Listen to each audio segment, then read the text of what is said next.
Good morning. Yay. All right. You got it? What? All right. Okay, great. Sorry for starting a little bit late.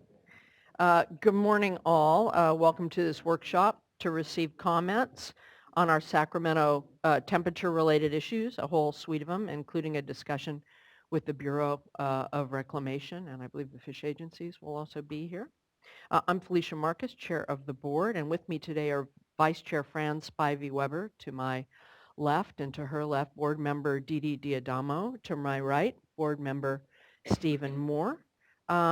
Before we get started, for those of you who are new to this building, it has evacuation procedures, which won't surprise you. Look for the exit sign nearest you, and if you hear emergency sound, you'll know it's an emergency sound, no doubt. Pick up your stuff, take your friends, walk carefully down the stairs and out of the building, and if you want to gather with us, we gather in Cesar Chavez Park near the corner of J and 10th, and then you'll know when the all clear comes and can come back into the building. The workshop is being held in accordance, other thing, not in here. I'm sorry. For workshops, we always have to read the statements. If you have sound makers, please put them on silent or stun, just out of courtesy to your fellow members in the room. And when you speak at the microphone, please get close enough to it that it gets picked up. It's not quite the rock star thing, but you need to get close enough to it that it'll be picked up over the web, because many people are listening and we want them to be able to hear you. We can hear you without the microphone, so it becomes important, but not so close that it pops. So we'll try and help you from here if we see a problem, but it's easier said than done. Workshops being held in accordance with the public notice dated March 7th, 2016. To be clear, this is an informal workshop. The State Board will not take any formal action today. There'll be no sworn testimony or cross-examination of participants. The board members and its staff may, however, ask clarifying questions of speakers. I'm pretty sure we will. And after receiving comments at the workshop, the State Board may provide direction to staff regarding future activities. At the workshop, the State Board will receive public input regarding the U.S. Bureau of Reclamation's 2016 Temperature Management Plan, water supply and environmental considerations related to that plan, compliance with other Sacramento River temperature-related requirements included in State Water Board Order 2015-0043, long-term measures for the protection of winter run Chinook salmon, and stakeholder input in the temperature management planning decisions, not just the stakeholder input we receive from you today, but what the plans are and the engagement process is for having stakeholder engagement in the development of the plan. We're broadcasting the workshop on the internet and recording both audio and visual, so please be sure you speak into the microphone. We'll begin with an introduction from State Water Board staff. It'll be about 15 minutes, followed by a presentation from Ron Milligan with the U.S. Bureau of Reclamation, 45 to 60 minutes. Staff from the National Marine Fisheries Service and the Department of Fish and Wildlife will then provide a presentation on fish and wildlife issues associated with Sacramento River temperature management. They've asked for about 30 minutes. And the National Marine Fisheries Service will also provide a presentation on its new Sacramento River salmon survival model. That'll be about 15 minutes. We're then going to hear from panels that have requested to speak. The first panel will be the Northern California Water Association, asking for about 45 minutes, followed by the San Luis and Delta Mendota Water Authority, about 20 minutes. Following the panels, we'll hear comments from the public, and there's certainly a lot of you here, and we look forward to that. I just gave you a sense of the timing because we will be hearing from the folks who asked to speak on panels first, so just stay tuned for it being a while before we get to public comment. But again, the purpose is to be able to get all of us on the same page on certain issues and hearing them at the same time to make for a better conversation. To ensure a productive and efficient workshop and to ensure that all participants have an opportunity to participate, oral comments may be limited to 5 minutes. Sometimes when we have even more, we can limit it to 3, but let's just see where we are and how many cards we have. Sometimes we do have a lot of people who really just want to be here and listen, but we'll try and figure out how to allocate the time when we know how many people wish to speak. The panels, of course, are encouraged to expedite their presentations as much as possible if they can, particularly so that we can get to public comment. If you intend to speak today, please fill out a blue speaker card and give it to the board staff seated at the table to my left. If you're not sure whether you wish to speak, please still fill out a card and mark if necessary. You can be the judge of whether it's necessary or not. I won't be the judge of that. And with that, we're going to turn to any opening remarks my colleagues have. I just, there's always a lot that could be said, but I'm interested in getting into the conversation. I want to thank all of you for joining us today, both on the web and in the room, and just make a point about context for this workshop. The point is that it's really part of a larger community conversation, the community that includes folks in the Sacramento Valley, water users on other sides of the Delta, the fish and wildlife community, California as a whole. And we have a fervent belief that encouraging conversation where folks can not just speak with us, but can hear each other, will lead to the most creative solutions to the challenging and very complicated issues that face us. So we really want to hear from everyone very, very much. As those of you who have watched this group know, we do want to hear from everyone, and we actually act on what we hear, but I also want to encourage you to listen to everyone else, because that evolution of that conversation is what gets us to the best and most creative thinking. And we got some very creative thinking last year. We've had a challenging few years. Again, worst drought in modern history in California. Haven't quite made it on a number of fronts. This year we do have more precipitation to work with, which is fantastic, but we don't exactly have a surfeit yet. And so it's still prudent to have this conversation relatively early in the season so that we can have that iterative conversation and have that interplay of public stakeholder, expert stakeholder, whatever you want to say, input, and creativity into what the agencies are struggling with. I think that's where we'll come out with the best planning and anticipation of what could happen later this year, and I'm glad we're having this workshop so that we can facilitate that broader conversation. With that, before we get into it, I want to turn to my colleagues and see if there's anything they want to say at the outset. Thank you, Chair Marcus. I did have a few things that I wanted to say. First of all, thank God for the rain. And it's great to be in a situation where not only we can hopefully have an improved situation this year on temperature, but also giving folks an opportunity to maybe take a little moment and look back on what has worked and what hasn't worked. And so I wanted to say a few things because I just would like to ask that all the panels do what they can to answer some of the questions that I've been thinking about over the last couple of weeks. First of all, what really strikes me is that we asked for, and I think we are getting some increased stakeholder involvement, and I think that that's good, not just on temperature, but on all the issues that we're looking at. This is a big comprehensive system, and we're right now really focused on temperature, but we know that there's a lot of things at play. There's a lot of different factors, and to have those discussions I think gets us to a better outcome always. But also just looking at the process.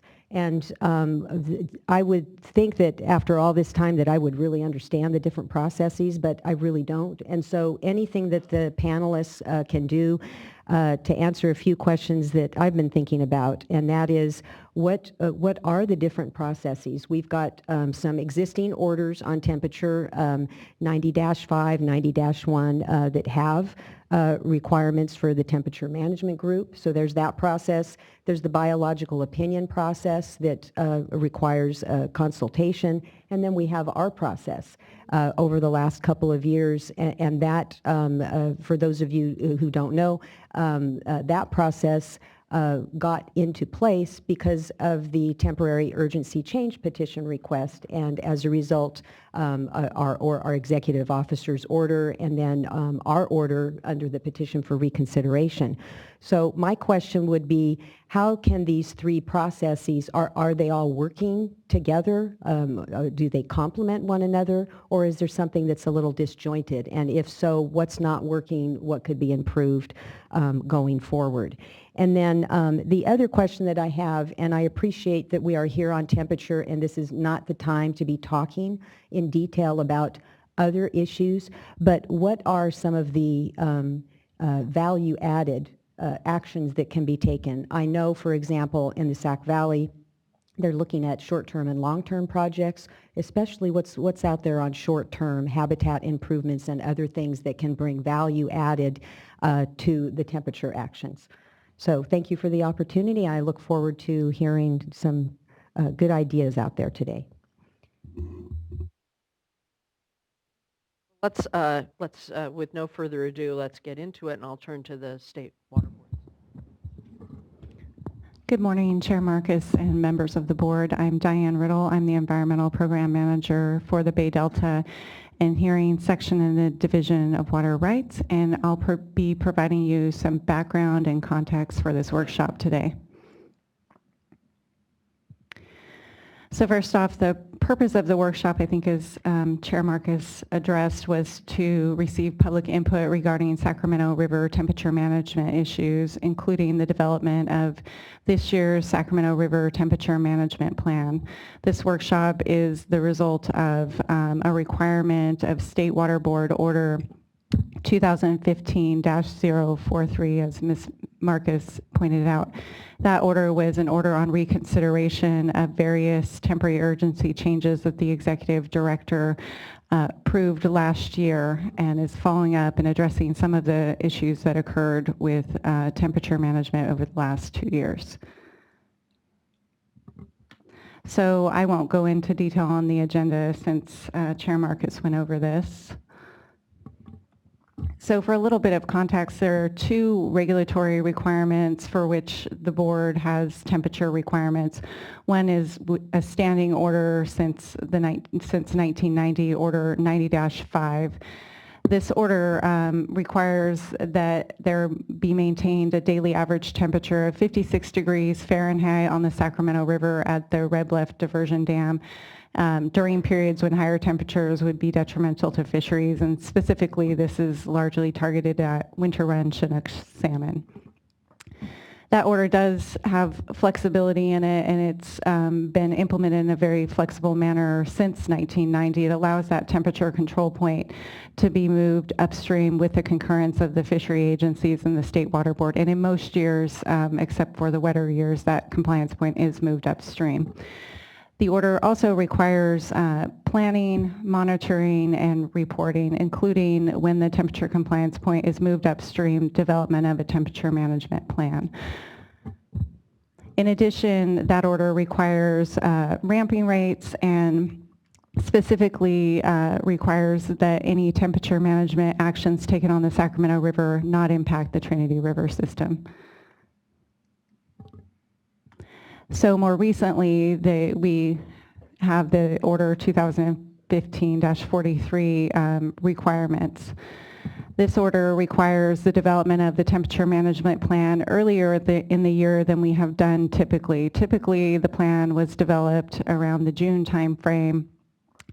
And by that time frame, some of the flexibility that may be needed for operations in more difficult years may have been lost. So the order acknowledging, at the time this order was developed, we weren't sure what the hydrology was going to be like. The storage conditions in the reservoirs were very poor. So this was hedging our bets, making sure that we had all of the requirements in place to ensure that we could protect winter run if it were to be a drier year. It may be that we can be more flexible about the due date for this requirement now that the hydrology is looking better, and we can spend a little more time developing it. So in addition to the temperature management plan requirement, the order requires this workshop occur before March 31st, 2016. It may be that we'll have more information in a couple of weeks and that we'd want to revisit some of these conversations, but it's still probably a good idea to start these conversations now so that we're all on the same page, understanding what we're looking for and what the concerns might be this year, and start the dialogue. It's probably not too early to start the dialogue on how we can do better in future years. So the temperature management plan requirements of Order 90-5 include similar requirements to Order 90-5. They're a little more specific to address some of the concerns that we've seen, specifically red dewatering concerns when you modify the flows, move up and down with the flow schedule. That may result in red dewatering and stranding concerns for winter run, and then as you get later into the season and transition from winter run season to fall run season. The order includes the similar requirements to Order 90-5 that there not be redirected impacts to the Trinity River salmonids and also to Sacramento River salmonids to try to address this issue we have with managing for the multiple runs of salmonids. The order also requires stakeholder outreach activities that we'll get into a little bit more. And also requires that the temperature management plan be reevaluated on a monthly basis. This requirement was put in place because we may think that the plan is going to work and something may change, and so it's really signaling that we need to be in a process of continually reassessing the information that's before us. So the order also includes other temperature-related requirements for context. So it requires a 2016 drought contingency plan with updates to that plan. We've received a few of these already. The Bureau of Reclamation, Department of Water Resources, fishery agencies, and our staff are working with the department and the Bureau to develop the March update to this plan, and it's really to reflect as the hydrology changes, what are we thinking as far as needed changes to water quality objectives, and also how is temperature being and other issues being factored into the planning process. So in addition to that general plan, the order requires various modeling, monitoring, and reporting and coordination activities specifically related to Sacramento River temperature issues. Specifically, the order requires regular reservoir temperature profiles in Trinity and Shasta to assess on a regular basis how much cold water is available at, and how cold is it, so that we can have an accurate reflection of how that will then inform the temperature modeling activities and then our planning activities. The order also requires implementation of a plan for accurate, timely, transparent, and consistent and comparable modeling. So we're trying to really just get down to a template for how are we going to do the modeling, not only this year, but moving forward to address, some of the planning over the past couple of years, because we're not used to doing it this early in the season, has been fairly last minute.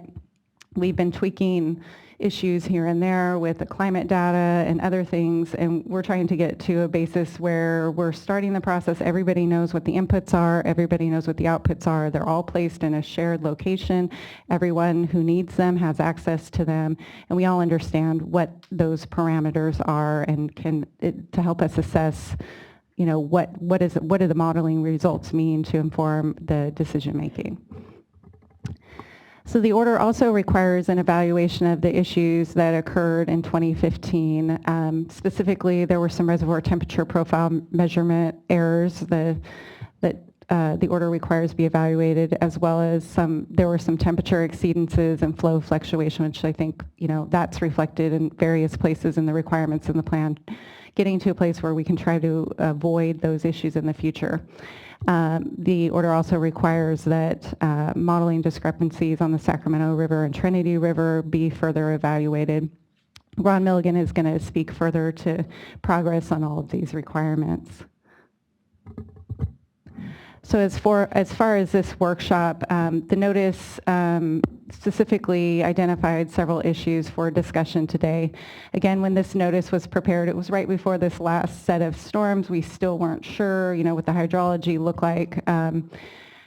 And we were anticipating perhaps we would have a plan by now. We don't actually have the temperature management plan. It's still under development with the fishery agencies, the Bureau of Reclamation, and State Water Board staff. So I think with the first requirement, which is, or the first subject for discussion identified in the notice, was the temperature management plan. I think we're going to talk in concept today mostly. What are the characteristics of this plan that should be included?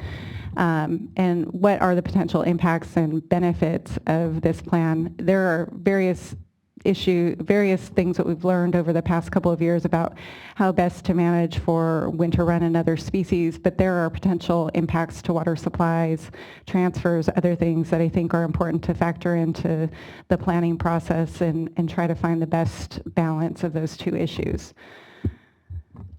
The workshop also identified an update on compliance with the order requirements that I laid out, and Ron Milligan again is going to provide an update on that. It also identified a discussion of long-term measures that we should be starting on, now to ensure the protection of winter run Chinook salmon and to avoid some of the issues that occurred in the previous 2 years.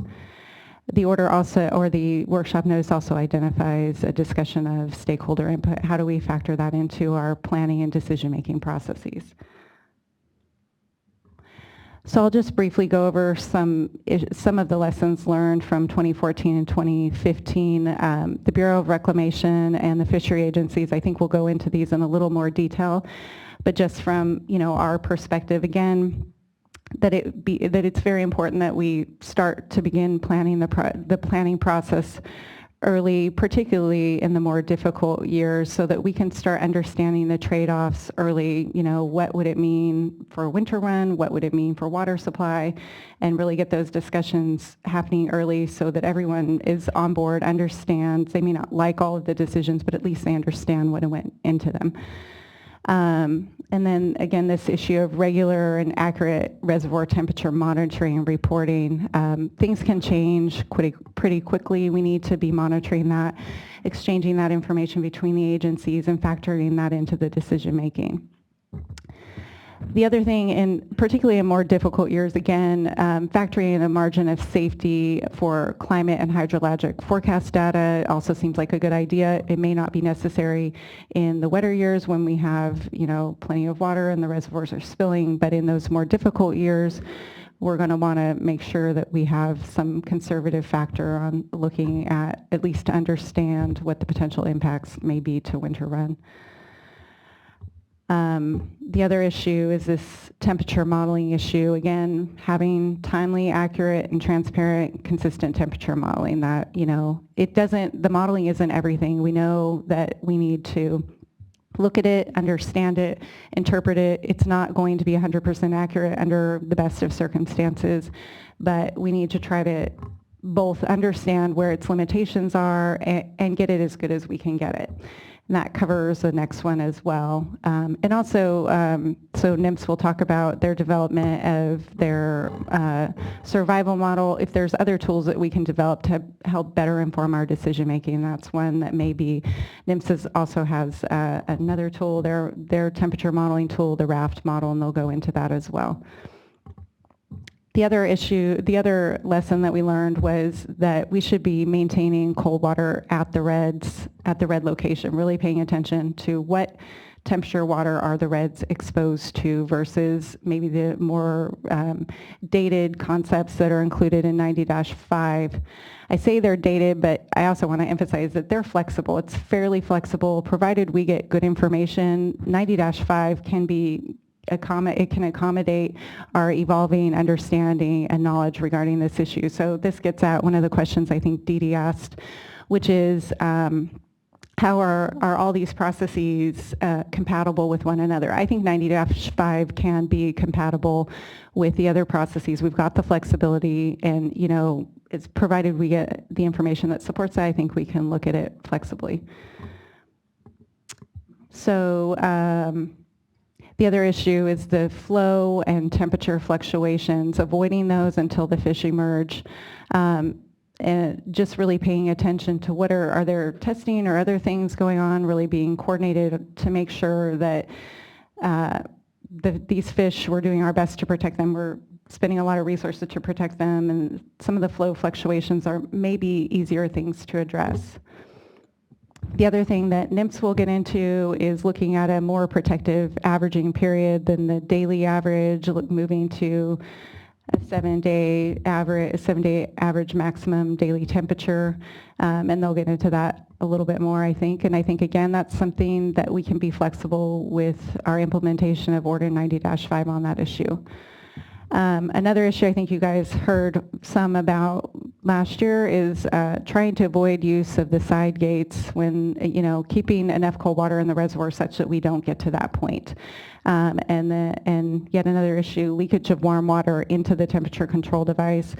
The Bureau of Reclamation installed some tarps over the upper gates when those were no longer in use, and that avoided some of those issues. That was a great improvement that may help us in future years.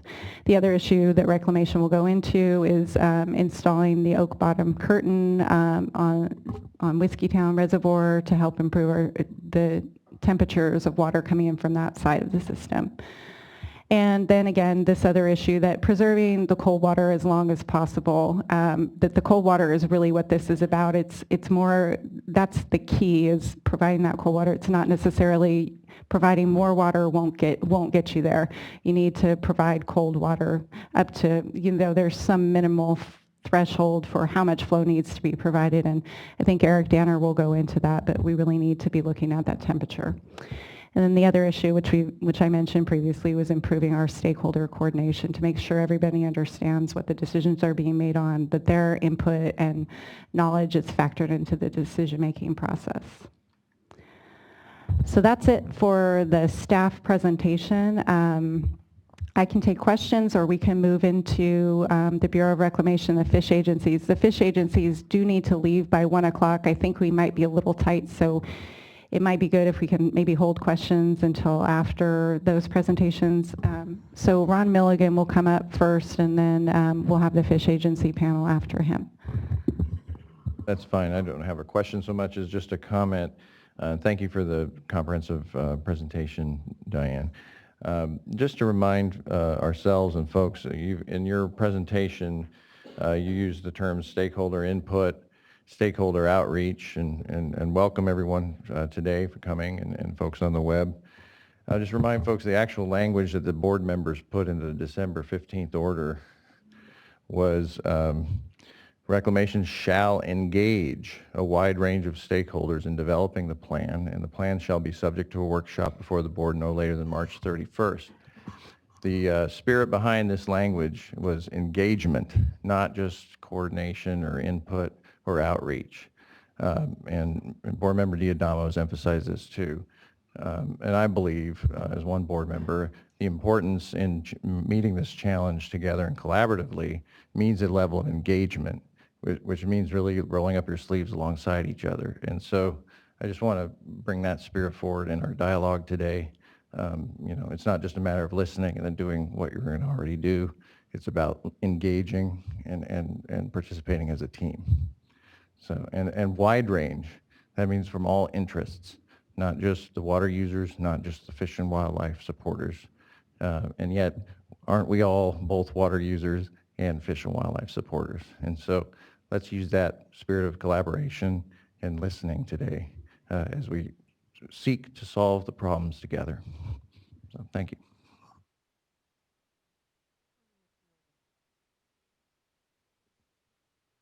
Good morning, board. Again, I'm Ron Milligan. Someone teased me as my downtown here every day. Not every day, but happy to be here.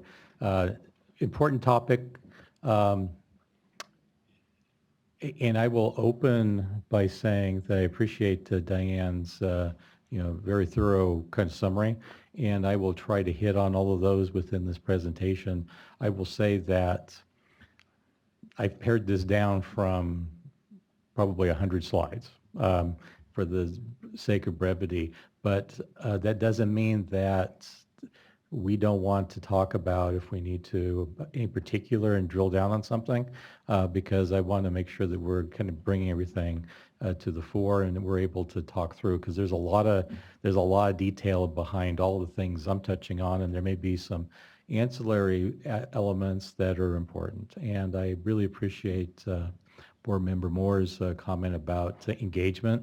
We've done a lot of engagement during this drought emergency, and it's as we get drier and drier through the last few years, the connectivity and dependencies on one element to the next really have brought for a lot of people's interest in particularly this aspect and this question. Before we started seeing some additional rainfall, a lot of eyes were on how we were going to be able to manage at Shasta as it relates to as far down to the south as interactions with state water project operations, as well as the Friant division within the CVP. So I will go ahead and we will move forward.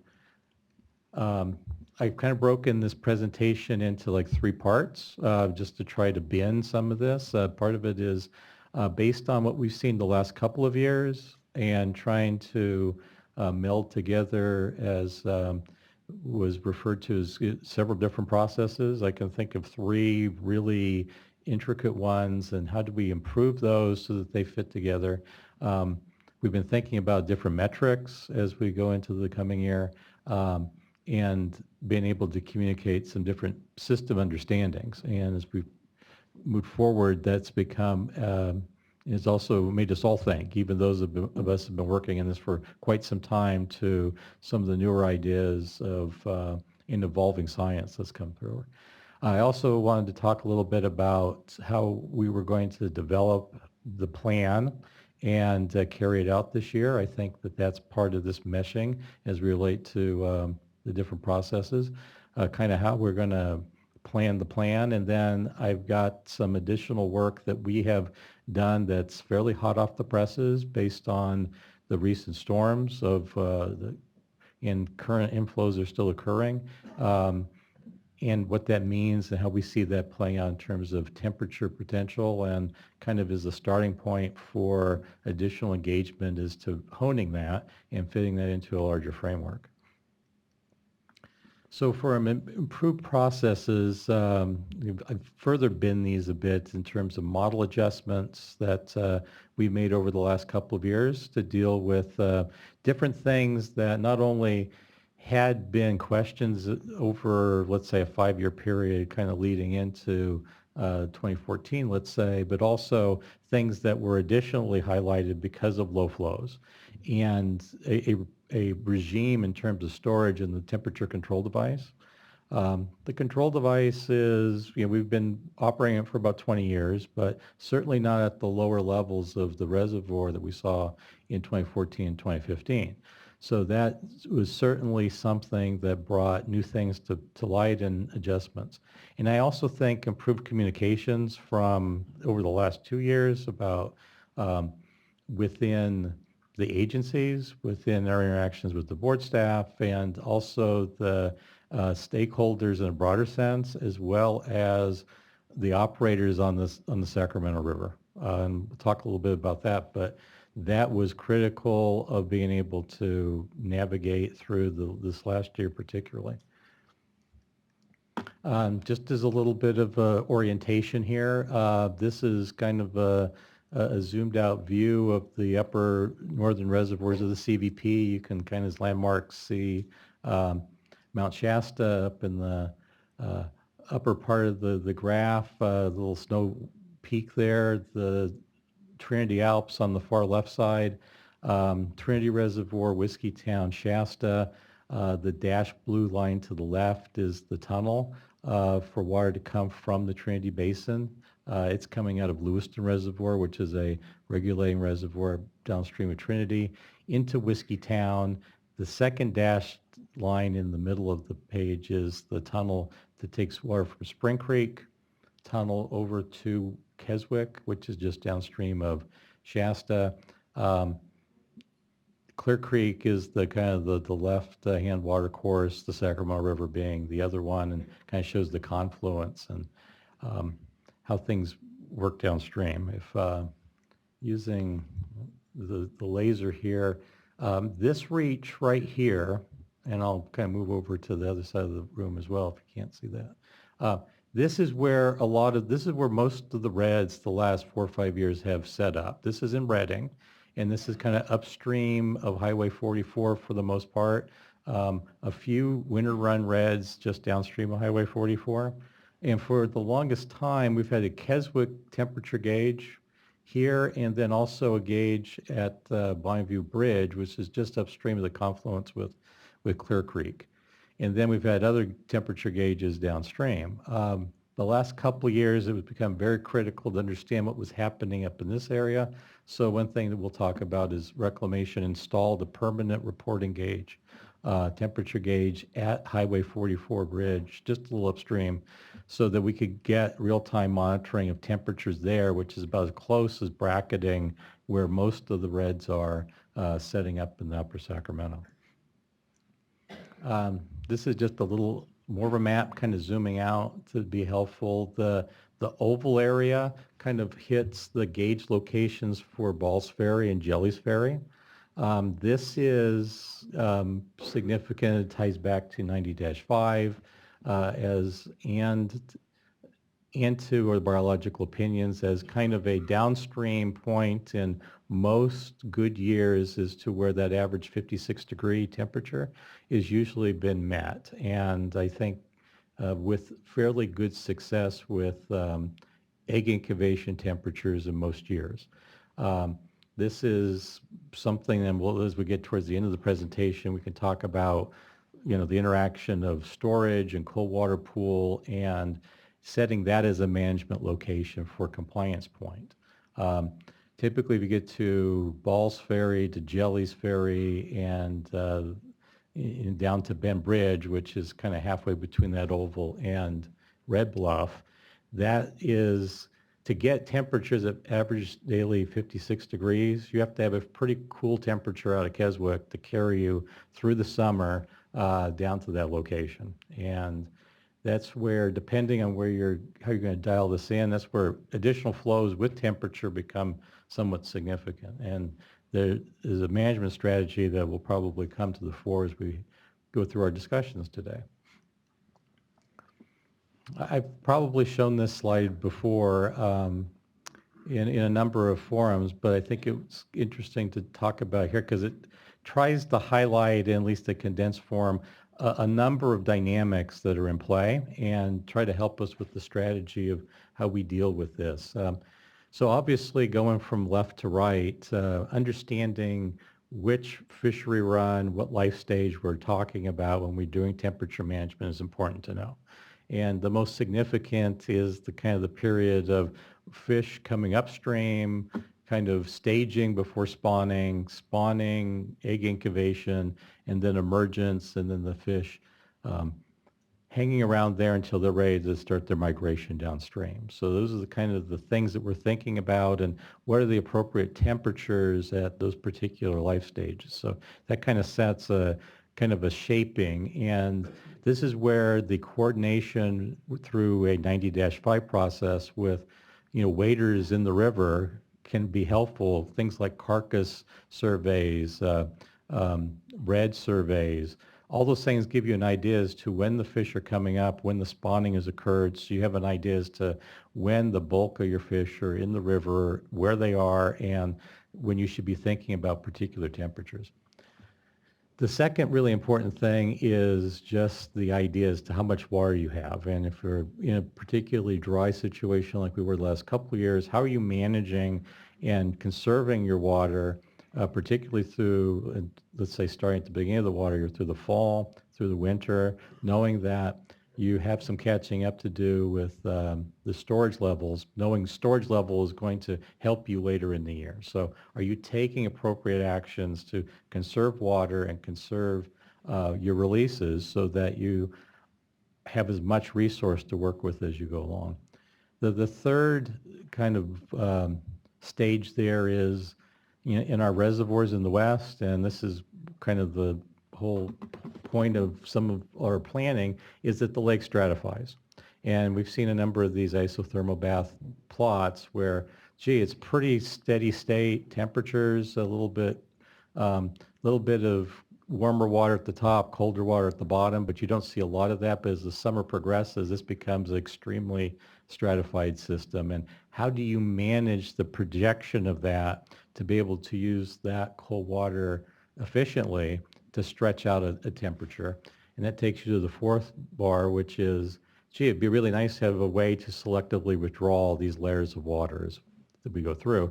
And that's where a temperature control device comes into play. And how do you work with that? Then you can progressively work to the 0.5, I won't jump number 6. I mean, obviously the meteorology that you have plays a great deal into how that lake stratifies and how the water warms as you release it. And this is a place where I'll talk about a little bit more is, okay, what are your assumptions there? Because this is fairly significant. And I think an improvement in terms of risk management and managing uncertainties have been an area where we've made some adjustments over the last couple of years that typically we've used the 90% hydrology, meaning the dry hydrology, to kind of estimate what we have achievable. I think what we've done with the current temperature planning process is married that up with a 10% warm meteorological data set. So those two in combination give us a better hedging of what we can achieve. If you are somewhat cautious with the volume of water, but you're just kind of median of the road, in between, could go either way on the meteorology, you could be putting yourself in a position where you might think you could do more than you can. And again, our strategy is, can you utilize your full cold water resource through the season? Really bad to run out, but kind of awkward to leave a lot of cold water on the table when you still had needs within the fishery. So following that through the river, setting a compliance point, monitoring that, and then making incremental adjustments as often as daily for us, Shasta, for example. Although we aren't operating the gates on the device on a daily basis, we are tweaking the amount of water through the 5 generators at the plant. And each of these has a different dynamic as to the amount of cold water going through, because we're monitoring those temperatures and blending across those units in a real-time basis 24/7 is part of the key on being able to stretch this and avoid any overly cool positions or warm positions. And even with the spiky temperatures, that's always not perfect, but it's our best attempt to try to stretch out this resource. And then the upper box on the insert kind of shows what a device looks like on the water side of the dam, which takes us to real life now, and we'll take Shasta Reservoir. This is a picture with the lake somewhat down. The upper picture is the water side of the dam, and the box there, very elegant architecture, is the temperature control device. Here, and we'll see a little better in the graphic, this upper area is the upper set of gates. Up at the upper top, this area, a little different color, that's kind of a solid set of inserts, and this would be the middle gates within the device. This picture down in the lower right is the downstream face of the dam, and kind of shows, in this case, the spillway, but then there's different levels that gates can be open to allow water through the reservoir that are independent of the power plant. For the most part, the idea of the temperature control device is to feed the penstocks to the power plant, so then you have some fine-tuning adjustments of both flows and then the mix across the 5 big units at Shasta. And I'll just take this as an opportunity. We did take some opportunity for fishery agency and board staff to come see the device when the lake level was down, and certainly extend that opportunity and invitation to anyone on the board that would ever like to come see the device. You're taken, if you're out on the boat, the enormity of this structure and what we're trying to accomplish there. It's a fairly, when you get to it at that scale, trying to figure out what we're trying to accomplish becomes a bit daunting.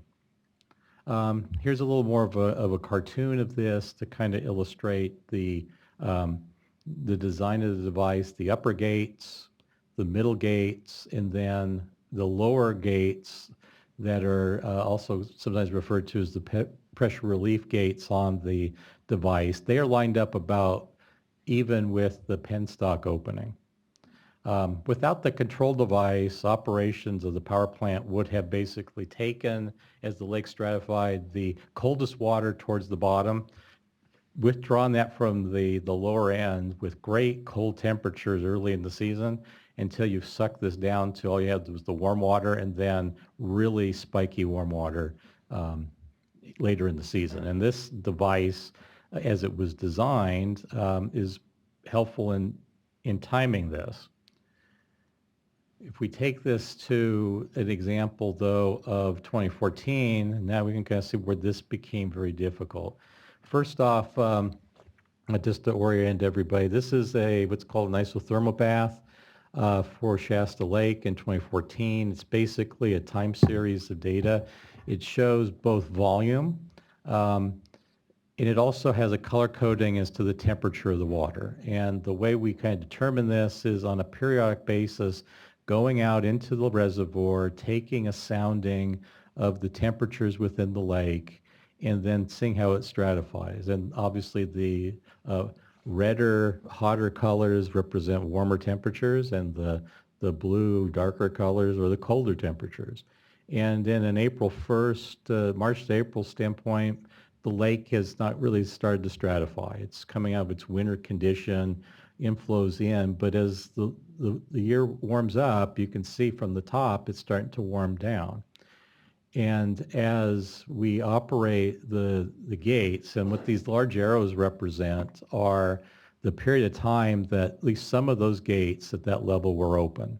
So in this particular example, in the February timeframe, we closed all of the lower gates coming out of the previous season, and the only water that was touching the gates were in the middle row. So the middle rows were open at that time to do the releases, to take as warm as water as we could. Unfortunately, the lake never got up high enough to get into the upper layer of gates. So our operations were kind of limited to the middle and the low level in 2014. And we didn't have the ability to grab in, let's say, the month of May to June, this upper area of warmer water that might have been something you could mix with to get some colder, but you didn't really have an outlet to pick it up and move it down the system. So that became a limiting factor that kind of compounded issues as we went along. And what we also found in 2014 as we got into the August timeframe is a lot of warmer conditions in terms of what was happening with water through the device. And obviously not something that we had seen in the past, and certainly not something that any of our modeling would have suggested. In the hypothesis of kind of doing the after action of 2014 was that this area along the device, we were curious if there was potentially some leakage at that interface because this is really warm water. And in a lot of years, that isn't necessarily the case. But in a year like this, that was a concern. And back in the 90s, we've actually tried to map different areas where there might be leaks in that large device. In years where the lake's pretty full and at that level that the water level is pretty cool, there may be some leakage, but it's not significant to the performance. In a year like this could have been very, very significant. So that was something that we continued to look at. So if we go to 2015, similar type of diagram, but the similar dynamics are in play, but a couple of them, which is great, we had more water, but still didn't get up high enough to be able to utilize the upper gates. We also had some interesting things going on down in this area, which was kind of the subject of our last April, May, is to this really cold pocket of water, what's going on here? Because it seemed like we had quite a shift at that particular time. And what was the dynamic in play at that point? Is that a gauging error? Is that a complete whiff? What's happening? But it certainly was consistent after, and something was happening at that particular point. Kind of fast forwarding, we did do a lot of detailed work and close operations within the middle gate, switching over to the lower gates. As Diane said, in 2014, operation of the side gates, particularly when we went fully to the side gates, was not very efficient, which led us to actually, I should probably talk about this a little bit. In 2014, if you can see when we got out to by October into November, you don't see any blue left. In an attempt to continue to try to cool the river, we actually bypassed the control device itself and actually released water through the actual lowest physical outlet in the dam, draining out the last bottom cold water. But even at that point, we were drawing down some of the warm water and basically exhausted the cold water. So this was obviously not a optimal performance for operations. So again, we made some adjustments to what we were targeting. It was in this period that we took the tarp that Diane mentioned and basically just set it up. Nothing very high tech here. Some pipes, some wire hangers, and some plastic tarping, and basically created a barrier that kind of covered this area within the control device, kind of covering a portion of the middle gates and a little bit extending below that. And we ended up with a lot better performance, even to the point where, although our strategy, and we've talked about this a number of times, was to delay use of the side gates as long as possible because we didn't know what was happening. When we got to October, where a number of the winter run had emerged, and we were pretty successful with still utilizing some of the middle gates with some side gate operation, we actually, as you can see from here, closed the lower gates and were completely at side gate operation for a time. And part of this was to see how did the gates perform or the device perform in the full side gate configuration with this tarp in place. And we had pretty good performance, and actually we're able to get what you would see in that dip, a more typical of some cold water left there, and the device actually able to draw cold water up from the lower levels of the lake through the penstock. So we're going to continue to explore use of these tarps, and to the point where once we kind of understand this better, see if there's some adjustments or actual fixes to the face of the device and target, okay, if there's some leaks there, this seems effective. Is that how we want to do business, or do we want to go in and really inspect it more closely and maybe actually physically map where we might see some draws of water? Now, what we found out is, the installation of these tarps require divers who are specially certified to some deep levels. And what they found is it's a whole lot, as you can imagine, it's a whole lot easier to just hang this and let it unroll down than it is to try to roll these back up out of the water. So they're in storage, but it took longer to roll them up than it may have taken to kind of deploy them. But we had some time there. But rolling it out of the water was not necessarily the easiest thing. So gravity does work. One of the topics that Diane brought up, and it's certainly in the order, was question of exceedances last year. So we've plotted up the daily average temperatures at both the what's called the CCR gauge, which is the Sac River near or just upstream of Clear Creek, which is the longer term gauge we talked about. But this SAC gauge is the new gauge we installed last year. So both of these are transmitting information. And there's a couple things that are very interesting in this graph, particularly given what we talked about with the isotherm bath. First off, one of the things we talked about as a group going into the season is we'll try to target a warmer temperature in the April timeframe to try to conserve cold water. And that's kind of represented by the left-hand side, this dashed line. As you can see, the blue line of the actual temperatures in the river aren't doing anything towards that. And the question, so, well, why is that? And the problem is, and I will go back, is that because we only had the one middle gate, and at that time of year, the access to water is all cold. There was no ability to get to some of that higher water. This is a time, though, that, interestingly enough, and it was kind of unusual, where we, even with that temperature, we attempted to release water through the face of the dam at a higher elevation to try to access some warm water to say, gee, can I get some water through that level and reduce the water at the mid-level gates to a degree so we could get some warmer water, because obviously we don't need it. And even with that, we were considerably cooler than what we could have probably as a management objective been looking for.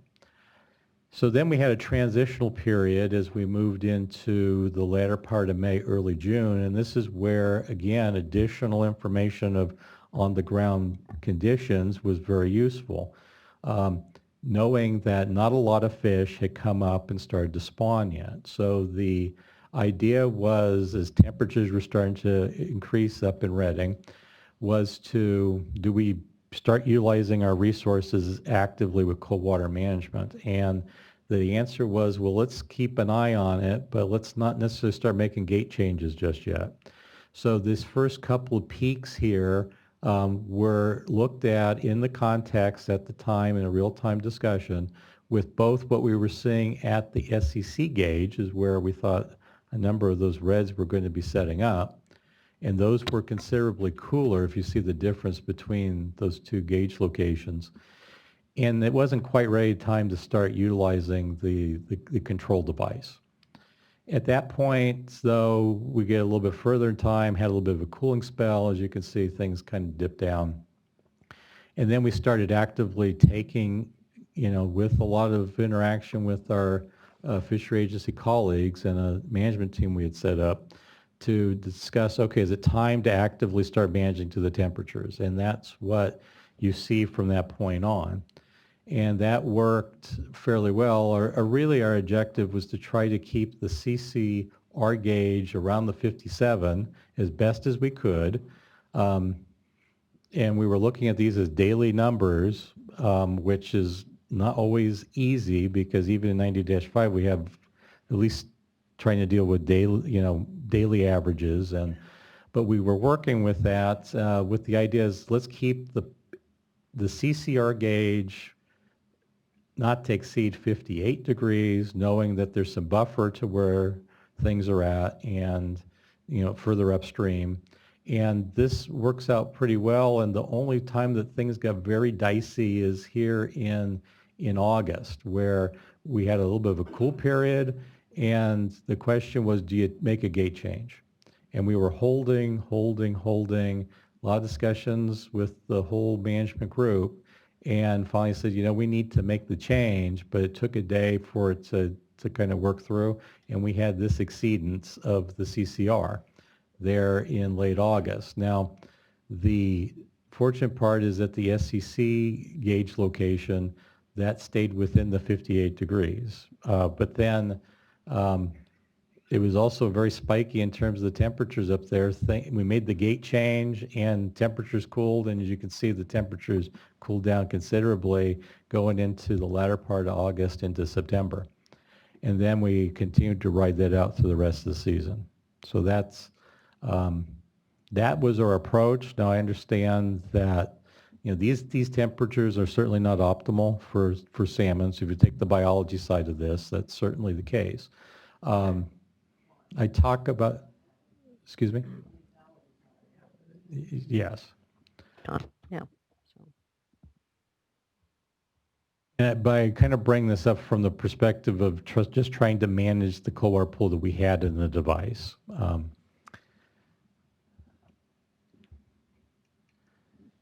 So one of the other questions, we kind of talked about that change in temperature in the April-May timeframe. And, doesn't that seem unusual? And it was unusual, but we've been taking these isothermal baths for kind of even before the device was in place, several years prior to the device coming on, just to collect information to think about how does the lake stratify so we could think about the design of the device in itself and some operation. And we had some examples where in this early part of the season, we saw that type of a dip. The lower right-hand corner is the 2015 temperature isobath in the spring, but also we had these other years which were here. Back in 2003, we saw something like that, and also in 1998.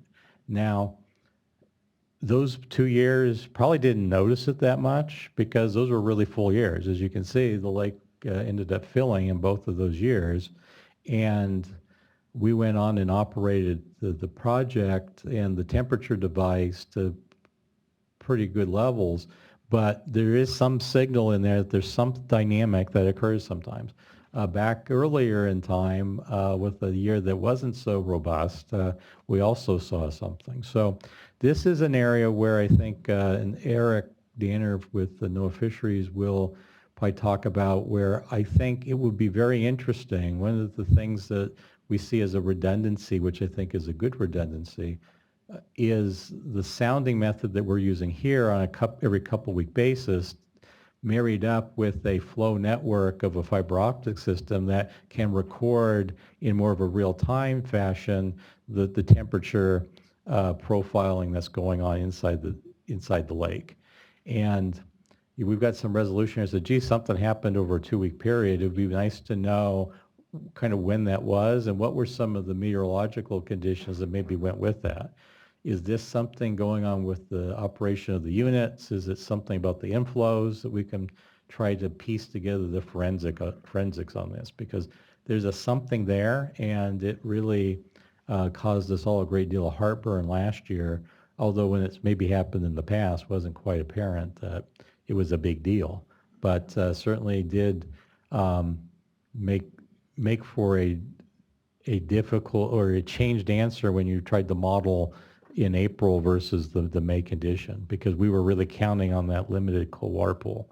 Maybe wasn't so significant in a couple of those other years, but certainly last year. So a little more work for us to do with that, and I think that moving forward, the additional data collection is really going to be worth the effort.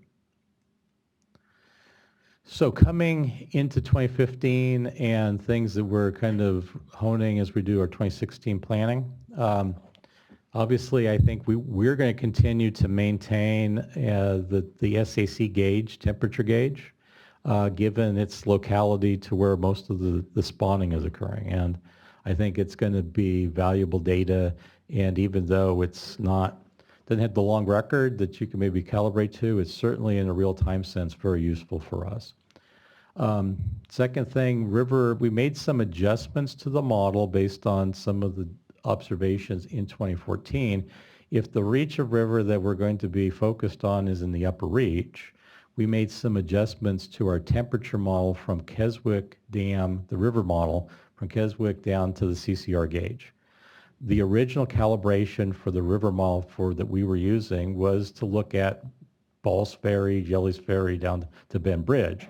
And looking that far downstream, we were looking like we were in pretty good correlation. But as you followed that back up, there was a little bit of an off by potentially 1/2 degree at certain times of the summer between what our model was looking at that particular location in real time. So for 2015, we said, if this is where we're going to be, we need to make an adjustment to the tool. And that's something that we factored in. Third bullet, last year, and this has really been the product of 2014, 2015 being pretty warm years, just overall temperature-wise. We've had a lot of discussion about that, is to use this 10% long-term 3-month temperature outlook tool from the Weather Service, and devised a methodology to take the very elaborate and condensed or very dense data set of meteorological data that goes into a temperature model like this, and use a data set that is at the more extreme in terms of temperature. So marrying up the 10% temperature information with the 90% hydrology gives us a better capture of what we can achieve. Now, some might say, well, that you're kind of adding some extreme events together. And I think for our early season planning, that's the right thing to do. This is why it's important as we go through the season to check up on this once a month, because let's say the hydrology is close to median and the temperatures are close to median, you're probably collecting up some cold water. You could then readjust your expectations and maybe target a little cooler temperature set, or not try to be riding this so close to the edge. Give yourself more operational flexibility to make sure that you can maintain cushion within the temperature. So although you targeted a temperature release, let's say of 52 degrees at Keswick, you may give yourself a 1/2 degree cushion halfway through the season, because you know that you kind of build up an account, because you've been doing your planning around some of this in a drier, warmer scenario. We're probably going to be looking at installating that curtain again and thinking about what does that mean, and if it's a really full year with a lot of temperature, where there's not a lot of temperature difference across the interface, then we might try some other experimentation there, but that's certainly something we are going to want to continue to look at. And what we did in 2015, which is going to pay dividends as we go forward, is close coordination with our Sac River settlement contractors. Very intense coordination, discussions about their operations. Wilkins Slough, for a large period of time during the summer, was down to 3,000 CFS, sometimes lower than that. That is an unheard of low flow on the river. A lot of kudos out to the different irrigators to be able to operate to that. I know that they had, you may hear more about this, with the additional expense to go to groundwater in some places to make that work and not kind of break the system. So, but we couldn't have done that if we weren't talking very intensely. And how might that then affect Delta operations. So obviously at the same time this is happening, inflows into the Delta were very low, and Delta exports certainly were low. This is the companion piece to the salinity barrier of last year, which was useful because without the salinity barrier and these kinds of low flows on the Sacramento, gives you the potential for a salinity event that may have been very difficult to recover from. So that's kind of expanding this is another way to kind of hedge our bet in an extreme circumstance like last summer. So additional things. Certainly all of those things are still in play in thinking and planning for 2016, but what else are we going to be doing? As Diane mentioned, the installation of a new oak bottom temperature curtain. And to give a little more detail of that, that installation of that should start occurring in mid-April to be fully in place by the end of May. And what this does is when water comes from the Trinity system through the conduit and then comes into the upper end of Whiskeytown, that water is fairly cool water. And the idea is to get that water to plunge deep into the pool at Whiskeytown and not kind of ride out and get dispersed at the top. So the idea of the curtain is to direct that water down into the pool where it meets up with some other cold water and then it all kind of moves and migrates together down towards the dam and towards the Spring Creek power plant. If you don't have the curtain in there, the potential is it gets all jumbled up and then just kind of is a lukewarm layer on the top of the lake, and then your cold water pool in Whiskeytown starts to deteriorate.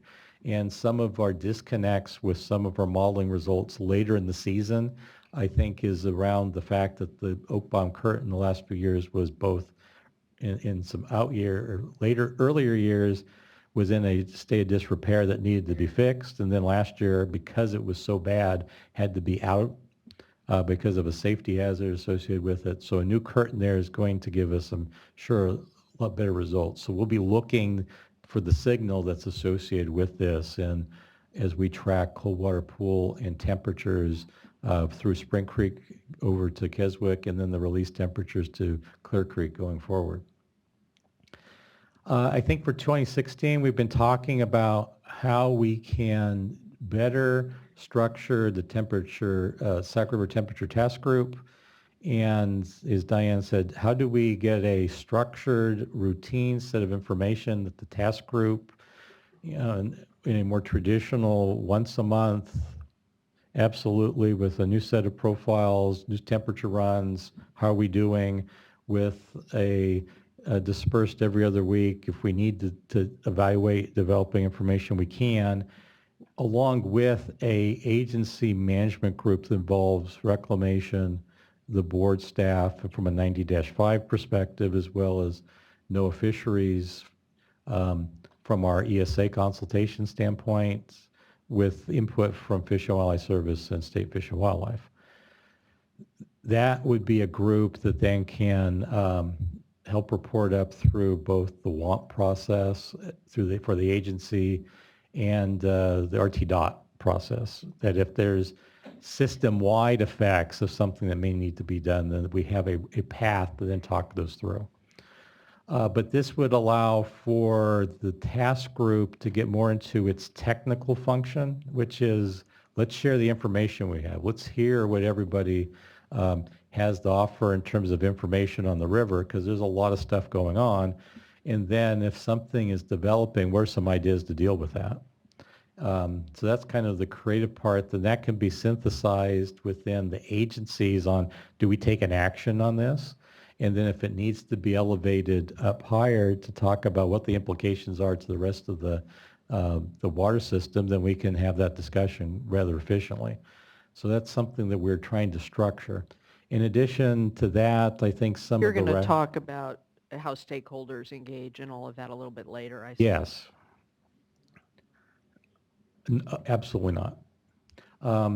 And then I think Eric and the Fish and Wildlife Service, NOAA Fisheries, will be talking about, and Eric specifically, about some of the RAF model products that are evolving and will probably be coming online. We'll figure out how to plug those into the year ahead. Just a couple of slides here to try to give a flavor for the model world and this planning that we've been talking about, and then how does that play out in actual operations.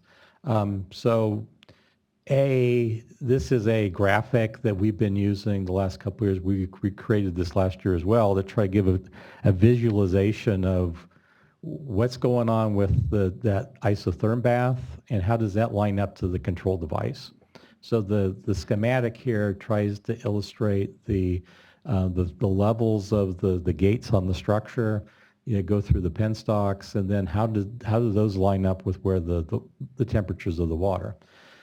The left-hand box is from our last June 16th model run, 10% meteorological information.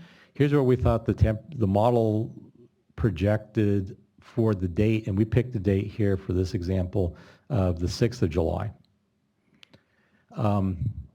What did the model think the temperatures in the lake would look like and what the gate configurations would be? And in this case, and the reason we picked this is where the model said this is where you're going to have to use that side gate to some degree. And it would have two of the low-level gates open and the side gate because it felt that it needed to take water from that level. The right-hand box is actually on July 6th. What were we doing? And so there's a couple things here. One is that's what the lake stratification did look like on that date. And it's a little different, but not completely out of the ballpark. A little warmer at the top, but a little colder in the middle towards the bottom. But what we were able to do in the close coordination that we were doing is we were still being able to operate with the way we were operating the power plant to utilize some of those middle gates still in conjunction with the low-level gates and hadn't touched the side gates yet. And we were able to extend that particular event out for quite a bit of time. So this was an action that by having these discussions, we were stretching out the sequencing of the gate operation. I'll take another example going forward in time because we were doing this modeling on a monthly basis. This was on September 1st, we did a run with the model with an updated profile. And this was the information it had projected going to getting us to September 20th. The right-hand side is actually what the conditions look like on September 20th. In this particular case, this was significant because the 20th is when the model suggested you are down to one of your last configurations before you go to full side gate operations. So you have only one low-level gate open and one side gate is open. So you've only got one trigger left to pull at that particular point. The reality, though, when we got to the 20th, because we were continuing to monitor this well, is that we still had four of those lower gates open. So we still had three of those gates to go through as an action before we got to the same place. And part of that is because that water was a little bit cooler at the bottom, and because we were being as sensitive as we could, I think that we pushed out some of those operations. This is also a time when that tarp is in place, and this may be the easier way to see it. If it's straddling half of the middle row of gates down, halfway down to those middle gates, you can see that was pretty warm water sitting up against that interface. So if there were any leaks there, that would have been really warm water leaking into the device and then basically neutralizing some of your cold water. So we feel we probably had some benefits there, and just because of the way that the gate operated and the temperatures coming through were much closer to what we would have expected on a daily basis for temperatures through the device.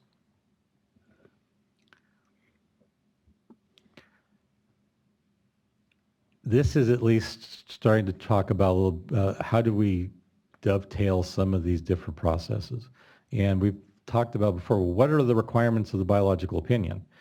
And I may not have done justice to 6 pages of components within an RPA.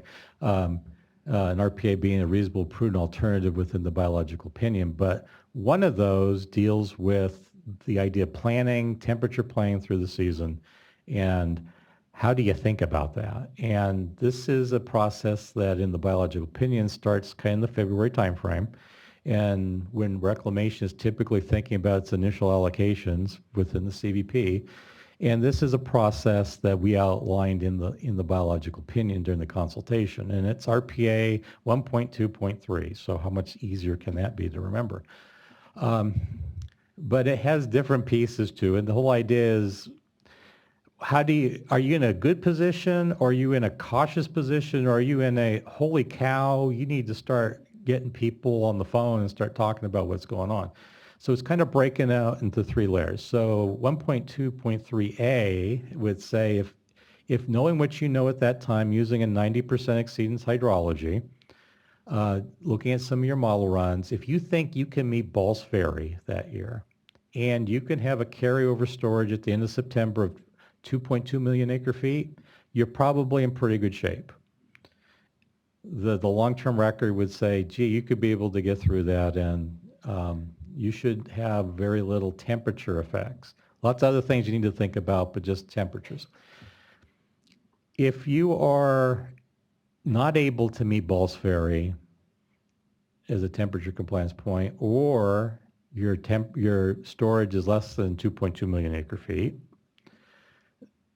and you could do one but not the other, then you better keep your Keswick releases pretty low, because we think we should be kind of conserving some storage, and let's keep talking.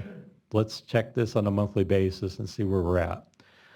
So in this case, we would take Keswick releases down to around 3250, kind of hold there until the situation gets you back up into that 1.2.3a. If you're at so going on to C, if you can't meet a CCR temperature location, or you're going to be below 1.9 at the end of September, then we really need to get on the phone, and this starts rippling into larger things. And, let's start talking about running Wilkins Slough at lower positions. Let's start making sure we're not, if you need to release water for Delta objectives, are you taking other actions first so that you're not just taking water out of Shasta? We need to be really cautious. And if it's way below these numbers like we had in 2014 and 15, then we really got to do something. This is really bad. So that's not explicitly in the opinion, but we've kind of lived that over the last couple of years. So these aren't necessarily hard targets. They're kind of just saying, here's what you should be doing. And it at least acknowledges that there's a threshold. Now, we're going to be thinking about these, so this is what's in the opinion, a little bit more cautiously, just given the last 2 years' performance and results in terms of winter run. So we're going to want to make sure that we don't overextend ourselves, and this is going to be the product of some correspondence that we've been talking about with NOAA Fisheries to outline, yeah, we understand this, but let's set the bar a little higher for that 1.2.3a. It should be a little more cautious, and it looks like we're going to be able to hit something more cautious. But this question's come up as to what does the opinion tell us to do? And this is a process that we would then do monthly updates with. And that would be something that's kind of been running in parallel with what we've been doing with the last couple of years with our change petition requests, and now with the order from December, is how do we kind of marry up these two processes so we're having conversations with NOAA Fisheries and exchanging correspondence, and some of that product helps with other discussions as well, and being able to talk with some other folks and get their engagement and input. So formulating for 2016. So we've done a lot of shuttle diplomacy. We've done a lot of engagement at individual levels, particularly as we were talking back in January and things were getting a little bit wetter. Okay, what does that mean? but then February drawing out, gee, that change that discussion a little bit. Now here in the last 2 weeks, okay, that's a little different discussion. But certainly we've been having agency level coordination ongoing through this whole time, and part of that relates back to our consultation. Obviously, this workshop is an opportunity for us to gather in some more input and probably engage at a little different level, but certainly engage and figure out how can we shape a plan. This is also well informed by the things we talked about for the last 2 years, working through a number of the issues.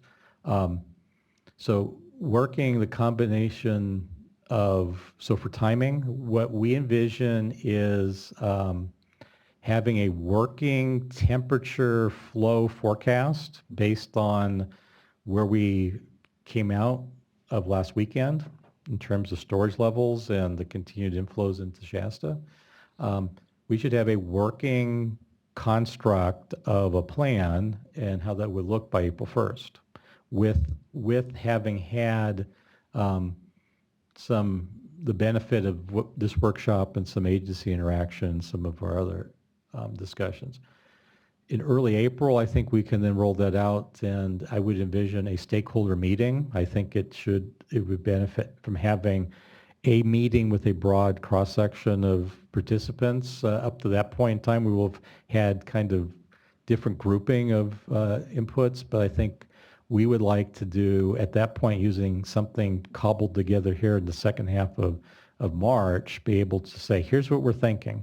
Here's what we think we can achieve. Here's how we see the flows coming out. Any ideas as to how we would refine that. Then be able to take that, tune it up with some new hydrology, and have it as a submitted plan by around the 22nd. And then with the idea that it's kind of a monthly update, but I think the first update of fine-tuning in mid-May is a really good idea, just because that cold water pool and knock on wood, a wetter spring is going to change our dynamics a little bit in terms of the inflows into the reservoir, and we'll want to make some adjustments. And hopefully those are all adjustments to a colder temperature, different dynamics to be even more protective for the fisheries, and still be able to do quite a bit with our broader operations. I think the reason I bring up the idea of around the first is that we will have been able to take what we understand about Shasta and actually think it through the rest of the system operations, because it's apparent at this point where we've been that everybody not only wants to know what's happening up in the upper part of the river, but then what does it mean to the American River and the American River fisheries and Delta and south of Delta in refuge supplies, all that stuff. So I think when we have that engagement with stakeholders in early April, we got to talk about the whole thing at that point, is the way I see it.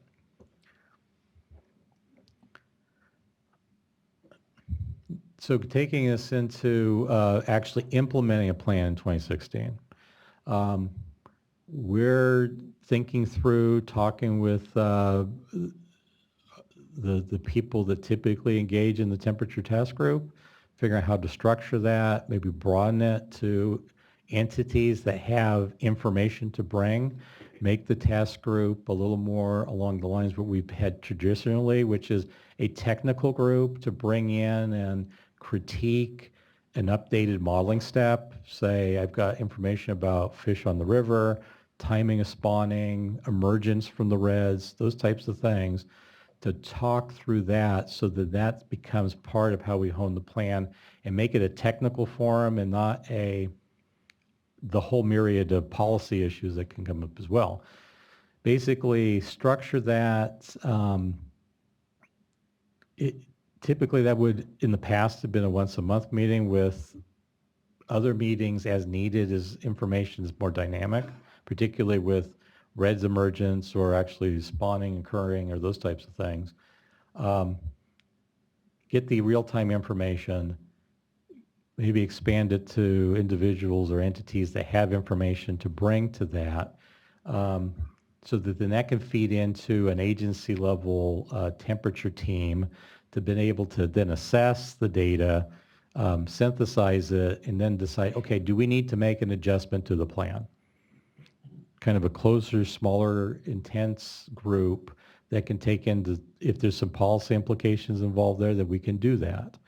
And then if it needs to be kind of reported out through either our WAMP process between the agencies that then ultimately gets to the directors, if that's the type of decision that needs to be made, or if it's something through the RT-DOT process that has more of a board-oriented discussion, then we can do that. And this is a pathway I think would be helpful. The Sac River Temperature Task Group is probably not the group that be making those types of decisions when they get really dicey. We need to collect the data and then find a place to talk this. Not that we wouldn't report out to a whole broad set of stakeholders, but this way the task group can kind of focus on its technical stuff, and we know we've got all the technical information. Then we can think through what that all means. So take that. There's one thing that kind of came up in Diane's presentation. So before I kind of go on to the current stuff and what our current thinking is for the temperature plan and Shasta Ops, Trinity temperatures. Trinity temperatures over the last couple of years have been a bit of a challenge. And they've been a challenge for the sole purpose that A, there's not been a lot of water into the Trinity Basin.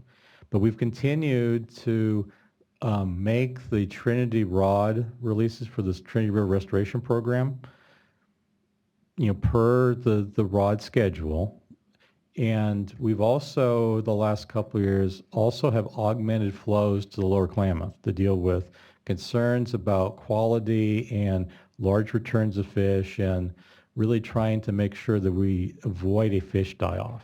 I mean, a lot of the fishery entities, the tribes, the agencies on the Trinity, lower Klamath would say, gee, holding water for temperatures on, later in the fall isn't going to do you a lot of good if you have a big die-off in the late summer. So we have tried to create metrics. We've made releases of water. It's somewhat controversial.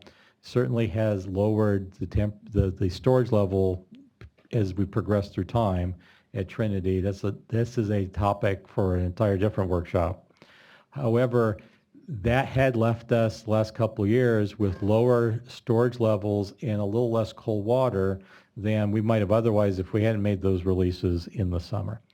And when we've had periods of time last year, specifically when in October we had really high temperatures and really low, like next to no tributary flows from the creeks into the river, temperatures on down around Douglas City were getting very warm. And the question is, what kind of our actions were fairly limited, and making just a response of a release of flow was something we debated and talked about a number of times. So if it had gotten to a certain point and it really amounted to how many fish are coming up, are they really in that part of the river, are they further up, very, very interactive, real-time, collect the information, is the heat wave going to break, that type of stuff, just because the storage level was such a concern at Trinity, and we were really trying to do a lot of stuff there. The interaction of Trinity flows through Lewiston to kind of help modulate temperatures as well comes into play, so this gets complicated really fast, and that in itself could be another workshop topic, and take up a lot of time. But I guess just to be responsive to the order, we've looked at that. It's not a modeling question. It's really a question of how do we manage through a really severe storage condition, and how do you balance that with the temperatures? And you need to look at that in the broader seasonal perspective. And we did expend a lot of water that might have been available for a release to deal with temperatures in the fall, dealing with it in the late summer, to deal with really crummy conditions. I mean, no question there. And so that was the resource decision process, and left us really short when we got to the time of these temperatures. So that's the discussion around it, and we can work with staff about how to deal with that going forward. and make sure that that's inherently in the thought process when we think about ever again doing some releases for the lower Klamath. So to a little better position topic, hopefully this helps. So filling Shasta is going to be a new and exciting challenge, different than what we've been dealing with, and we are embracing this with to our fullest. So when I was here on Tuesday, I had a slide similar to this and talked about 3.7 million acre feet of storage. Last night and really early this morning when I checked this, we're at 3.9 million acre feet. We are encroached into the flood space. We are currently releasing 20,000 CFS at Keswick to manage the inflows. Inflows yesterday were still averaging about 30,000 CFS, so we're still actually gaining storage even though we upped the release.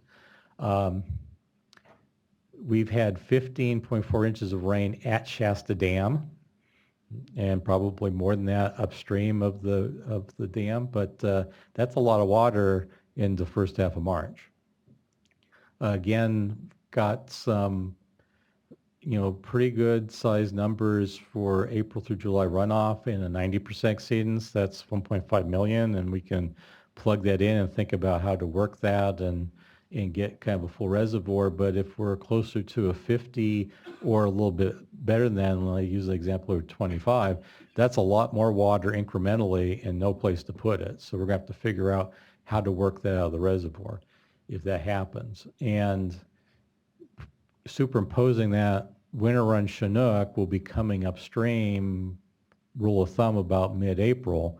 And we don't want to be in a position where, well, let's hold and see what happens and then get latter half of April and we got no place to put water and get a really big push of water when those fish are just trying to find a comfortable place. So we're trying to also manage this. Yes, we want to fill. We want to get as brimful as we can, but we also want to be conscientious about kind of a managed release of water.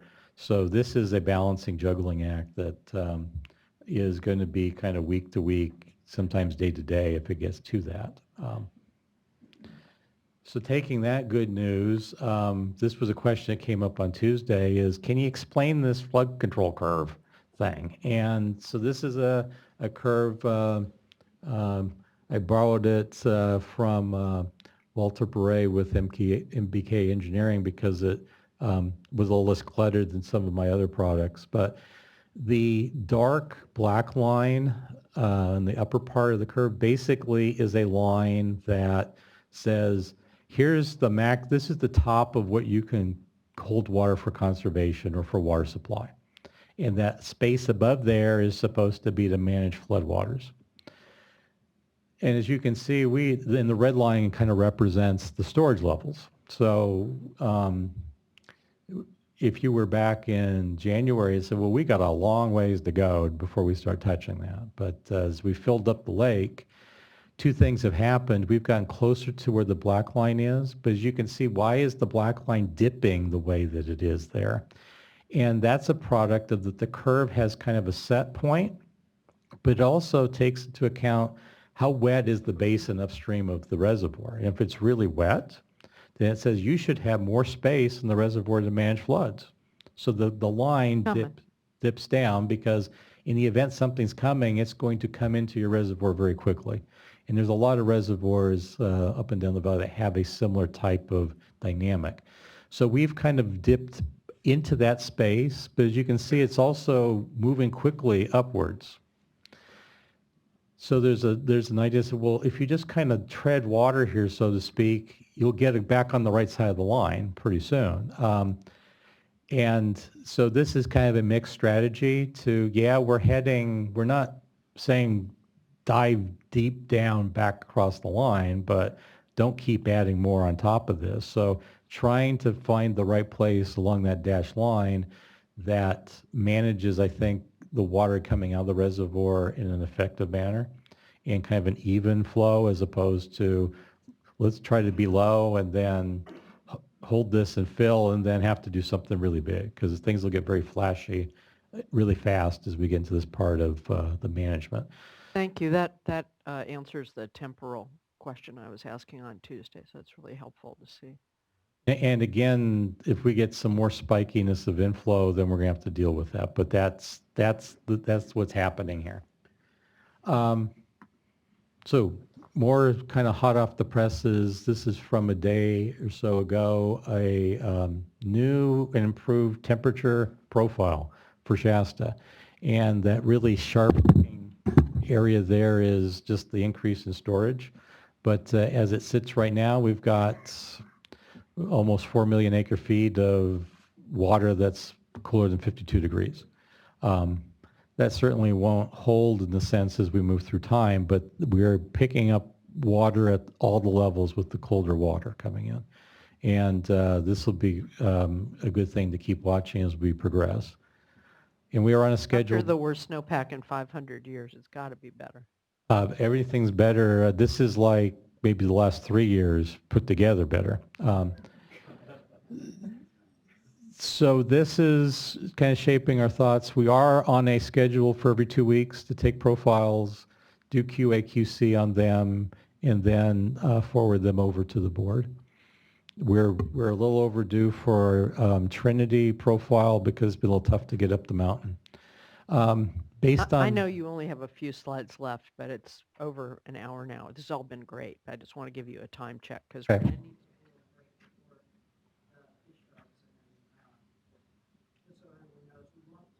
break until 1 or somewhere between 1 and 1:30 so that we can get through that panel. But we're going to take a 10 or 15-minute break so that folks can do what they need to do, check their email, whatever, grab a snack if there's someone who normally has to eat at noon, that kind of thing, just trying to manage the time. I think I only have like 2 slides left for this. So this has been kind of our rule of thumb kind of discussion for early season discussions as to what do you think you can achieve with the storage levels you have and what you think you have with temperatures. So the blue dot, that back in January when we were talking was way down in the left-hand box, was really bad news. Now we're way up into area where historically these types of conditions would put us high confidence to get down to Jelly's Ferry as a compliance point.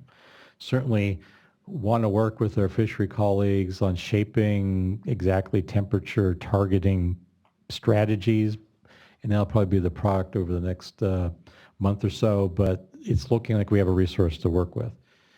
So to that, this is a sneak peek of, my staff was working on this yesterday, taking this information, and this would be a typical temperature profile product that would feed into what can you achieve.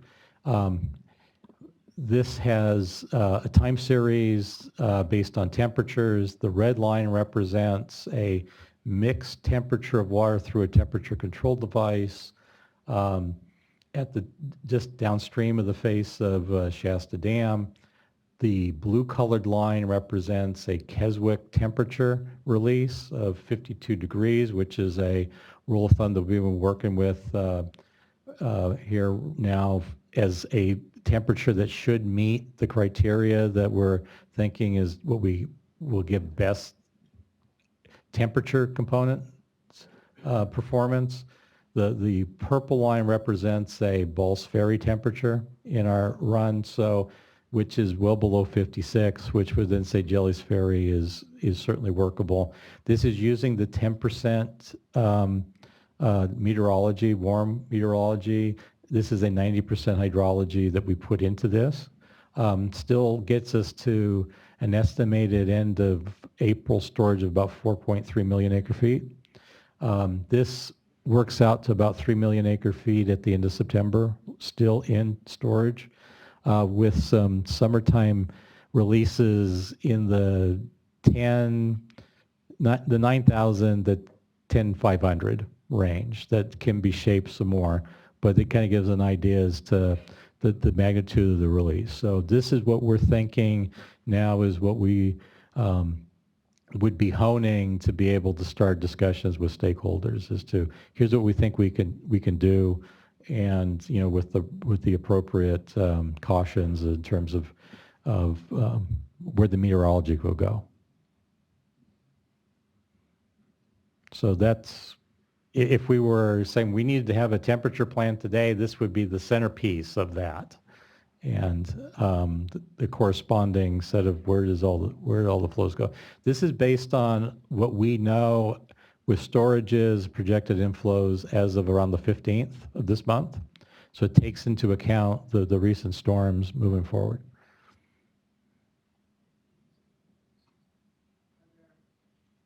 Of course, you're going to be staying with us, though. Yes, I will. That's great, so that we can do that.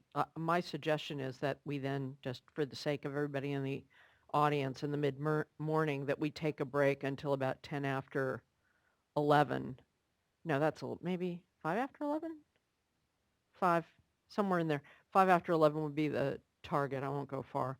And then we'll resume with the fish agencies. And I know some of the fish agency folks have to leave by 1. I'm just going to say right now that we need to have some of the fish agency folks listening to the rest of the day. And if they can't be here, I'll make sure they each get a video of it. But if someone can let me know that, that's important to me, that the fish agency folks are listening to all the discussion for the rest of the day. I understand they may have there's a lot going on, but I want them to hear everything everyone has to say today. So thank you. That was a very good presentation. Thank you, Ron. I'm sure we'll have more questions, but that was very helpful. All right, we'll take a brief recess.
Dana down.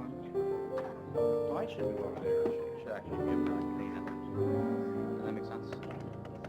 I don't think it matters. I don't. I mean, there's a microphone over there.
Is there a call-in number?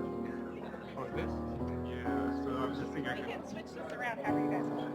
So it's a webcast, right? Oh, yes, it is. Is there a phone-in number? Not a phone-in number, They went but it's, recorded. Yeah, that's fine. I mean, I just thought it'd be efficient But if you I can could. play it on your phone, you know, like the audio is on there, so you don't have to put it So I down. might be able to pick it up. Okay, fine.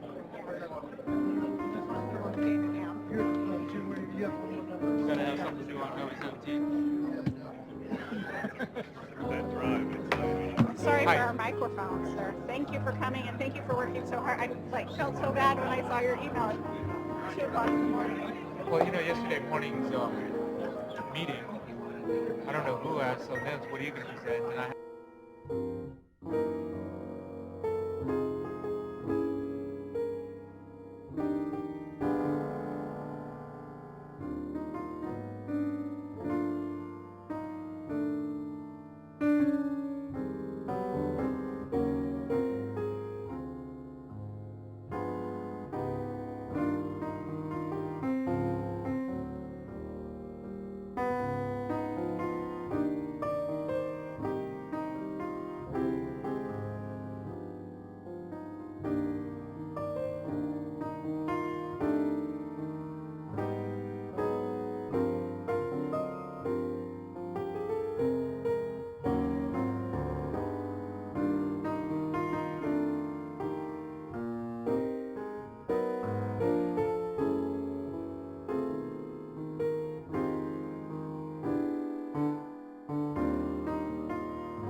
All right.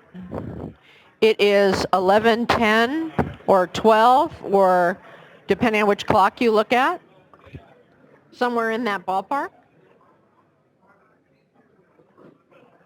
All we still know is it's daylight savings time. All right.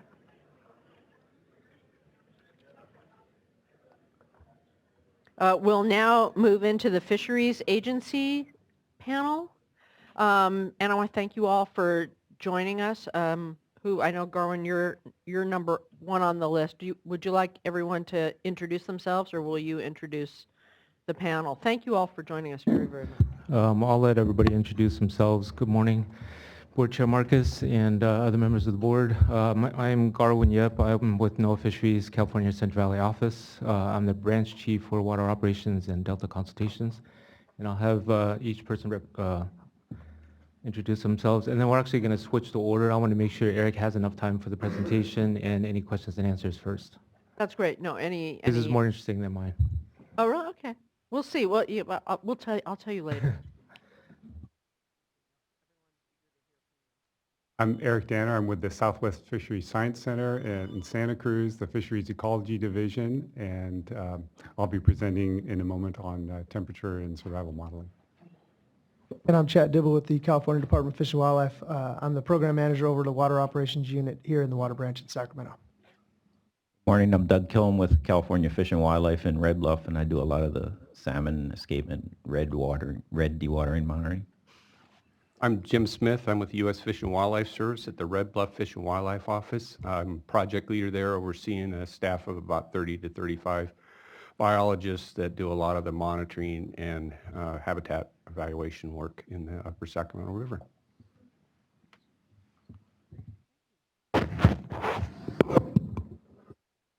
Okay, we'll jump right in then.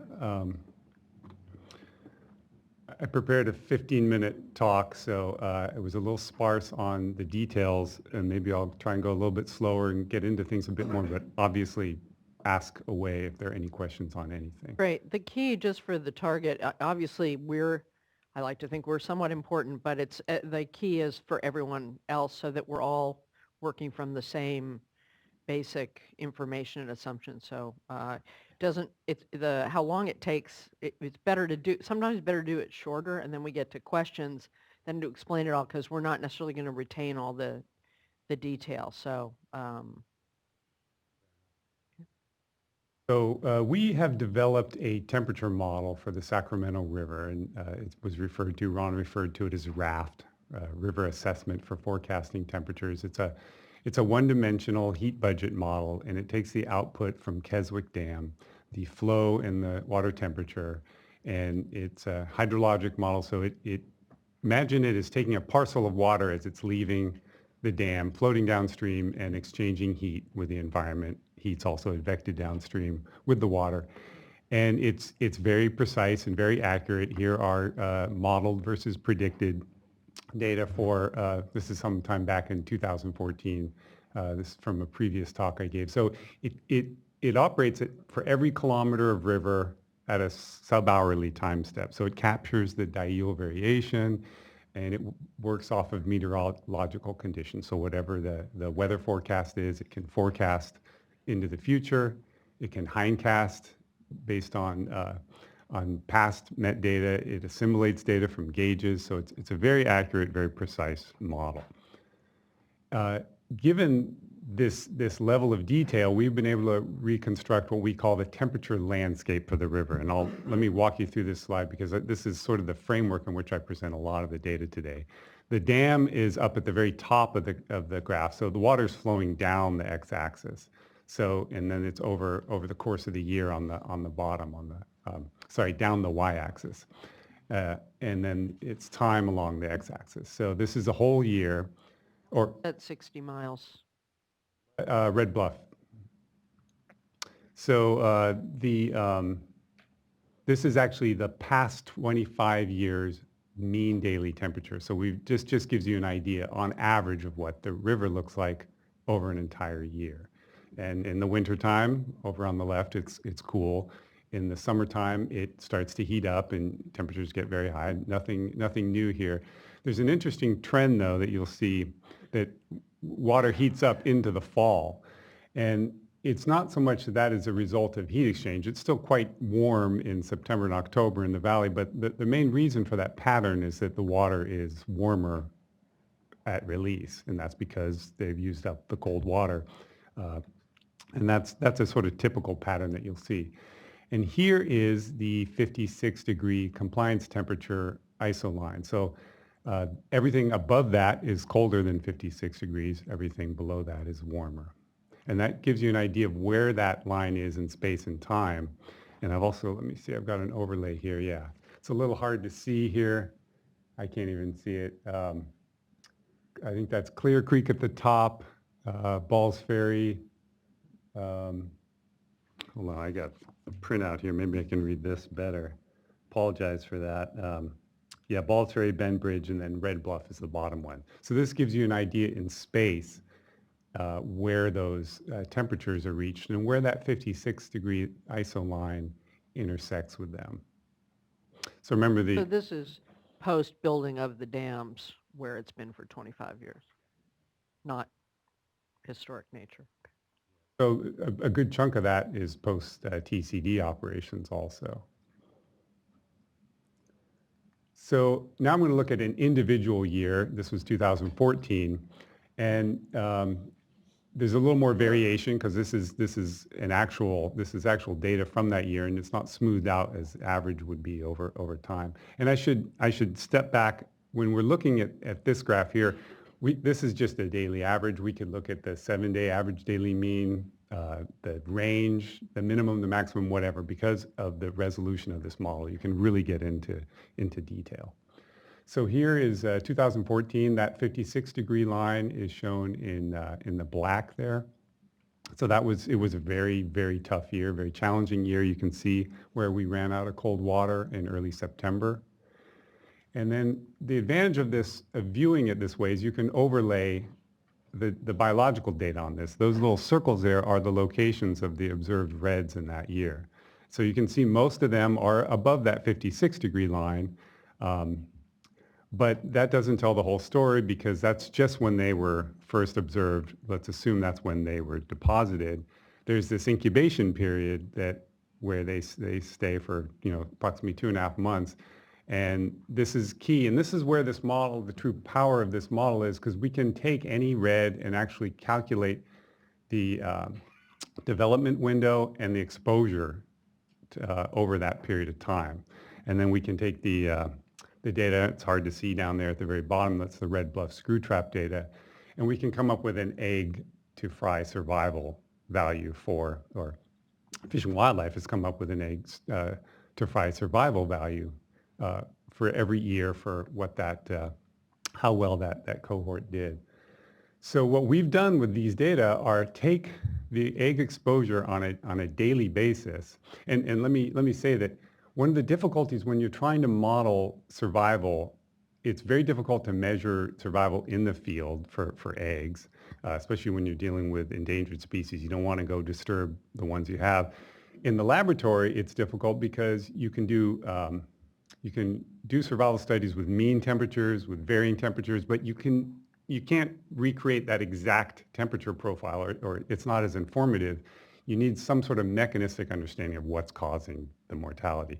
So what we've done is we've taken the survival data, we've taken the egg exposure data, and we fit a model that best predicts what the daily survival would be, and then we add all that up over the course of a year, and we can get a survival estimate for each one of those reds. And it fits two parameters. One is the critical temperature, which we call T-crit, and that's a temperature at which every temperature below that, there's no temperature-related mortality, and everything above that, temperature mortality goes up.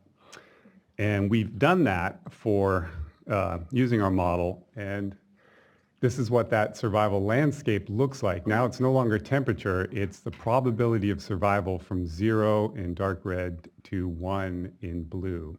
And this is what it looked like for 2014. Those are the same red locations.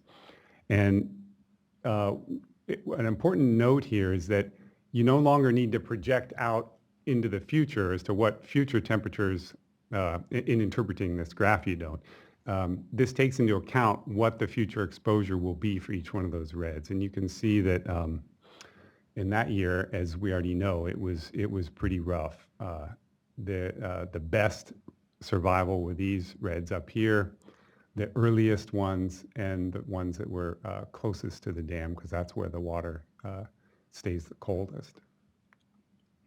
So this, we think, is a very powerful tool for evaluating past impacts and projecting into future impacts.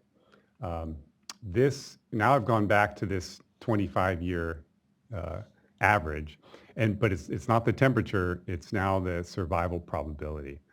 And it looks very similar to the temperature, as you would expect, but it's sort of shifted up, and it's shifted earlier because it takes into account future conditions. So if you were to place a red anywhere on this graph in space and time, that very point would be the probability of survival looking at the 25-year mean, which is Still a mean, but it is a mean. It gives you an idea of what's going on, but it's misleading in some ways. I'd like to point those out in that quite a few years, the temperature doesn't go up like that 56-degree line indicates. It's flat over the entire development period, and we have little to no mortality, temperature-driven mortality in those years. It's the years where things go bad that cause that mean to go up. And the key is when things go bad, they go bad really, really quickly. So from this, you can see where the 56-degree line is, and you can see where that fits on the survival probability. And the fish that spawn early, it's a little hard. Hopefully you guys' screens are a little clearer than what's being projected up here. But Yeah. yeah, so what's the early and high up, they'll do better. But as the season progresses, probability of survival drops. And as you move downstream, not surprisingly, probability of survival goes down. This is just the temperature-dependent function of the model. They're the locations of the various points. Just I always need remedial graph. I'm not going to take all the time with everyone here, but remind me again, what's the 0.5 and the 0.9 mean? Is that a likelihood of survival, or what does it mean? that is the likelihood of survival. It's the same as the colors. It's just showing where, because it's hard to look at the color and then line it up with the with where on the graph it would be. So that 0.5 would be anything to the left and above that would have a 50% chance or better of survival. Anything below that 0.5 to the right, anything inside that 0.5 ISO line has less than 50% chance of survival. And that's just the temperature dependent mortality here. This next graph, This next graph shows the upper one, which is the temperature dependent function, but in order to get total survival, you need to multiply that by the background survival, and that is that includes everything after they hatch and before they're picked up at Red Bluff. So this, predation, every other aspect of survival, and when you multiply those together, the numbers obviously can drop significantly. What? Watering's in here too, I'm assuming. Dewatering is not part of this model. It could be incorporated, but no, it's not. What is included on non-temperature? The biggest driver in the background component of the background survival component of the model is the density of female spawners picked up from the carcass survey, and essentially Many there were in the first place. Okay.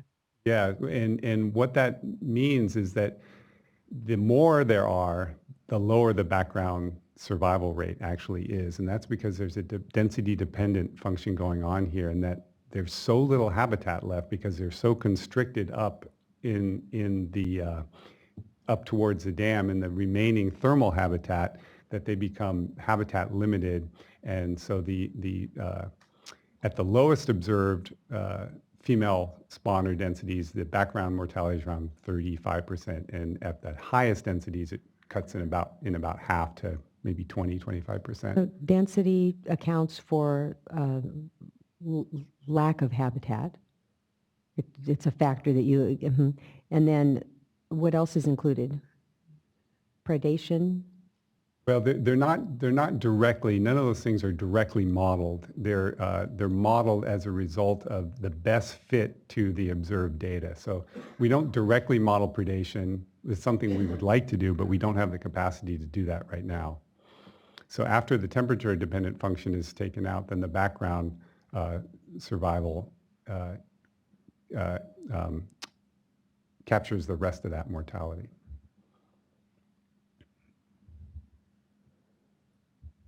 So look, you can, like I said, you can look at individual years. Here are the past 4 years, starting in 2012, where first year of the drought, but there were still enough cold water resources, and there was essentially no temperature-dependent mortality that year. 2013, temperatures started to creep up. I don't have the numbers off the top of my head, but there was some temperature-dependent mortality that year, but it really wasn't too bad. We've already talked about 2014, where something like 77%, and 2015, where I think it was even higher. Both of those years, there was less than 5% total survival as a function of temperature and background together. And then where we see this tool being useful is moving forward. These are 4 hypothetical scenarios that for potential operations in 2016, and those are, we've gone back to the temperature only. This is the result of the temperature model for those scenarios, and you can see where that 56-degree ISO line is in each of those cases. And then we use that we don't know where the reds are going to be, but we used an average of the past 3 years as where the potential locations of the reds are for this year, and then use that to generate a survival curve or surface for each of those scenarios. So you can see I think the 90% line is that white line on there. Some scenarios are better than others, but this gives you a sort of snapshot of what it would look like based on those operating scenarios. Because you don't know where the reds are going to be, is there any work that you do on constant refinement of the model by way of looking at actual versus observed to the extent that you can look at actual?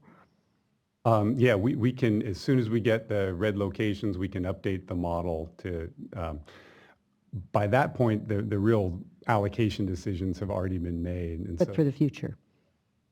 And do you make adjustments? Have you made adjustments to the model?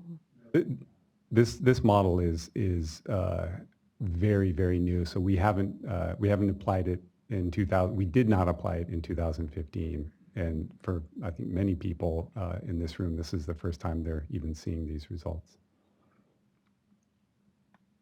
So this is one way, the kind of snapshot view of looking at it. But the way the model works is it runs numerous iterations and tries to find the best fit based on the data.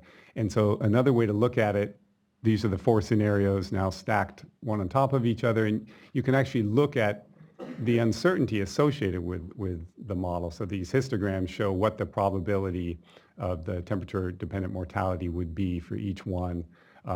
So, clearly scenarios 1, 3, and 4 look much better than scenario 2.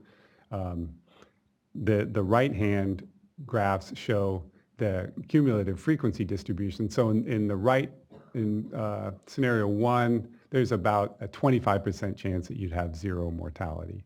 Scenario 2, there's maybe less than 10% chance you'd have 0 mortality. Scenario 3, 50%. It gives a more comprehensive and thorough way for the decision makers to look at the range of possible outcomes. Is it management, or is it what nature is giving us? No, these are management scenarios. So these are based on what the Bureau of Reclamation believes they can operate to, and so we're working closely with them to come up with what the scenarios are, and well, they're coming up with the scenarios, and then we run them through our model. That's basically the approach. The idea here is we can run any range of possible scenarios, including long-term planning under various climate change. It's a very flexible system. Whatever the operating conditions are and whatever your met conditions are, we can run it through the model. So do you, this is based on information that the Bureau has given you as to how they could operate the system. And included in each scenario, do you have information regarding other issues such as trade-offs? No. Or it's just limited to temperature? It's just limited to temperature and the associated impacts on fish. Have that info to throw into the mix. Okay. Interesting. Oh, and then Ron was mentioning earlier about our fiber optic cables. So back in late August of 2015, we deployed this fiber optic cable within the reservoir vertically that collects very accurate, within 1/10 of a degree Celsius data at some ridiculous level of like every 12 centimeters, which is far, far more detailed than anybody really needs. But the point here is that it gives us a very clear thermal profile of the reservoir. In this case, the 50-degree temperature isoline is shown there, and come January, boom, it all turned over. It's all cold water. You can see there was a little bit of warming that occurred when things stopped. Awful February. February, and that is going to start creeping down, but we'll be able to keep an eye on it. And this is way out of date. It's over a week old, so of course things are very different now. Yeah, it is thankfully a very different world now. But there are some interesting dynamics occurring. There's some, they tell me, internal waves that are going on that cause this very high resolution variability that occurs. We are working with the University of Nevada, Reno to do some more complex computational fluid dynamics to figure out what's going on with the temperature of the water actually entering the TCD. This is just a new, and I wouldn't say it's not redundant, but it is a backup or additional information to what Ron is collecting with their thermal profiles. And then finally, I just wanted to touch on some potential long-term measures. This is one of the questions that was part of the meeting today is, what are the long-term measures that could be considered? And I'd like to reiterate what others have said, and that, the Shasta and the Sacramento River are not operating in a vacuum here. It's part of a larger system, and the inputs into Shasta are really the key issue in many ways here, because with the limited range of habitat downstream from Keswick Dam that the fish are spawning in, the day-to-day meteorological conditions aren't that critical. It's the temperature of the water as it leaves the dam that is the biggest factor. Heat waves can come through. It can have an influence on that water temperature, but the overall heat exchange that occurs over the summer and the fall is very predictable. We know what that's going to be. What we don't know is how much cold water we're going to have to work with. Now that relationship, I want to be clear, is the further downstream you get, the more heat exchange becomes a factor. But for that very narrow 10, 15 mile window below the dam, it's all about the release temperature. So knowing what goes into the dam, and that's what this rather unappealing figure is all about here. It's a series of coupled models. We've got to go from the watershed to the reservoir to the river to the estuary. We're really good at understanding the flow and modeling the flow of water throughout that whole system, but we're not really good about understanding the heat exchange and the temperature associated with that. And if we take this approach where we look at it all the way from the mountains to the sea and look at the heat exchange and the heat advection that goes on as the heat moves from system to system and exchanges with the environment, I think we're going to be in a much better position to forecast future conditions and really understand how the confluence of all the different rivers entering the delta, what effect that's going to have on the delta. I think the conventional wisdom is that by the time the water reaches the delta, all the heat exchanges occurred, and it's all then just driven by local processes. And I don't think that's entirely true. I think, I know from our modeling that there is an effect of operations. It's minor, but it does affect temperatures at the delta. So I think this larger scale approach is a way to go in the future. And that's all I have. No, thank you. That's very encouraging. I can see how this data, as you share it with the project stakeholders, et cetera, can facilitate much more precise conversations about the trade-offs. So it's encouraging. I'm sure we'll come back to it. Are there questions now, or can we keep moving through? I just assume keep moving through and then do questions. Next. Thank you. Those are nice.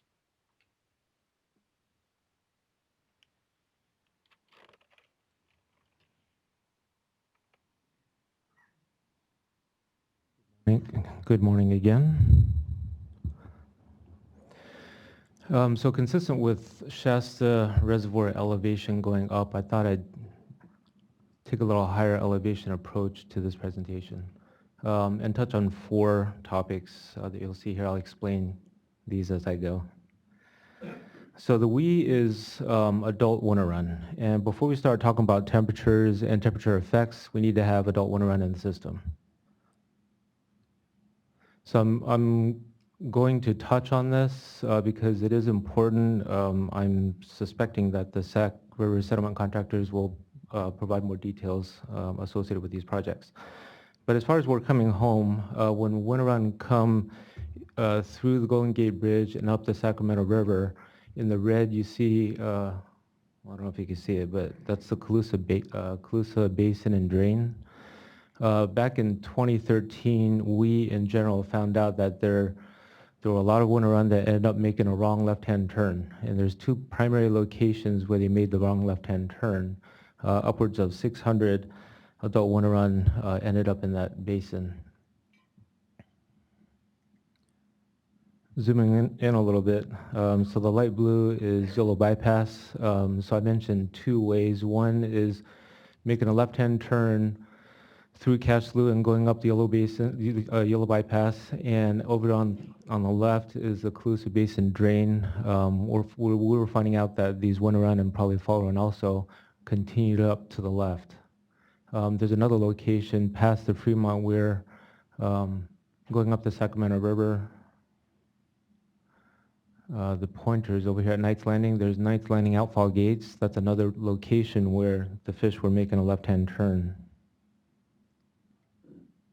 So what I have here recalculating is the GPS, the annoying lady that says recalculating if you make a wrong turn, trying to set us straight. So one of the recalculations is an effort through a lot of parties. Reclamation District 108 was a champion of this, along with expedited permitting and just so many people and organizations that put this whole effort into implementation.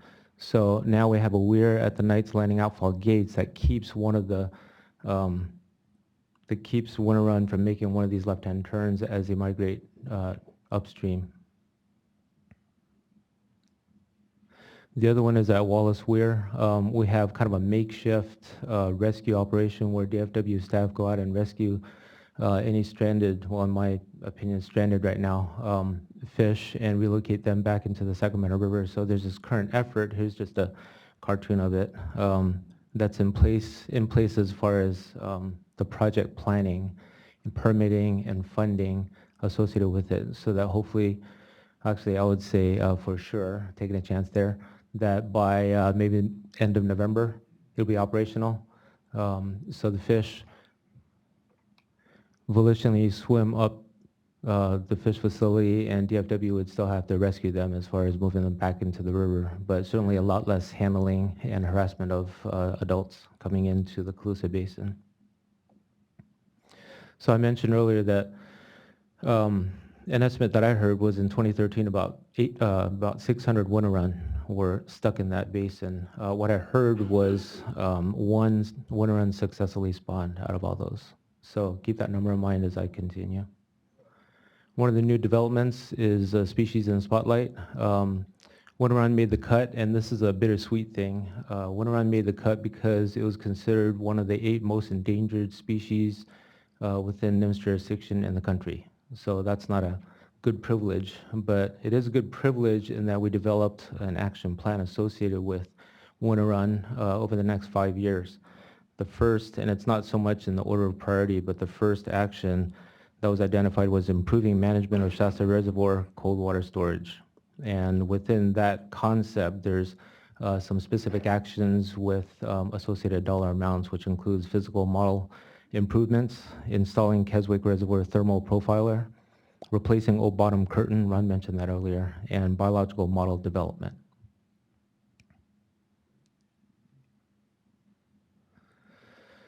So 2016. So this is a graph that I've shown in previous presentations. We have the overall average survival 23.6, 2014, 2015, we didn't do too well. In 2016, these are the adults from the 2013 brood year. I mentioned 600 that was stuck in Calusa Basin, one that might have successfully spawned, but of that brood year, when you look at the estimate of egg to fry survival to Red Bluff, it was at 15.1. So even in 2013, it was considerably less than the average survival. So that's what we have to live with the adults coming back this year. From what I heard, looking at jacks that came back last year as an indication of strength of year class, I don't know what the number would be, but I heard that this year's escapement might be lower. Lower than what, I don't know, but it's not going to be that much. So evolving science, There was a study last year, I think Jim is more familiar with this. I don't remember the dates, but there was a study conducted to see if juveniles coming down past Red Bluff, or actually even before Red Bluff, experience diseases. Is that a factor to their survival or increased mortality? So there were studies on late fall run, sentinel studies, putting cages, and then the winter run that are detected at Red Bluff rotary scoop traps. So there is sea shasta and white spot disease. I think in the December 15th panel presentation, it's the same slide, but I think I mentioned that this is, people have mentioned that this is similar to the lower Klamath condition of low warm flows. And hopefully it's not the same condition as far as that kind of mortality, but it's something that we need to continue to study. It is one study that we're looking at right now. So 2016, the January, well, I'll just say January, I don't remember the date, drought contingency plan that Reclamation and DWR submitted to the board had this attachment 4, and back in January, we had no idea what Mother Nature and the hydrology had in store for us for 2016. Is it going to be another, is it going to be the 5th year of a drought, or are we going to be in this kind of situation? But just in case, we're talking about the 3rd of 3 cohorts of winter run that we really need to protect. We established, we being NIMS, asked Reclamation to put this attachment in as part of the drought contingency plan. And these are some of the metrics. We went back to the science and took a step back, and instead of seeing what can be done in a bad situation, we tried to put on the perspective of the winter run. What do you need? And we also look back at the RPA to see what we intended in the RPA as far as requirements and how well were we doing over the last 5 years, and can we do better, and how much better can we do in 2016. So this is part of the attachment 4 from that drought contingency, drought operations plan. And here's the other part. So going back. Yeah, if you can interpret in sort of for lay people that what the 2016 adjustment means. Okay. So the adjustment has to do with the RPA. We're looking back, and the RPA for the entirety of the long-term operations of the Central Valley Project and State Water Project includes 72 separate actions. For temperature management of not to exceed 56 degrees, and I wanted to clarify, it's not to exceed, it's not necessarily a target. Like we think of speed limits, we're targeting 56 or 65, you know, if we go 70, that's okay, there's no cops out there.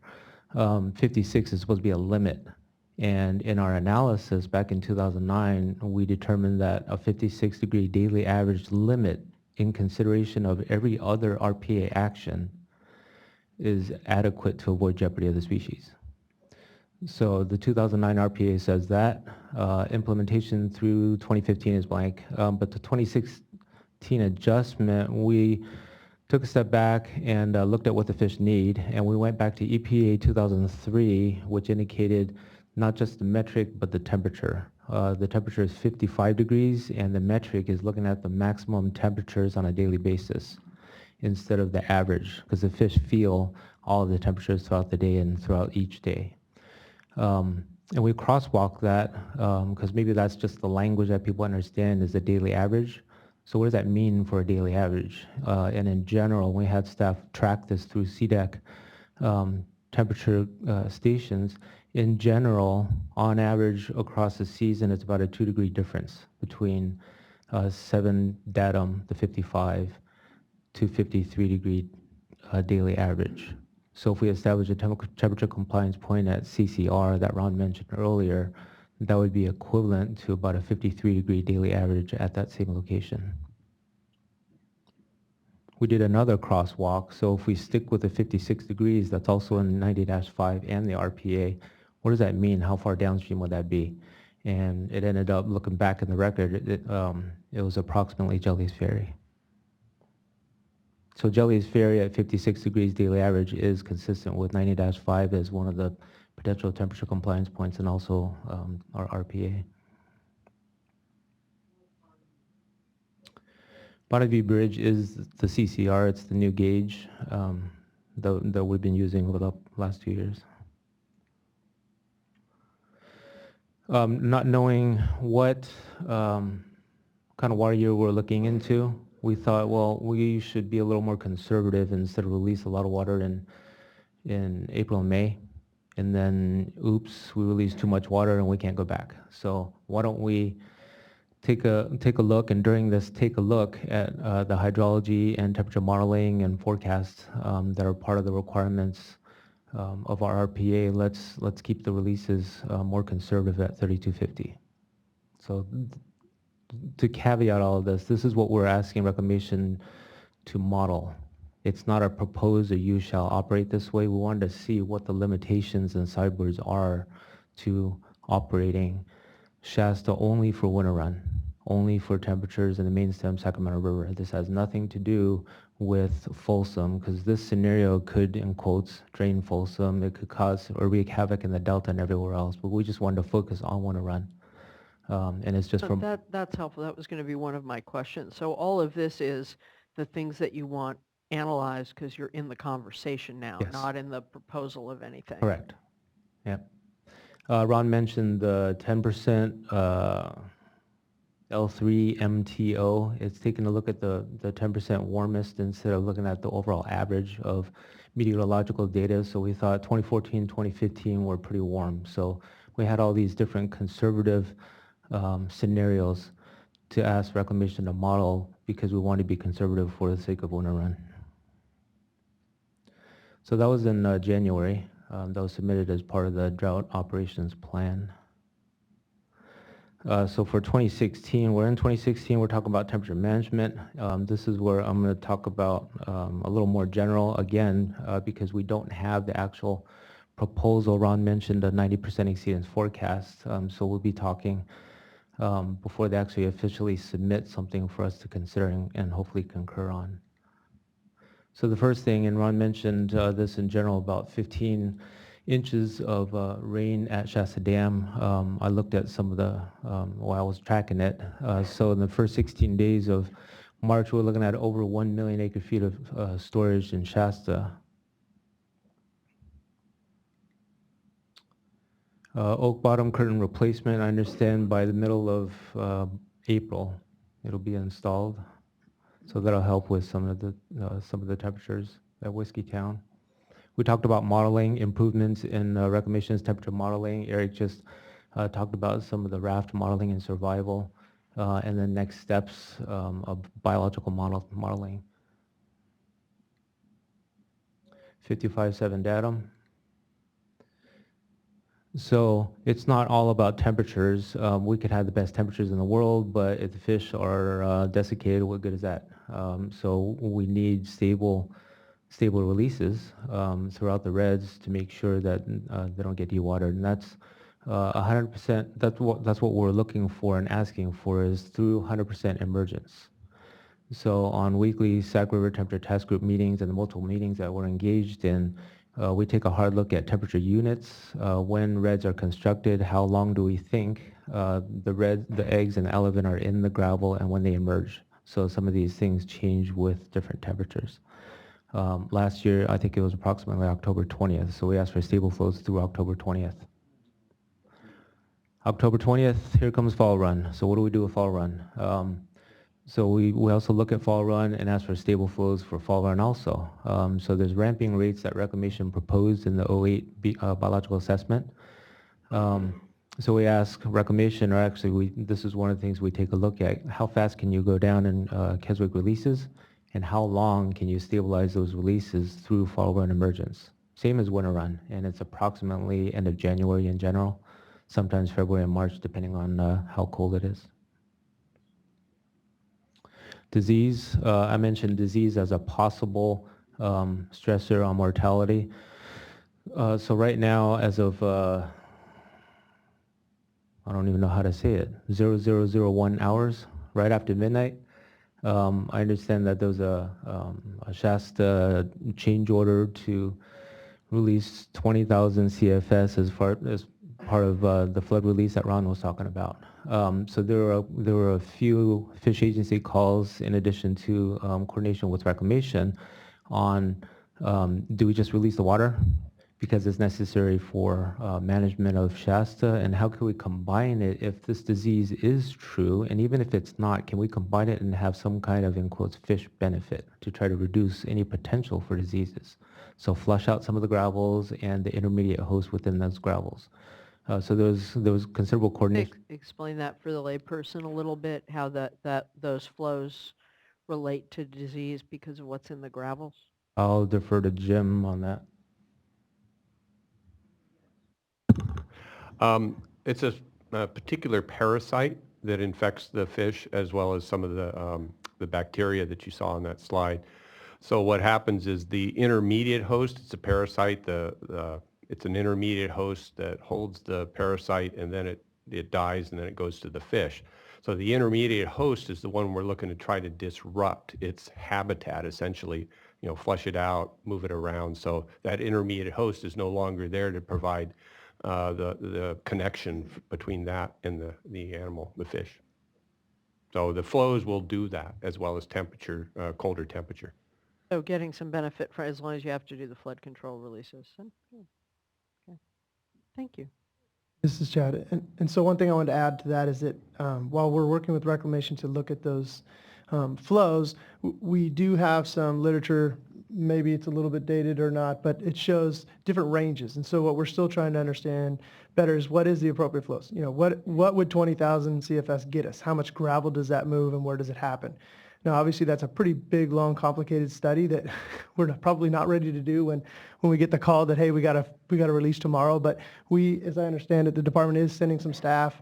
We had some staff out to at least try to take some photos to sort of assess where some of this potential movement might happen, and then maybe do some after assessment as well to see what the 20,000 gets us. I think some of the literature we had was on the Sacramento, and every tributary is different, right? So, but I think on Sacramento, we had in the past some data that was, 35, 40,000, 50,000, kind of really, really high flows, which we would expect to see a lot more movement. So at 20, hey, any benefit is great if we can actually get some out of it. And so we're going to try to assess that as best we can, given the timelines and the staffing constraints we have.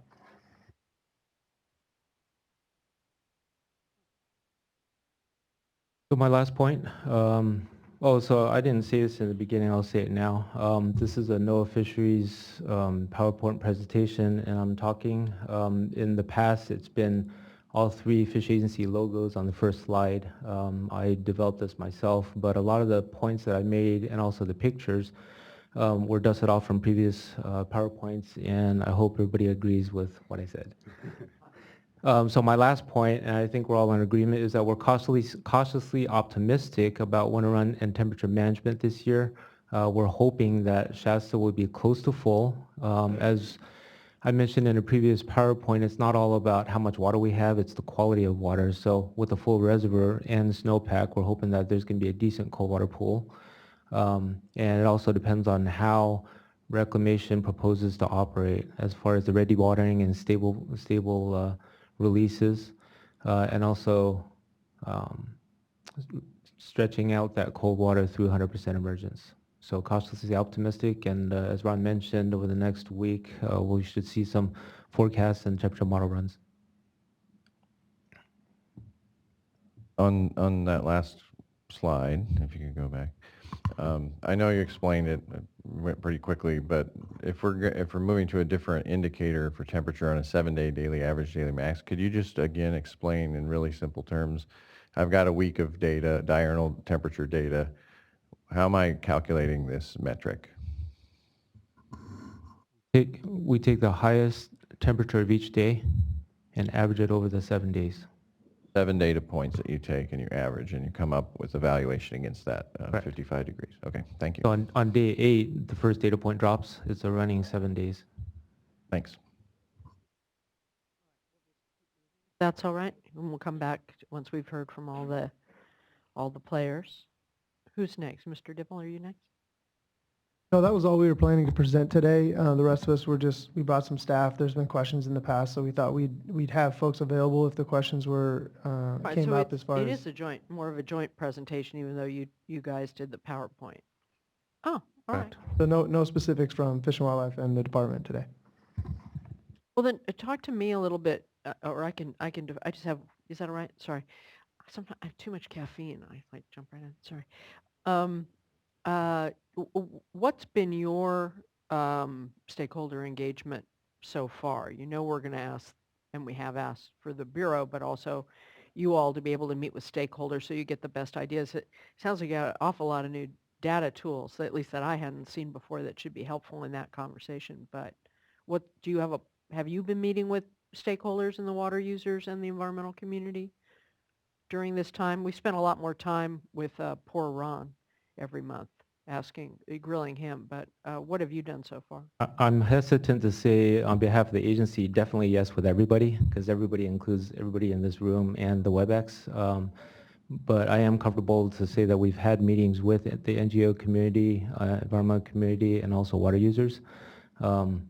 We meet, well, especially with the Sac River settlement contractors, it's all about upstream and how much water they get, how much do they not get, and the actions that I mentioned earlier about coordinating different projects. Can we get more fish upstream so that they can benefit from the temperatures, things like that. If you want to answer more, then I'll go to my next question in a second.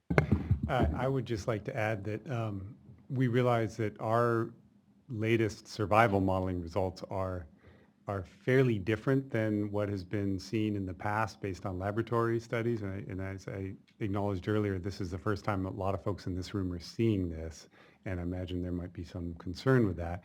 And what we are willing to, we'll go by your advice, but we're going to publish this in peer-reviewed journals, but we also imagine folks might want some sort of more information about this model than what I was able to present today. Right. And happy to have a WebEx or some other opportunity to present what our model is based on to the folks that would be interested. And while I've got the mic, I'd also like to point out that there's a mechanism as to why the results are so much more severe than what we've been going on in the past. And it's because most of the existing models are based on laboratory data, not field observations. And we've developed a mechanism as to why the egg mortality is so high under these temperature conditions, which has to do with the diffusion of oxygen under low flow within a red. It's all there, but and I don't have time to go into it today, but we would be happy to present that sometime in the very near future, either in this venue or something hosted by NOAA Fisheries.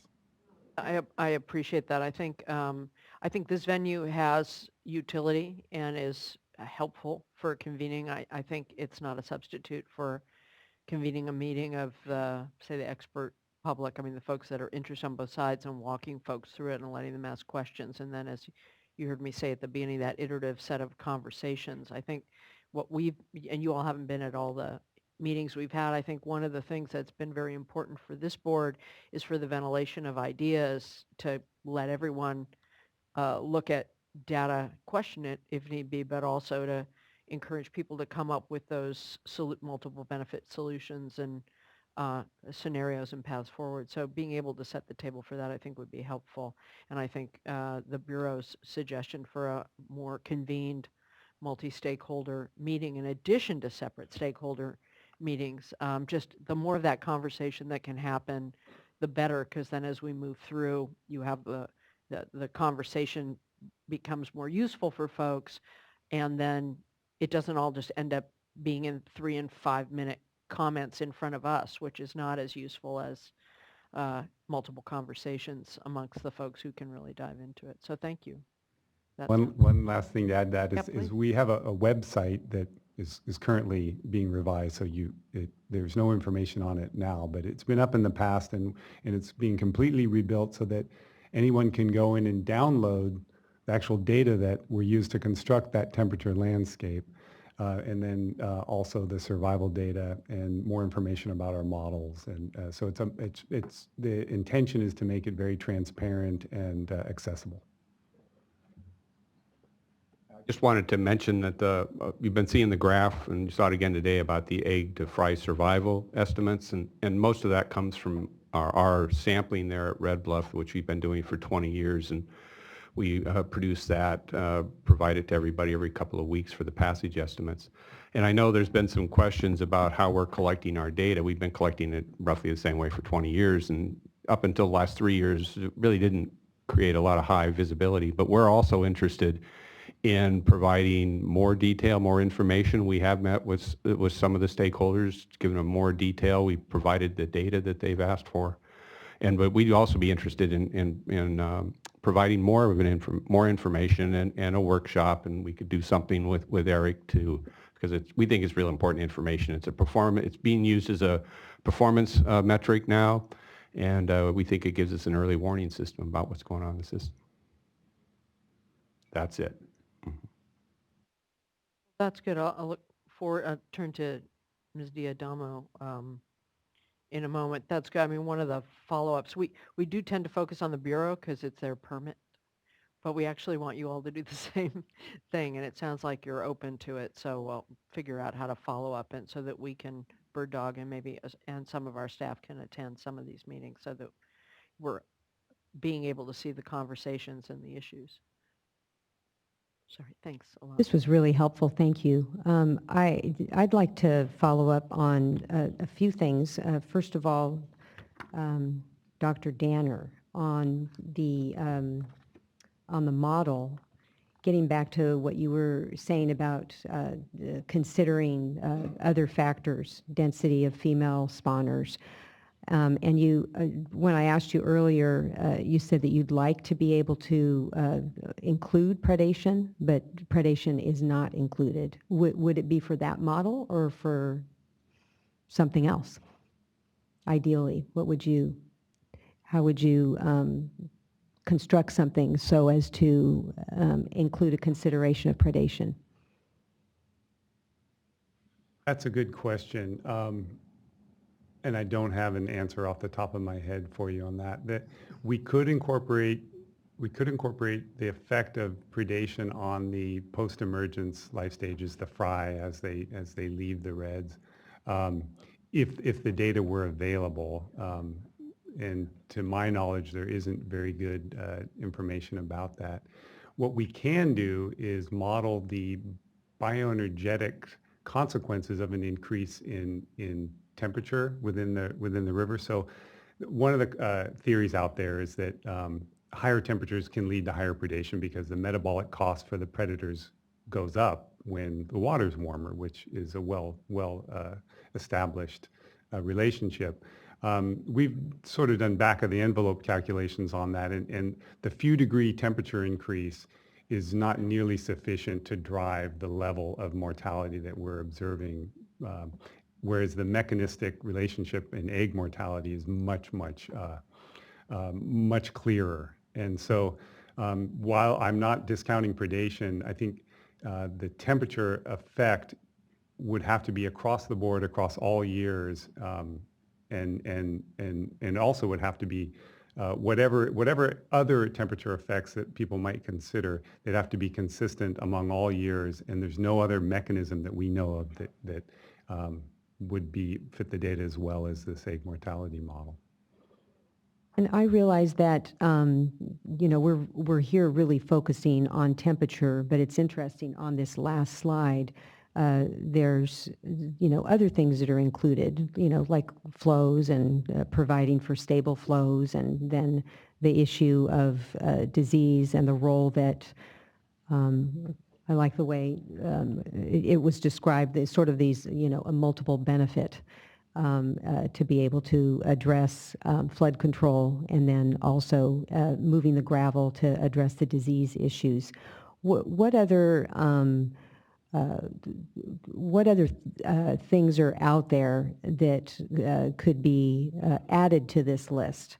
For example, the Wallace Weir and the Knights Landing outfall gates, sort of those issues regarding obstructions. Could anything else be added to that list? Anything on, and I don't want to go down this because I know that there are differing views, but other things that could be added relative to addressing predation, habitat projects aside from, these issues with the obstructions, but other habitat improvement projects, kind of getting back to what I said in my opening comments about things that could be done in short order. I went back to this slide because there's 5 actions associated with the Winter Run Action Plan. A couple of them are definitely long-term. It's reintroduction of Winter Run in Battle Creek and also upstream of Shasta. There's some other ones in here that I mentioned as far as improving management. It's not just improving management in terms of modeling, which certainly helps, but also things like replacing the old bottom curtain that are physical things that we could to capitalize on the water that we have there. I'm suspecting that the Sac River settlement contractors, when they come up in their panel, they'll talk about their salmon action plan. They have a whole list of actions that we've also reviewed. Some, not too many, we are cautious about, but there's a lot of them that we gave thumbs up. This is good. These are good actions to restore the habitat. Painter's Riffle, that was a project that I think it was the Golden Gate Salmon Association that championed. So there's a lot of habitat projects out there in different lists. Like I just mentioned, GGSA has a whole list. I don't have them on my fingertips. That's helpful. And then my last question has to do with getting back to your slide right after that, what's in store for 2016. And we've had Tim O'Laughlin from the San Joaquin Tributaries Association has been in here a couple of times raising the issue of ocean harvest. And I know our staff is going to be talking with either you or your staff about this issue to just get more information. But could you comment on just focusing here on what's in store for 2016, the role that ocean harvest might play in returns? In 2016, I understand the PFMC met last week and has different alternatives for public comment before they provide a recommendation to NIMS. NIMS, in a different division, Protected Resources Division, did analyze and issue a biological opinion and RPA on the bycatch of Winter Run on ocean harvest. So there's specific things to follow within that RPA. I don't know what's in store in general, or I guess in specific, ocean fisheries and its effect on Winter Run. But there's certainly, I guess as the fishermen, are certainly impacted by the number of Winter Run out there and the effect of Winter Run bycatch on just general salmon fishing. So they're impacted by this also. So we have so many things to think about. I mentioned that we want to be conservative going into 2016 for water management. That water management is affecting water supply, but also ocean fisheries. And what do you all do internally to coordinate? So it seems to me that these issues all fit in together, even though it's different, divisions. But what are you doing to, if we spend, or you all spend a lot of focus on temperature management and trying to, each year improve and try and get this right, improving your models. What are you doing to share that information with the folks that are working on ocean harvest so that you can share information and look at this system in a more comprehensive way? We have NIMS reps on the PFMC and the Habitat Committee associated with the PFMC. We don't coordinate to the extent where our Sustainable Fisheries Division gives me a call and says, what do you think about this kind of bycatch rate? We're assuming affirmatively that the ESA and the Section 7 consultations associated with them for Winter Run harvest and also for operations is right, that each of these independently and in consideration of both in the environmental baseline and also effects of each are adequate to avoid jeopardy. I mean, that's the end game for ESA, and action cannot jeopardize. So that's why partly why we have RPAs for both, because the initial proposal was likely to jeopardize. But we do coordinate as far as talking to each other. Like I said, we don't check in and say, what do you think about this kind of bycatch rate? I've presented at the Habitat Subcommittee because even though it is about ocean harvest, that subcommittee does, or committee to PFMC is interested on the effects of operations and habitat in freshwater. Yeah, because it seems you need to know the whole life cycle of the fish each time it goes back and forth to do both in a way. Our lab, in collaboration with the regional office, are developing a full life cycle model for winter run that includes 25 stage transitions from egg to fry, and then the migratory pathway through either the delta or the river rearing habitat in the river, the delta, the floodplain, the bay. Includes early ocean transition. So it captures everything, and it's an incredibly challenging model to build, but we are in the process of doing that. What's the time frame for that? Good question. We are, I don't have a definitive answer for that. Probably sometime within the next year.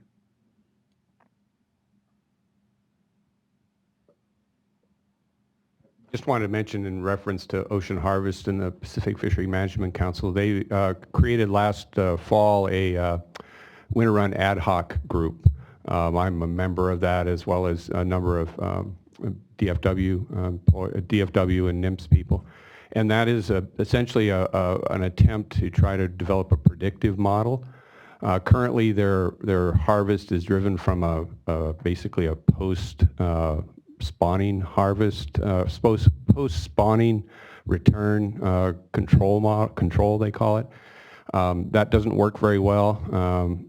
So we are going to try to develop a more predictive model. And so that's something that we met first time here a couple of weeks ago, and that is scheduled hopefully maybe for completion this fall to go into effect next year. And that's an open process. We're meeting regularly, and they're going to take information that's collected in the upriver areas and in my area, basically the passage stuff, and hopefully use that to develop a predictive model. Thank you.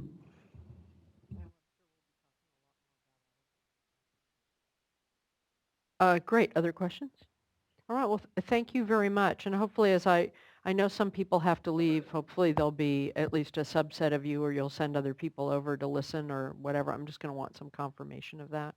Because again, this is that iterative set of conversations, and you'll be doing the smaller ones, but want you to also be able to factor in the kinds of comments and questions that we get from our We do comment. plan to have some staff here, and I think there's some staff online watching as well, so we should get the full rundown from them. That's great. Just if someone will give me a feedback at the end of the day.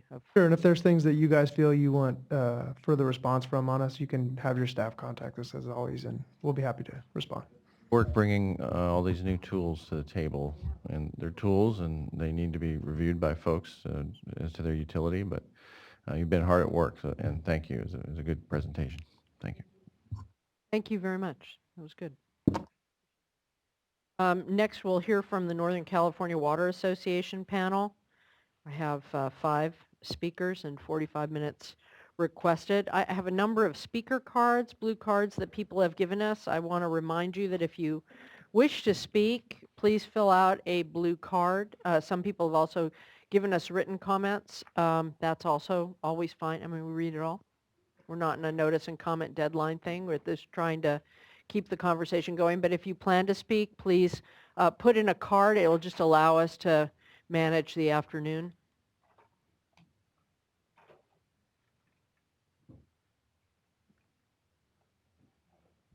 All right.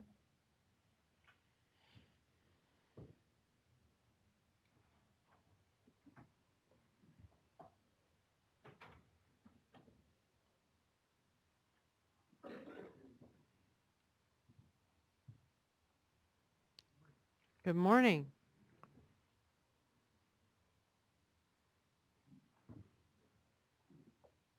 I'll wait till everybody's settled in. Steve will be back in a moment.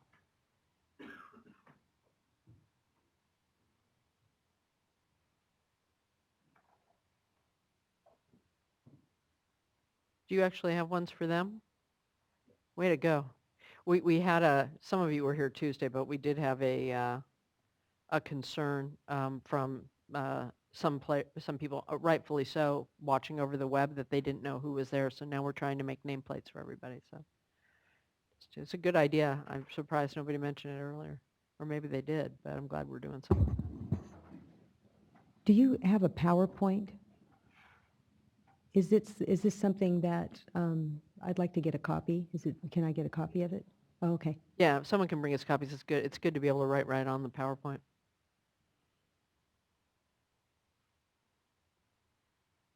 Thank you for doing maps with cities on it.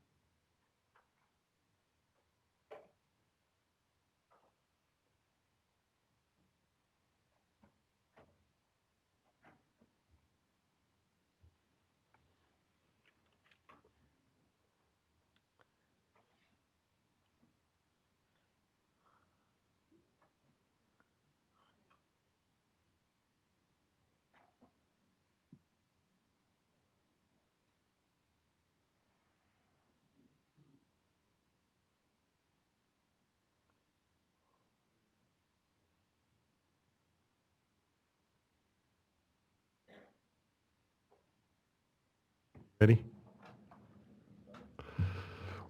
Well, I'd like to thank you. My name is Fritz Durst, and I'd like to thank you very much for the opportunity today to have a Sacramento Valley panel as part of your workshop.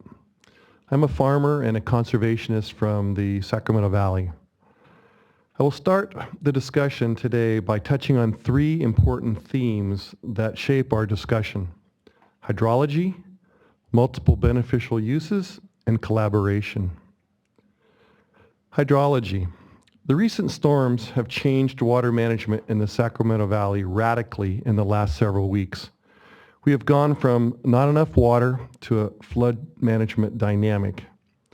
As an example, we are working with reclamation right now and the fisheries agencies on coordinating flood releases from Shasta to benefit salmon by a flushing flow that will clean important spawning gravels in the upper part of the Sacramento River. We have Walter Beret from MBK here today to provide a summary of this current hydrology that is shaping our decisions. Second, we are managing water for multiple beneficial uses. The focus of the workshop today is on Sacramento River temperature, which means that we are talking about one of many factors affecting one beneficial use on one river. You will hear several comments today that advocate for one single purpose at the expense of others. It's important that the State Water Board understands that in the Valley, we have been working hard for the past several decades on both environmental and economic stewardship across the special region. For the past several dry years, we have been proactively managing the limited water resources for multiple beneficial uses, including domestic deliveries to cities and rural communities, and supplying water for farms and habitat for fish and birds. Nowhere in California are the natural and human resources more closely integrated and cared for than in the Sacramento Valley. All of these beneficial uses have suffered water supply deficits during the past several years. Yet, because of creative water resources management, all of these beneficial uses have received more water than they otherwise would have in either natural conditions or without this creative water management. We hope that the State Water Board will join us in our efforts to manage water for both and protect all beneficial uses in the future, and not simply focus on the one part of the system at the expense of others. And third, collaboration. We are working closely with federal and state agencies, solution-oriented conservation organizations throughout the state, and other water suppliers, all with the objective to manage water in the Sacramento Valley for multiple beneficial uses.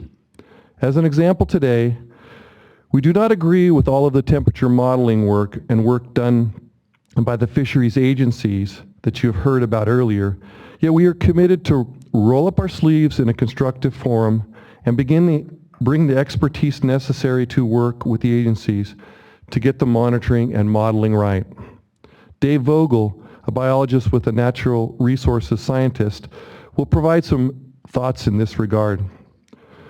More importantly, for the future of salmon, we are working with these agencies on our Sac Valley Salmon Recovery Program. And more specifically, the 2016 Salmon Recovery Plan, where we can continue to make important incremental progress to improve salmon habitat in the Sacramento Valley. Again, rolling up our sleeves and working with our various partners. With the focus on salmon today, Louis Baer, the General Manager at Reclamation District 108, will talk about the 2016 Salmon Recovery Plan. Mark Biddlecombe with Ducks Unlimited will talk about managing water for the Pacific Flyway. And finally, David Guy with Northern California Water Association will provide some closing remarks. We also have with us here today our counsel, Kevin O'Brien and Andy Hitchings, in the event that there are questions or legal issues arise.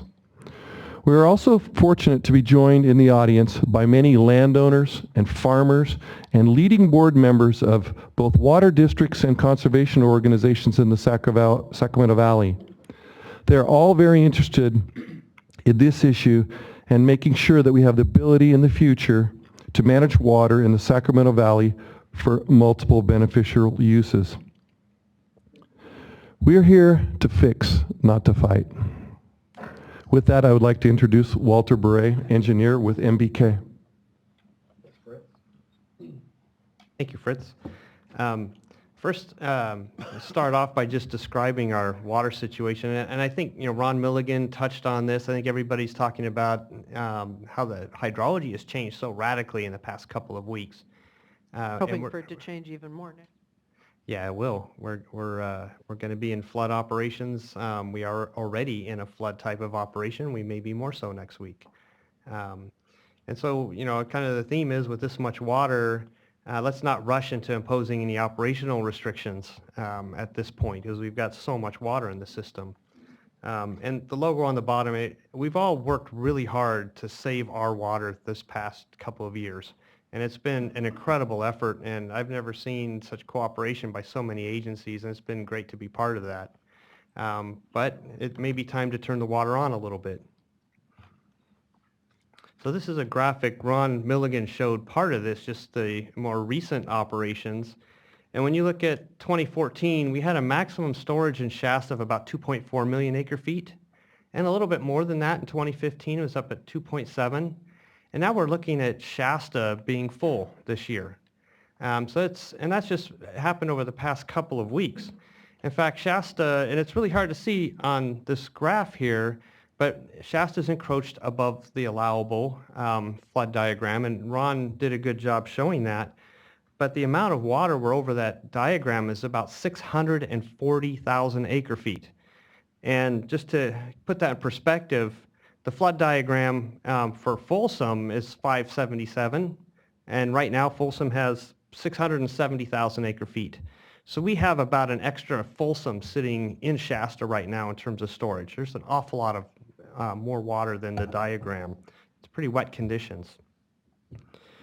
So one of the things that you see with that wet condition, we're going to have to get water out of the reservoir at some point, and Ron talked about the 20,000 CFS.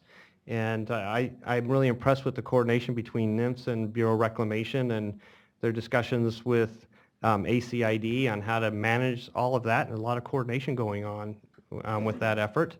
But with that, we still may need to have higher flows through the rest of the springtime, just so that the reservoir doesn't get too full and we can manage it.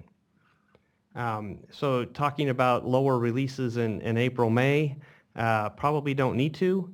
And another important thing is, the reservoir's high enough that we can take the water off the top of the reservoir during that time of year. We're using the warmer water before the winter run come up and spawn, so we can meet the multiple beneficial uses with that warmer water and then manage the colder water for the May through summertime period. Now looking at Oroville, we're in a similar situation in Oroville. In 2014, the highest we got was about 1.9 million acre feet. 2015, it was a little lower than that at 1.8 million acre feet. And for my calculations and looking at the data this morning, they're about 5,000 acre feet from hitting the flood diagram. So maybe by the time this meeting's over, they're going to be hitting the flood diagram. So they're in pretty good shape there as well. And they're looking at how to manage that water for multiple beneficial uses. Now looking at Folsom, we are about 100,000 acre feet over the diagram. And Reclamation has obviously stepped up the releases. They provided the picture of Folsom Dam, which was taken on Friday. There's maybe 17,000 CFS being released at Folsom there. It's quite impressive to stand there, and it's rumbling. It feels good to have that much water flowing out. So, it looks like, Folsom will be in a pretty good condition. Hopefully we'll have some good fall flows and good temperature control as well at Folsom, which would be good for the fall run as well as the steelhead. But it's not just the projects that are really full. What you see here is pictures of the Camp Far West spillway on Monday afternoon. There's about 17,000 CFS, and you can see the flow below the spillway. New Buller's Bar in the Yuba is making flood releases. They're right at the diagram. Black Butte on Stony Creek is way above the flood diagram, and they're making flood releases. Collins Reservoir has hit full, and it's made some flood releases. So we have a lot of systems throughout the entire Sacramento River Basin that are at flood control. They're full. The system's primed. I think that's one of the reasons you'll see the storm coming up. We'll get a very quick reaction to those storms because the system's so saturated. We'll get some pretty high flows from that as well. So being the typical engineer, I had to get out and go look at the Fremont Weir on Sunday afternoon. It was nice to see the water there. Lewis was up at the Tisdale Weir on Friday and got some pictures. So we have quite a bit of flow going into the bypasses, and this does good things for habitat, does good things for groundwater recharge, and there's just quite a lot of water in the system. The delta inflow from the Sac River has been about 100,000 CFS between the main stem of the river at Freeport as well as Yolo Bypass. That's enough water to really help out, delta ecosystem as well as the Sac.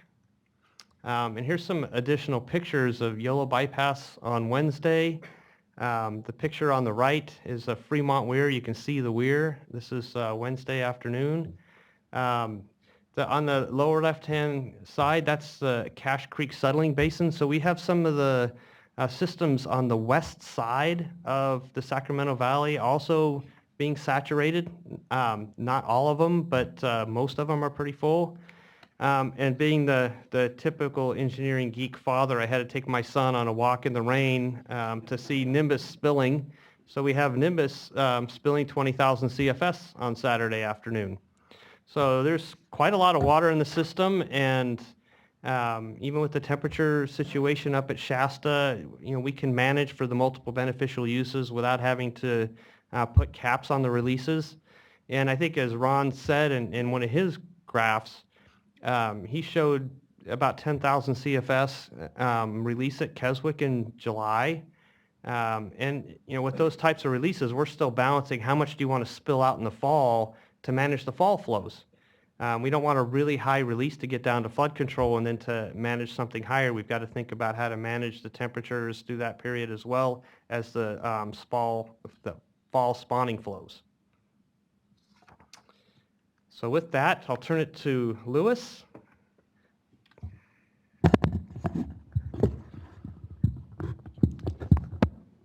So Lewis Bear, General Manager for RD 108, and really excited to be here. Appreciate the opportunity to present to you guys and share with you kind of our thoughts and what we have going. And so I think to start, I look at the last 2 years as something that kind of stress test our vessel here in the drought, and we've stumbled across or highlighted some leaks.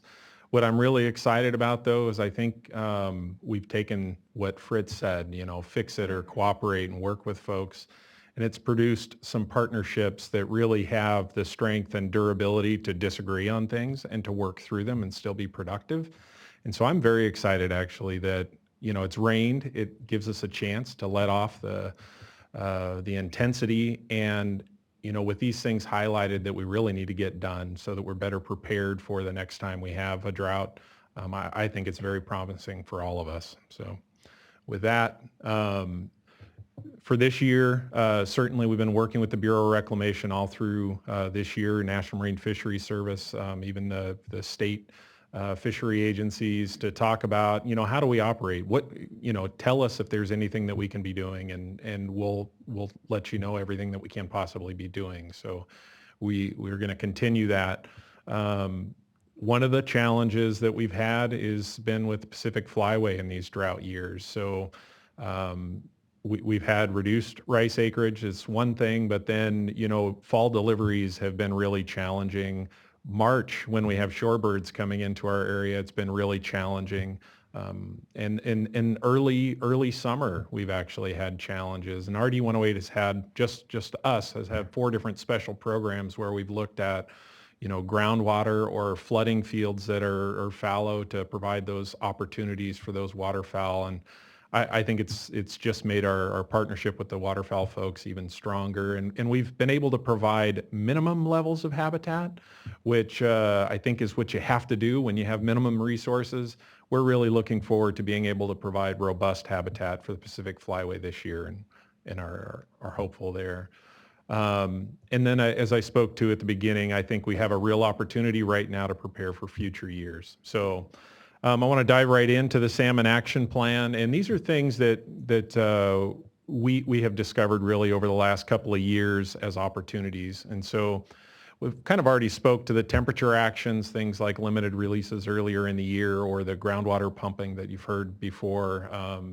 There's been a whole host of things that we've done in these extreme drought conditions that I think have helped retain as much cold water behind Shasta as possible. This year looks like it's shaping up different, and fortunately, some of those things won't be required to do that help, reduce our yields and cost substantial resources. So we're hopeful that those temperature runs will come out, and we'll be able to kind of optimize our farming operations.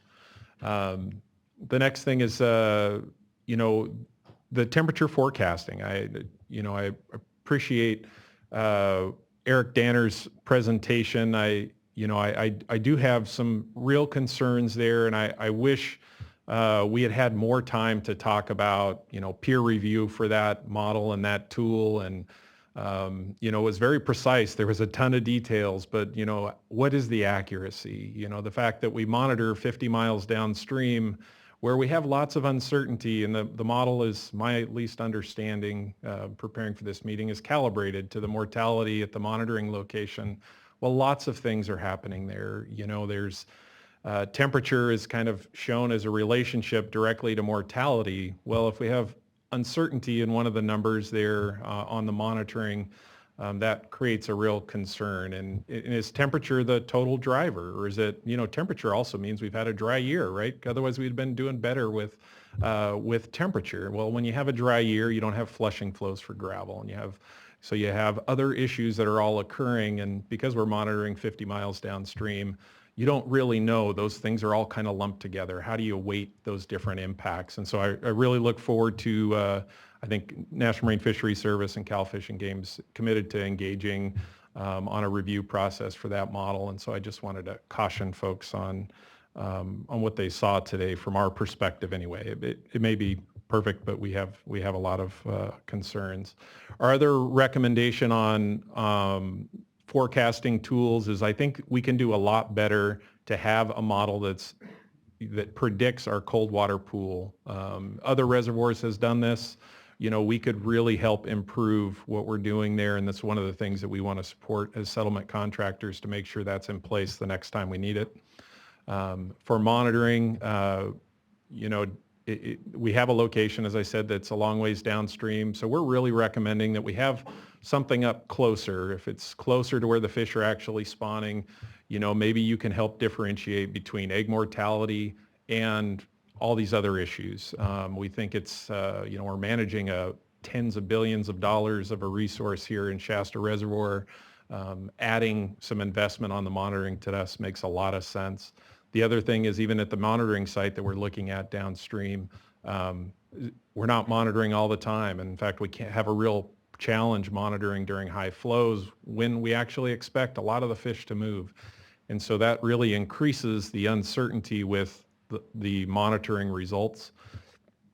And we think that should be improved so that we can better manage our investment to try to improve salmon survival. So the next item is the restoration projects, and I'll go into detail on some of those, but we think go ahead, Felicia. But I probably sent it already, but if I can have a list of all those concerns and things you just said, I took notes, that'd be great.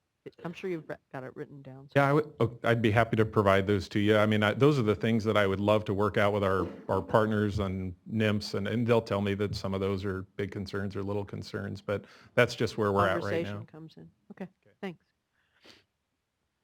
So we have some restoration projects that'll concentrate on kind of these physical parameters. Once a lot of it is improving spawning ground. You heard Eric Danner talk about the limited spawning gravels in the upper end of the system. We've had some projects to try to bolster that gravel, and then also work on survival from there downstream with some of the other projects, as well as the adults moving up.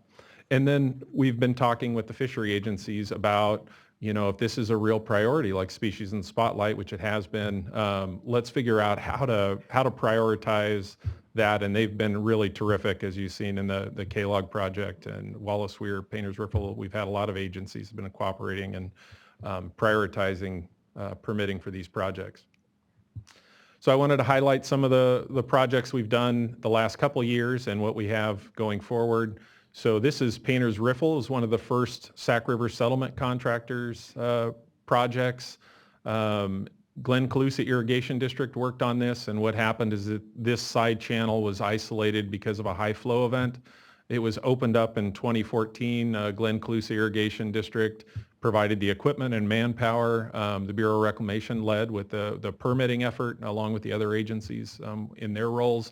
And in the following year, it was used. So it was rewarding to see the Reds actually setting up there in 2015. This is the Knights Landing outfall gates that Garwin gave my talk, I think, earlier. That's what you want. On some, yeah, that's right. That's perfect, right? So RD 108, seeing what was happening with Glen Colusa Irrigation District, decided to take the lead on a project as well. So we spent our money to jumpstart this project, and then the Bureau of Reclamation, Cal Fish and Wildlife Service, and DWR's Flood Maintenance Office helped fund the construction. So this was a great project, and I think it's not a location where we can count the fish that we save, but we know that they're not straying through there anymore. And these are the adults that have made the whole gauntlet and are on their way back up to spawn. I think of them as maybe the most important in our cycle. So this is this year. This is a few weeks ago. Glen Colusa Irrigation District had another project. This one is actually at Anderson Cottonwood Irrigation Districts. Their facilities provided access, and they had been kind of part of the planning process for quite some time. But Glen Colusa Irrigation District, again, got the equipment, put vegetable oil in the equipment, got out there in the river and helped this project get going. It'll provide spawning gravel in those limited reaches up there on the upper end of the Sacramento River. And then this is those fish the adults that stray into the Yolo bypass. Most folks, I don't know that know the system that well, but the Sacramento River and the bottom end of the Yolo bypass are very close together at the bottom of the system, and they're in a tidal area, and you can have 50,000 CFS rushing in and out of the bottom of those two channels from the tidal action. And so many times fish will go up the Yolo bypass instead of the Sacramento River. When they do that, they can make it all the way up to the top of the Yolo bypass if the conditions are right, but they can't get over the Fremont Weir back into our system. The only water entering, or the only path that they can take at that point, is up into a bunch of farm drains, and there's no spawning ground there. They can't get back to the river. So this fish rescue facility would increase the recapture, kind of rescue of these fish and getting them back into the Sacramento River. And it'll do that all the way up to the conditions when the Fremont Weir is overtopping, and fish will naturally be able to get up through the weir. So this is a very important project. It's being led by RD 108. It's being funded by the state water contractors. We've already had permitting meetings with the Corps and National Marine Fisheries Service. We're on schedule to start construction this July. It's another one of those important stressors that I think we deal with in our system. So this planning effort and the 2016 effort is really a subset of the larger planning effort that Northern California Water Association has led with partners at CalTrout, American Rivers, the Nature Conservancy. Many of the projects are similar projects that Golden Gate Salmon Association is supporting. They all fall really right within the boundaries of the National Marine Fisheries Service Salmon Recovery Program.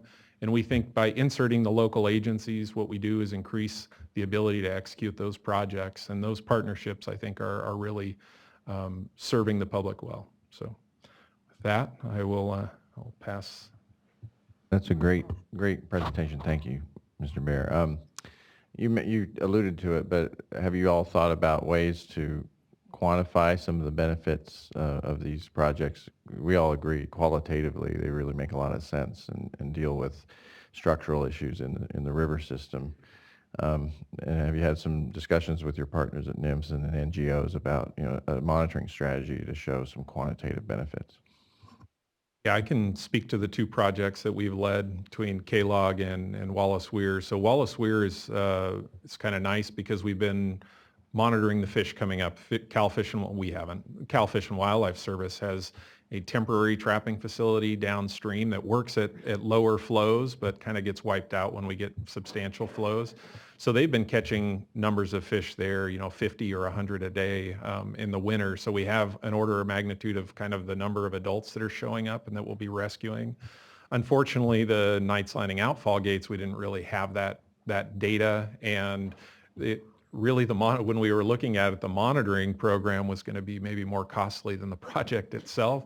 And so we physically at that location know that fish can't pass the barrier now. And so we decided that any additional resources for monitoring that would probably be better spent doing other projects. So we're trying to incorporate that. If I might interject, so as the chairman of the Reclamation District 108 board, we were asked to fund some studies to learn more about the wayward salmon. And our board, again, to kind of roll up our sleeves, we said, hey, wouldn't it be just better just to fix the problem instead of studying the problem? And it turned out we were able to, within 2 years, we had the project operable.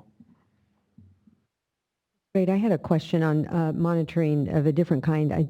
I think I heard you say that with respect to the model, that on survival, that you think that there needs to be more monitoring sites and more frequent monitoring, and that there's some uncertainty when water is moving. So during the drought, do you think that that's been a problem, despite the fact there's not a lot of water moving? Is it possible that those numbers might be off? Yeah, so my concern is that the model on mortality is calibrated to, my understanding anyway, from oral discussions before this, is calibrated to the survival at the current monitoring location at Red Bluff Diversion Dam. And so an example of how we're missing, there's a lot of side flows that come in above our monitoring location. So when we get flood flow events or high flow events, it's dangerous and it's challenging to get out there, and you risk mortality of salmon if you're not there constantly, essentially, because the traps also bring in sticks and debris and everything else that comes down the river. So often, whether it's resource limited or safety limited, they will no longer be monitoring during those high flow events, these episodic events that are high turbidity and high flow. Well, we know that's when salmon move. So the fact that we're not monitoring those days, to us, it at a very minimum introduces a great deal of uncertainty to the numbers that we hear. So the 5% numbers, or the survival numbers we hear, are based on that monitoring. The model's calibrated to that monitoring, and we just believe that you should at least be spot checking that during high flow events. We should be supporting Fish and Wildlife Service. They do a great job. They just have a certain amount of resources to manage that facility. We need to provide them a safe way to do that. If you move upstream closer to the actual spawning, you don't have all the side flow problems. You probably could monitor there safely. You also eliminate 40 miles of channel where you have other predation, other issues going on. So those are my concerns, is that, we're missing data. The example is in December of 2014. We monitored 8 days out of 31 days, and none of those days were at the high flows when we would be expecting the fish to move en masse.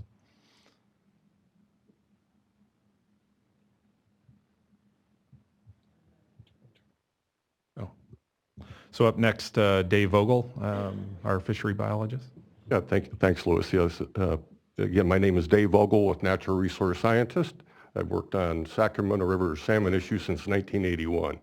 Spent a lot of time scuba diving, doing all kinds of research throughout the entire watershed.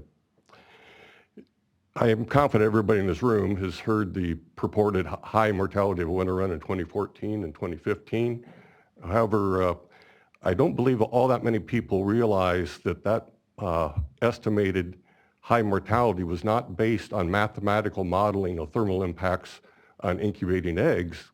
It was, however, as Louis indicated, based on fish traps operated down at Red Bluff Diversion Dam about 50 river miles downstream from where the winter run spawn.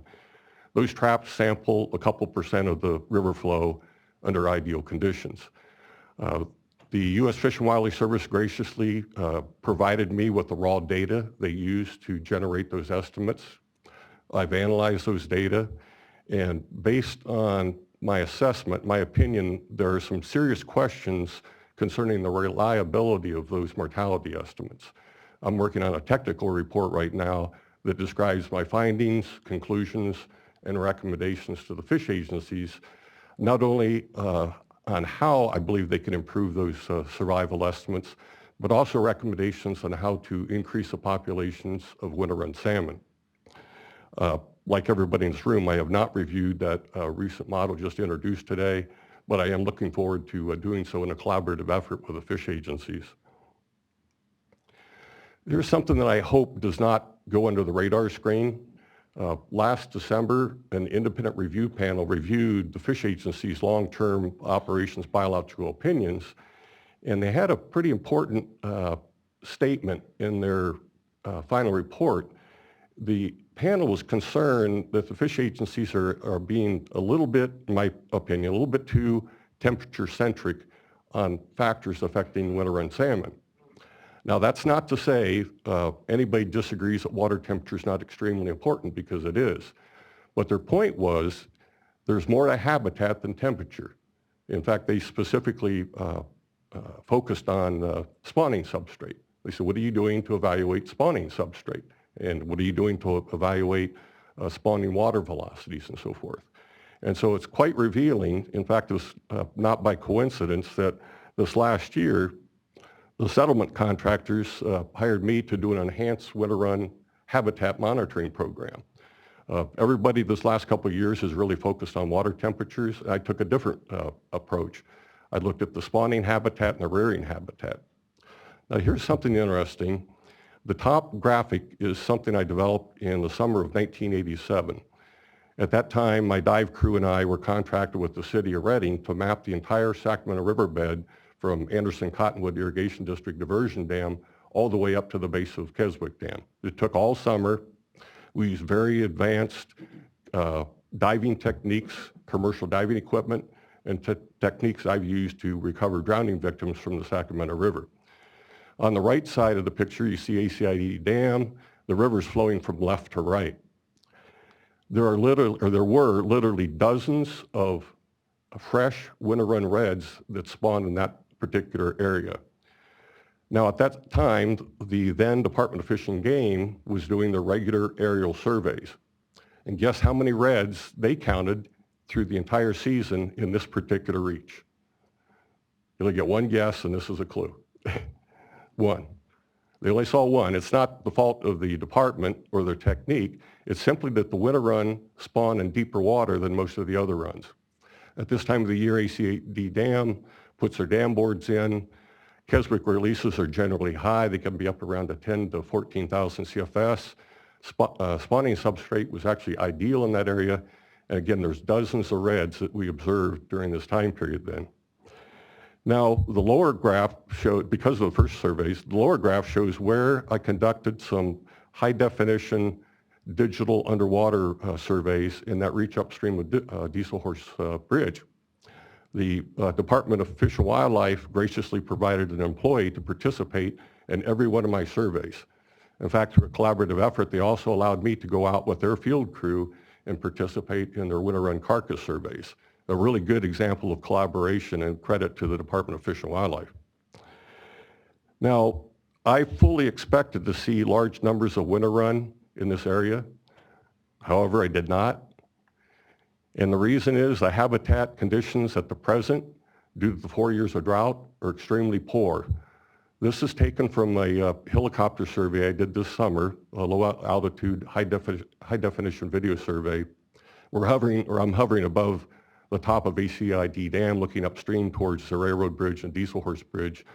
And this particular area was just choked with weeds. These are some screen captures from the underwater video survey upstream of Diesel Horse Bridge. And the water's about 10 to 13 feet deep here. These are areas where I traditionally saw winter run spawn previously. But again, that area was choked with weeds and it was also choked with heavy sediment loads infiltrated down into the spawning substrate. Well, again, the reason for that is over the last 4 years, we've lacked high flushing flows to scour out those weeds and the sediment. It was in March of 2011 when we had the last significant flushing flows. In fact, that was the flow event of flood releases from Shasta Dam that plugged the entrance to Painter's Riffle. Now, spawning habitat quality has improved tremendously in that reach above Diesel Horse to Keswick Dam.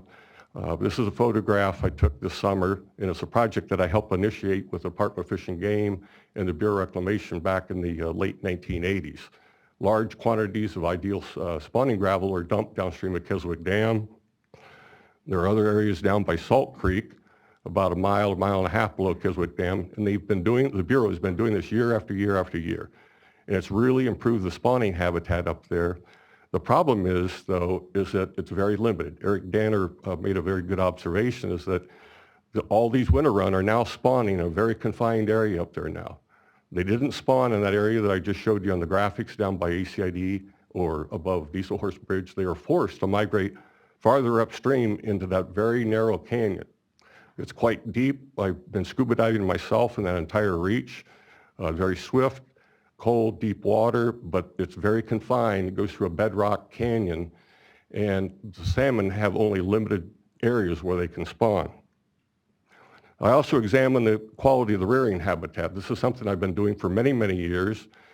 And although the upper Sacramento River looks quite beautiful when you're out on a boat or you see it from the riverbanks, in my opinion, it's largely a biological desert underneath the surface.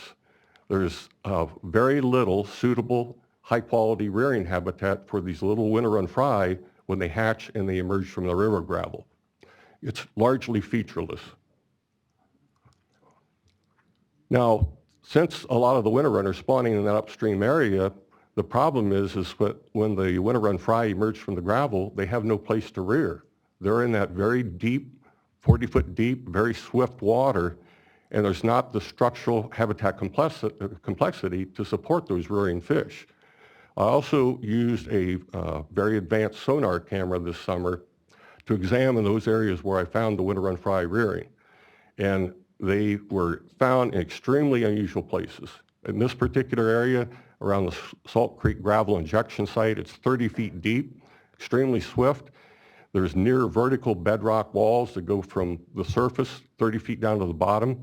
And I found large schools of winter run fry rearing in the back eddies about a dozen feet below the surface, lacking any refugia from predatory fish. Now, improvement of the habitat quality for rearing salmon has been on the books literally for decades. It's identified in the NMFS recovery plan. It's also identified in the species in the spotlight plan that Garwin Yip just mentioned. It's been on the books with the U.S. Fish and Wildlife Service's anadromous fish doubling plan since 2001. It's in the Golden Gate Salmon Association's plan, and it's also in the plan that Lewis mentioned, and the collaboration between NACWA, TNC, American Rivers, and GGSA. So it's long overdue for implementation. I think there's a lot of people that support it, but the problem, nobody's taken action to implement those. Several of the recommendations that we have is that we definitely support the collaboration and integration between efforts by the fish agencies and the stakeholders, such as the settlement contractors. A lot of value in that. I think there's a lot of ideas that we can share and they have, and it'll work well if we work in a collaborative manner to improve things such as the monitoring program. You heard the mention about doing a study of disease. That's a worthwhile study. It's long overdue again. You mentioned earlier predation evaluations. Those evaluations have never been done. The area is full of predatory fish. And again, the juvenile fish lack the adequate refugia to escape being preyed on. Evaluation of spawning and rearing habitat, following the vein of the independent review panel's recommendation in December 2015. That's very, very important. There's projects underway to improve the spawning habitat, as Lewis mentioned, but there's very little effort to increase the quantity and quality of rearing habitats. And lastly, I recommended this a couple months ago, and I thought I was going to get thrown out of the room, but my dream came true this morning when Shasta went up to about 20,000 CFS in flood control releases. I personally or professionally think it should go up to about 30,000 CFS to do an adequate job of flushing out the gravels and the weeds. Thank you.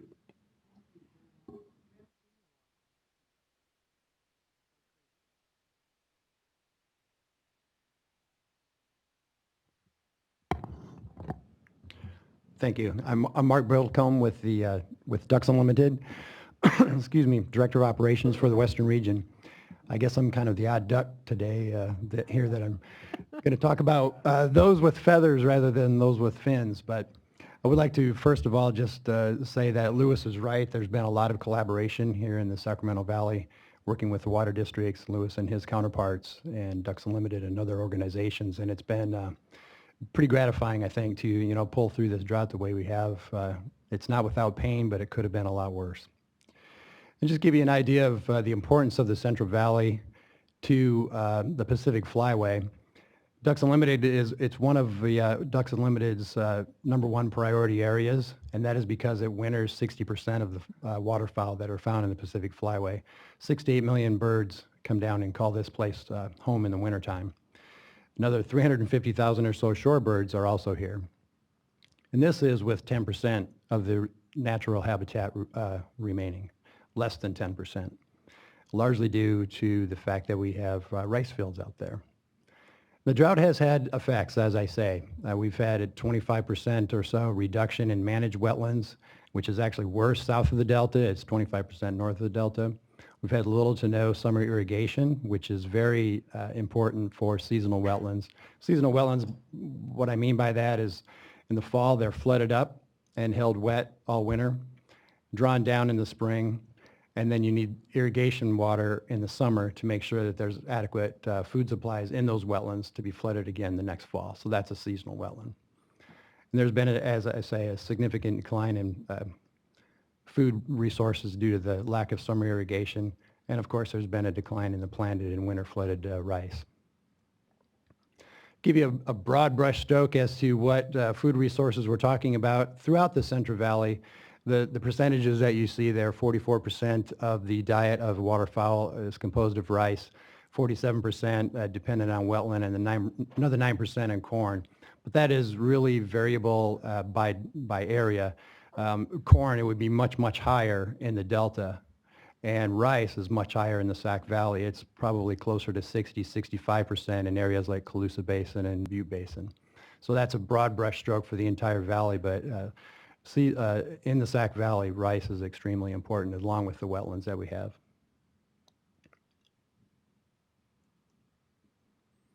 Of course, we have annual mileposts that we count on. So there's spring plantings of both the rice and the corn. And as I said, summer irrigations are very beneficial for the wetlands. And then there's rice harvest. And actually earlier is better for a couple of reasons. It allows the farmers to better prepare for the birds coming. It also prevents depredation. A lot of times we have a situation where the birds are here and the rice isn't all the way off the fields, and we could have a situation of depredation and waterfowl. Just for your knowledge, the first birds start arriving in August. We'll see northern pintail showing up in August. Peak isn't until about December, but there's quite a large number of birds that arrive earlier than that. And then, of course, we fall flood the wetlands, as I said, and then count on winter flooding of harvested rice fields as well. So we have seen some pretty drastic effects from the drought. You know, in a typical year, we have over 500,000 acres of rice planted, and that's been drastically reduced. Corn, same story. And I mentioned summer irrigated wetlands. Typically, we have 60 to 70% of our wetlands will be flooded or irrigated in the summer, and that's been 10% or less due to the drought. And I mentioned that fall flooded wetlands have been reduced, and of course, the number of acres of rice, both planted and flooded, have been reduced as well. And this is for the whole Central Valley, not just Sacramento Valley? Well, the rice would be more for the Sacramento Valley, but like the flooded wetland figure would be for the entire Central Valley, yes. I mentioned irrigation of wetlands, and we've got studies that show that without irrigation, it really does cut back on the food production. Non-irrigated wetlands only provide about 56% of what an irrigated wetland would. So we've overall seen about a 50% decline in food value from managed wetlands in the Sacramento Valley during this drought. We have a model called the TrueMet model.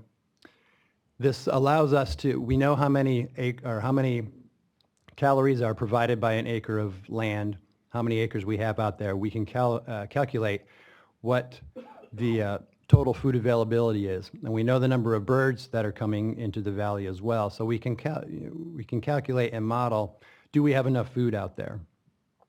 During a normal year, the top line would be the food availability, and the bottom line would be the number of birds that come into the valley during the wintertime. And during a normal year, where we have, you know, somewhere in the neighborhood of 300,000 acres of rice flooded and our wetlands all operating to their full capacity, we have adequate food supplies throughout the winter and on into the spring. But our model suggests that during, and you can put in a number of variables in here, but with the wetlands that I've talked about, the reduction in the number and also the productivity, as well as the reduced winter flooding of rice, we can get into a situation of food shortages. We've been very fortunate both in 14 and in 15 that we had large storms. The Pineapple Express that came in December of 14 helped out because that flooded a lot of areas that hadn't been. Same thing goes with this year in January. We had some very nice storms, and that really flooded the Sac Valley quite nicely and dispersed the birds. But still, they are definitely under stress. And south of the Delta, of course, was a whole other story where it was they're much worse off down there. And I'd be remiss if I didn't talk about effects, lack of summer irrigation and lack of rice fields that are flooded too.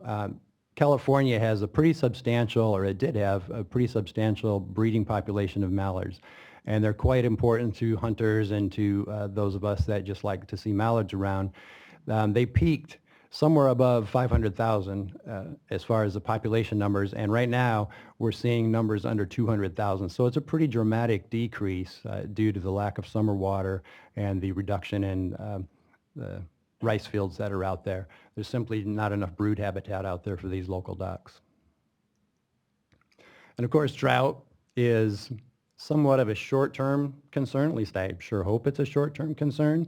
But those of us in Ducks Unlimited at least have been really kicking this around, you know, at what point do we see long-term effects of this variability in water availability? And of course, in the past, we saw that burning of rice fields was the way to get rid of the straw.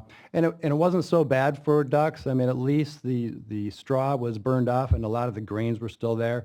You won't see all species of ducks go on to dry fields, but some will. And of course now what we have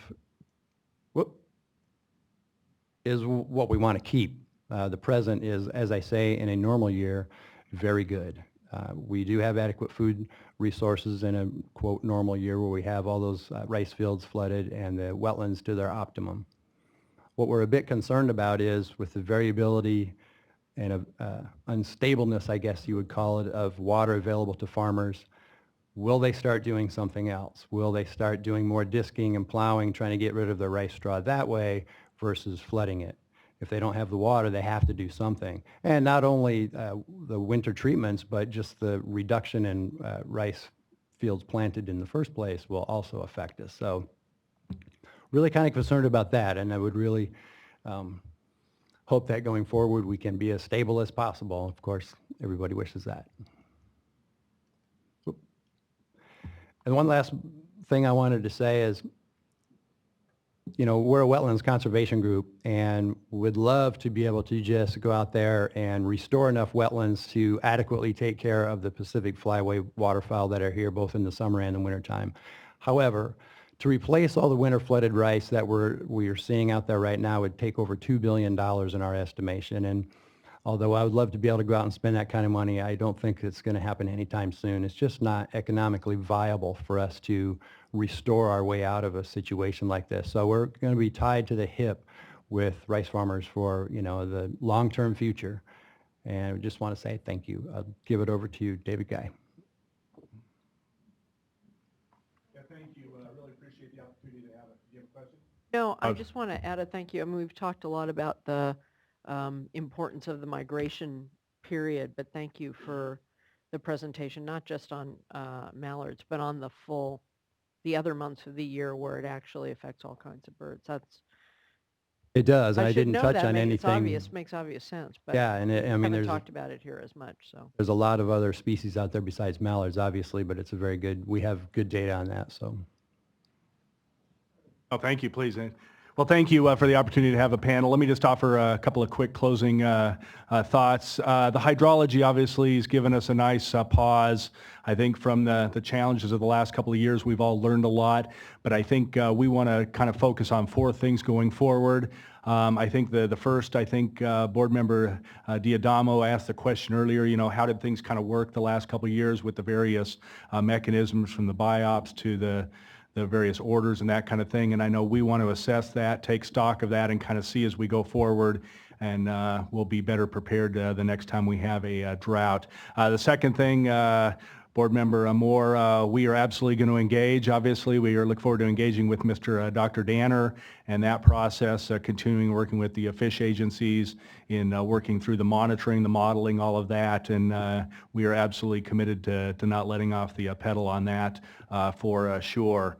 And then finally, I think the 2016 action plan that Lewis talked about with respect to salmon, we're fully going forward on that. We're not going to pause at all on that. We want to get some things done. I think the governor has another term for that, but we want to get things done. So we'll look forward to that and working with, again, all of our partners in that. And then finally, obviously, the Pacific Flyway is just an incredible international resource, and we look forward to working with Mark, all of our joint venture partners, in making sure that we're looking at the flyway as well. So, and then of course a lot of folks are here in the room today that have an economic stake in what this looks like in the future, and obviously they've been working very hard the last couple of years, and we laud their efforts, and hopefully they can take a break this year and do what they do best, and that's farm. So thank you for the opportunity. thank you. That very helpful, and not only that, is acknowledging all the efforts, not just the past 2 years, but over time and towards the future. I mean, it's really, these are the kinds of conversations we need to be having everywhere, and it's I can't tell you how important it is to us. So appreciate the time and everyone coming here today, even those who aren't speaking or haven't put in a card.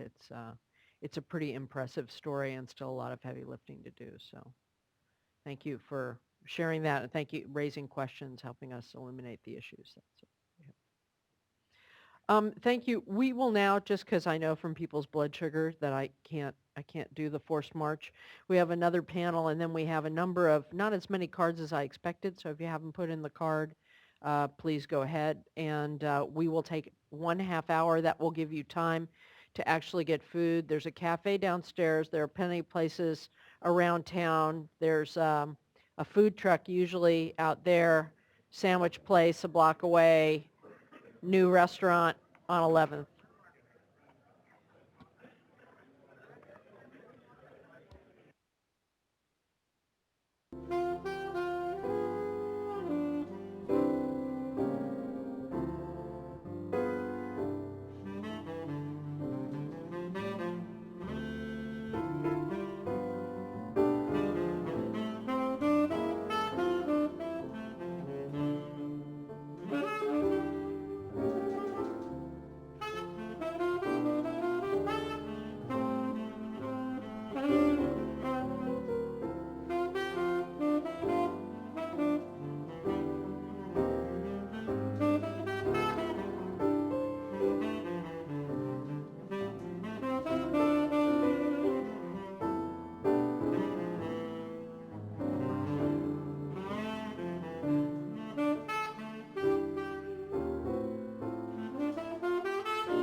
Thank you all for rejoining us. Okay. We'll get started.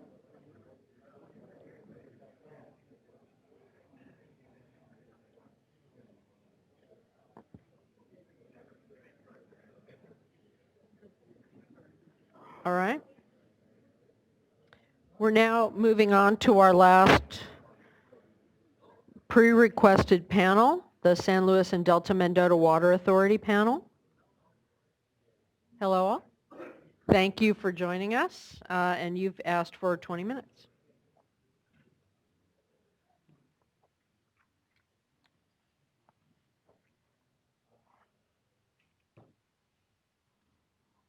Us? Yep. Why, thank you. Take it away. Madam Chair Marcus, thank you very much. Member Moore, Member Diadama, we really appreciate the opportunity Pull it closer so that Sure. people can hear you. to take a little bit of your time today.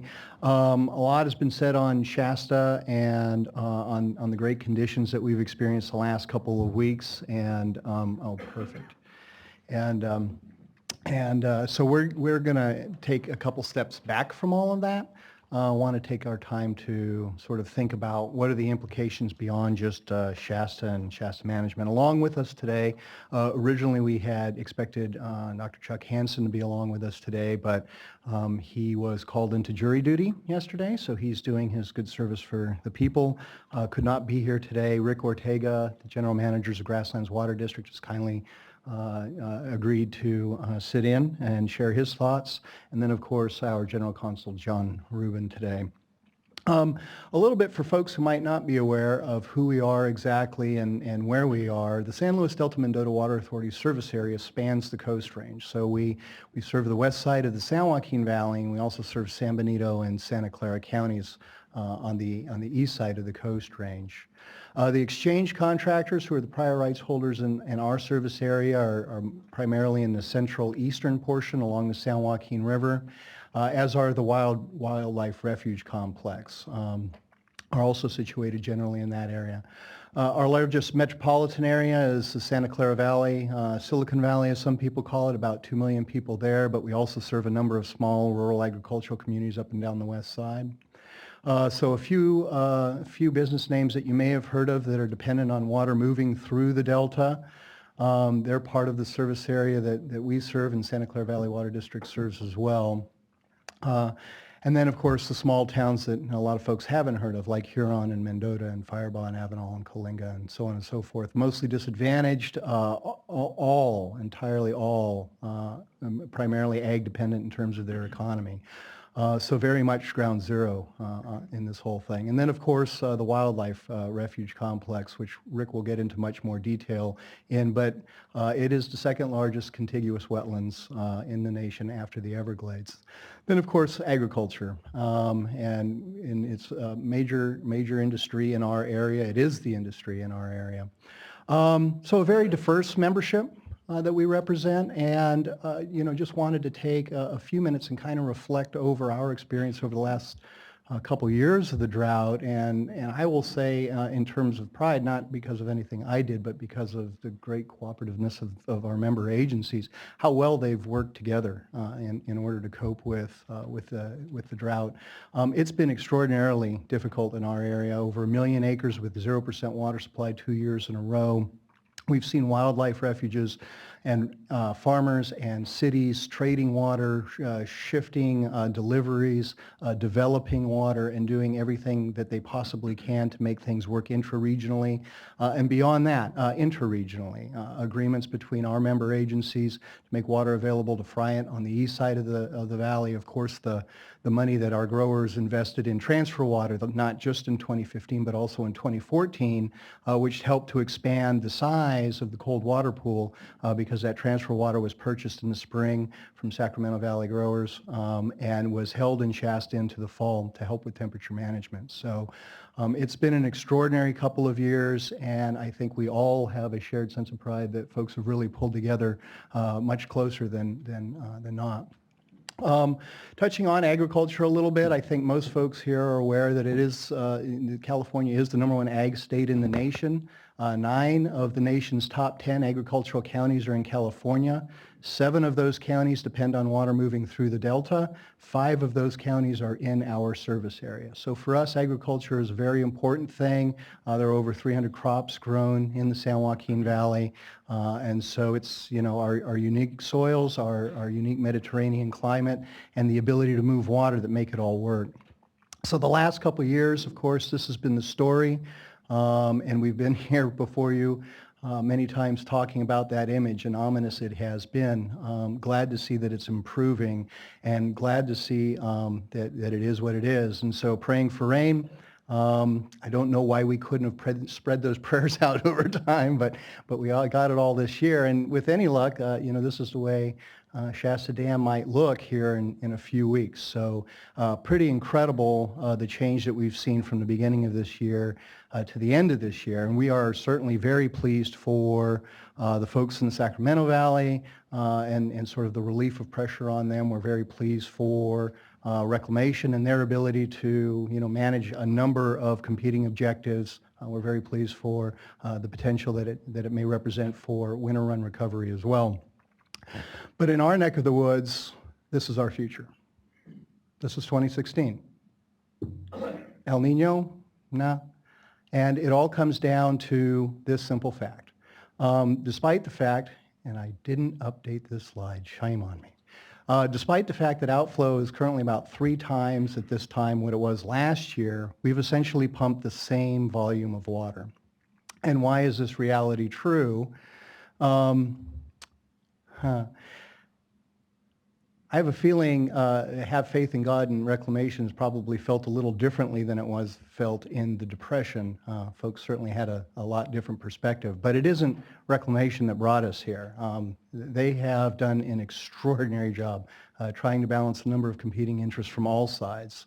Really what's driving the changes today isn't hydrology, and it hasn't been hydrology. A lot of the last several years, not just 14 and 15, but for a number of years, chronic water supply shortages have been often characterized, especially by the federal government, as a result of hydrology and drought. But the fact of the matter is, since 2008, operations have been completely divorced from hydrology. And to zoom in on this a little bit, what you see in the top dash line there is delta outflow. And so it basically is a fine reflector of hydrology, and you can see the storms, come and go, and there are similar patterns like this over the last several years.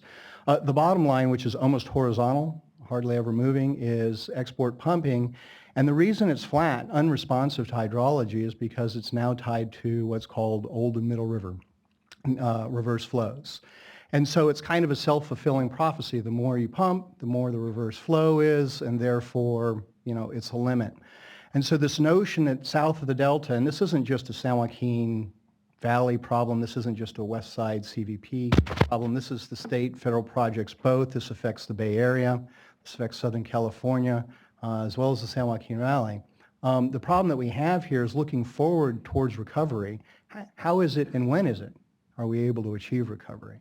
And it's a serious concern for us looking forward. If we look at the 2000 report from DWR looking back at the 87 to 92 drought, what you find was under those then existing environmental regulations, it took years for the state, not just Northern California, but for the state to recover from them and to prepare for the next drought. And so when we look at this reality and the complete disconnect between hydrology and our ability to move water where 2/3 of Californians live, we get seriously concerned about our ability to recover from the drought and what are the implications not just to the viability of the projects but to the communities that reside in areas that are particularly dependent on those surface water importations.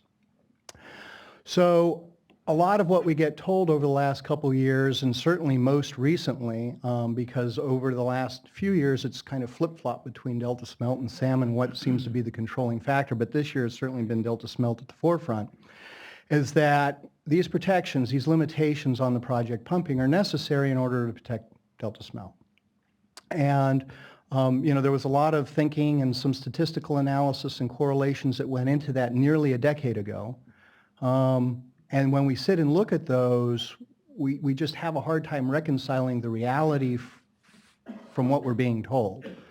And so what we see over the time, the 9 years now that OMR has been implemented since 2008, is a steady reduction in importation of water. Of course, drought played a role in that, and we're not saying it didn't, but there's a steady decline there, and regulation played a significant role in that as well. And throughout that same time period, despite claims that, take at the pumps is one of, if not the primary factor affecting delta smelt abundance, we see continued degradation there as well. And when we note this observation, folks will respond and say, well, it's drought, it's outflow, and things like that. So then we, take a peek back at the last 5-year drought, 87 and 92. And not only were we pumping 1 million acre-feet on average more each and every year, and not only were outflows dismally poor at that same time, but we saw delta smelt populations, in fact, improving at the time. So these aren't particularly complex analyses. These are questions that we have in our mind in terms of trying to reconcile the reality of the situation and what we're experiencing versus what we're being told and versus what we're being and what we're seeing.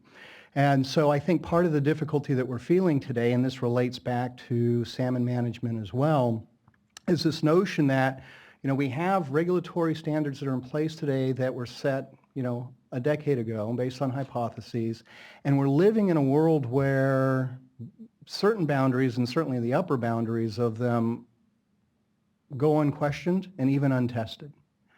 And so if we sit down today and say to the Fish and Wildlife Service or the National Marine Fisheries Service, hey, we would like to experiment at minus 6,000, because frankly the same analyses that suggest that the lower numbers are protective also demonstrate that under conditions higher numbers are safe as well.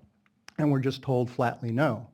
And so how do we move forward in a world where we're going to continue to work on assumptions and ideas that are a decade old, and in a world where we can't test those assumptions, through field experimentation, and in a world where we don't seem to be getting the results that we were told we would see? And so absent some evidence, I think a lot of the frustration you see and feel when you're in our region, and I appreciate, Chairman Marcus, how often you acknowledge that in your statements, that the burden of all of this has been disproportionate and felt in small areas. But this is a conundrum that we have before us. And I think when Dr. Vogel was speaking about salmon and the need to look beyond, one location and one stressor being temperature, and the need to sort of back up and appreciate the complexities of the situation, what are the, what role is habitat playing, predation, harvest, so forth. This is sort of a similar stepping back, from the tree and trying to get an understanding about the forest, because it all ties in together. A lot of sort of the precautionary principle, and I don't know that this is doable. Can you click on that video and see if it'll run? A lot of the precautionary principle that we're told is about the fear that delta smelt are going to go extinct. I don't know how real that possibility is. I do know that the University of Davis at the Skinner Fish Facility has been for a number of years growing delta smelt. This is them swimming around. Delta smelt have a Facebook page, by the way, and I'm certain they update more often than I do. It's I think important to understand that we've gained the capabilities of propagating these in genetically sustainable way, and that's important because it can help minimize the rhetoric. We are going to continue to manage the wild species, and I think that priority isn't going to change. But in terms of some of the rhetoric that drives some of the decision making, I think it's important to put the potential of extinction in a proper context. Same is true for winter run salmon. I mean, we spend millions of dollars every year to propagate hundreds of thousands of them, hatcheries, and then we let them go down the river where we know 75% of them will be eaten. So we're making odd choices along the way, and I think it just sort of underscores the need for more comprehensive solutions and kind of a broader scope on how we're approaching it, because we can get one piece right, and if the other 10 pieces are wrong, we're still not going to succeed. And I think the continuing declines that we've seen over the last decade, despite the money, the water resources, the good intentions, and the hard work that have been poured into it, are all a part of that. So this is the way we sort of illustrate that. And over the last many years, kind of flow's been the master variable. It's been the thing that we've regulated. We've continued to fail. A lot of people acknowledge that. A lot of independent science panels have stated this. The agencies themselves will tell you that more needs to be done. Problem is we haven't gotten over the threshold and done it. And so I think, we're certainly at that time, particularly if, we're moving out of a drought and there's some opportunity to do it. There's a lot at stake here, right? I mean, San Joaquin Valley has been through an awful lot. We are likely to continue to see food lines this year. We're likely to see imported food being delivered to farm workers who would otherwise like to be working in a field, and a lot of despair and a lot of hopelessness, because that is rampant in our area. I want to talk a little bit too about the values that we're trading off, right? Because they don't get talked about, and I'll be wrapping up here in a minute. There are those folks who sit down and say San Joaquin Valley never should have been developed. Maybe. I mean, Sacramento exists here because of all of the flood control systems that are in place. And so there's a lot of maybes that you could sit down and throw around. But the fact of the matter is it does exist. And the Central Valley is home to 5 million people, the state of Colorado. And so, when 50% of our fruits, nuts, and vegetables are coming from a particular region, odds are every one of us in this room consumes something from the valley today. And when we're sitting down, we're talking about, well, we'll just import our food, we'll get our food from somewhere else. There are other social values that are at stake, right? And so, what does that mean in terms of wages for workers, or worker safety, or child labor, or food safety, or pesticide safety, or greenhouse gas emissions if we're flying, perishable produce in? What does not delivering the San Joaquin Valley mean to the waterfowl that are down there and their need for water? And Rick will talk to that. And then, of course, what does it mean to air quality? What does it mean to subsidence? This is the NASA-NAT. So there are a lot of other social values that we all, or many of us, talk about being very important to us. And we're sort of missing those oftentimes because we're getting so drilled in on the particular detail, the one fish at the one location with the one stressor, and we're so wrapped up about that again, we're sort of losing the forest for the trees. So I just wanted to take a few moments here today, kind of talk about the forest a little bit, wanted to say that, notwithstanding our pleasure that things have gotten so good in the north, we remain short and concerned in the south, and very concerned looking forward about how we move out of this paradigm that we seem to have been stuck in for better than a decade now, and start getting to the outcomes I think that we all want to see. So I'll pause there, and if there are any questions, or turn it over to Rick.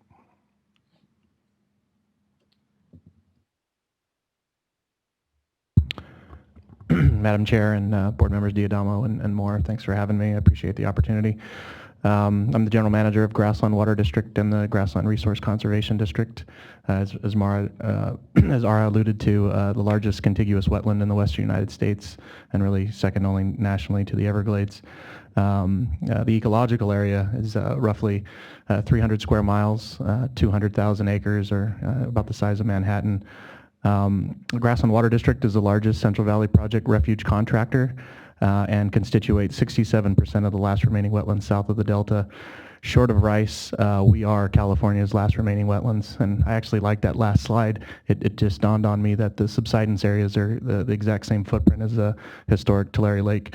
But anyway, due to historically low allocations and pumping limitations for the past 2 years, our delivery schedule has been shrunk from being able to provide significant habitat in excess of 10 months out of the calendar year to less than 3 months, really isolated to October, November, and December.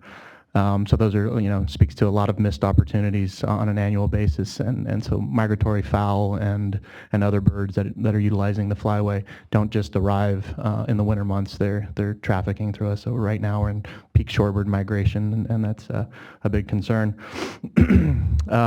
This hydrologic constraint and limited water supplies, that this condition has precluded our ability to maintain what little wetland habitat we were able to flood, to maintain that to appropriate germination conditions to grow the food, seed, and biomass for all of the migratory birds that move through us. It's also precluded our ability to irrigate in the past 2 years, so to grow those food crops, provide any brood habitat for our local breeding birds, any water supply for shorebirds. But I think something that highlights the issue is also our inability to provide water for endangered species that live within our district. It's an incredibly diverse area of international recognition and substance. Consecutive years of inappropriate germination conditions and the lack of irrigations can really reduce the seed bank biomass by more than 50%. A third year we're really facing a collapse of the seed bank. And that's very concerning, above and beyond, you know, the dire conditions that our breeding birds and other listed species are having to endure. This isn't something that will fix itself in one solid year. So if we had adequate water supply and the ability to call on that water supply to actually meet those germinations, you've dug a hole, so now you've got to dig yourself out of it. And so that's there are carryover effects and implications for years to come already. Furthermore, we've been unable to provide any surface water for our giant garter snake. We do have one of the last remaining breeding populations of giant garter snake south of the Delta. We've been able to provide some habitat via groundwater, but ideally that would not be the case. And not to mention all of the other wildlife that are completely dependent on this area. So that was a sort of a reflection of the past 2 years. Thanks to recent local precipitation, primarily in December, the wetland footprint south of Delta increased substantially, which is a good thing. And it looks like because of that, we will be looking at more favorable germination conditions. That localized precip also allowed for the conservation of precious refuge water CVP supplies that we did not have to call upon, under the assumption that we would be able to put those to the most beneficial use in water year 2016. So our water year began at the beginning of this month. The South of Delta refuge managing entities requested that this water be rescheduled, and it was to the tune of about 15,000 acre feet from the Bureau of Reclamation, and that request was denied. That really would have been helpful in providing the first irrigation in 3 years to this critical habitat. Lastly, I'd like to mention that the South of Delta Refuge Managing Agency, so the Department of Fish and Wildlife, the Fish and Wildlife Service, and Grasslands have yet to receive a determination on whether reclamation will be able to provide 35,000 acre feet in April, May, and June of 2016 supply. So even though we know that it's a no on the 2015 supply moving forward, how this works is we typically would call on that water supply in the summer months to make these critical determinations. You know, weighing the tough decision that we may again run out. You know, because of we're still very short.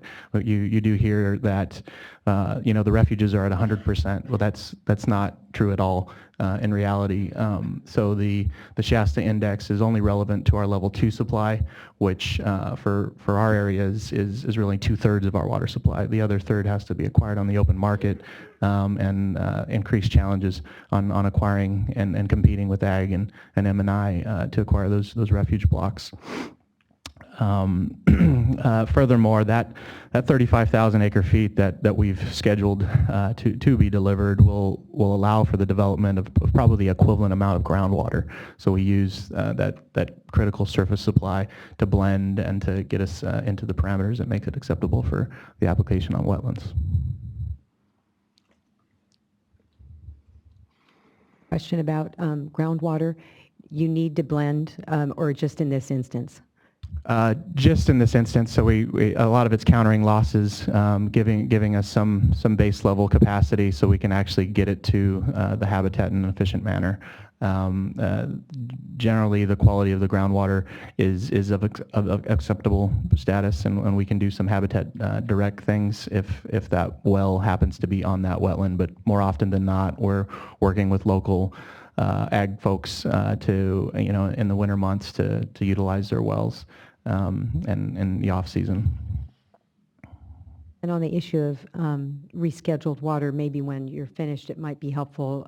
I know last time, I think it was Tuesday last week, or was it this week? It was this week. Yeah, no, I have a note to follow up. Whenever on that was. Yeah. Yeah, we had a sidebar discussion, and I think it was very helpful, but there is also another view, and so maybe if Ron Milligan could speak to that, I think it'd be helpful just to shed more light on it. Oh, he's here. Yeah.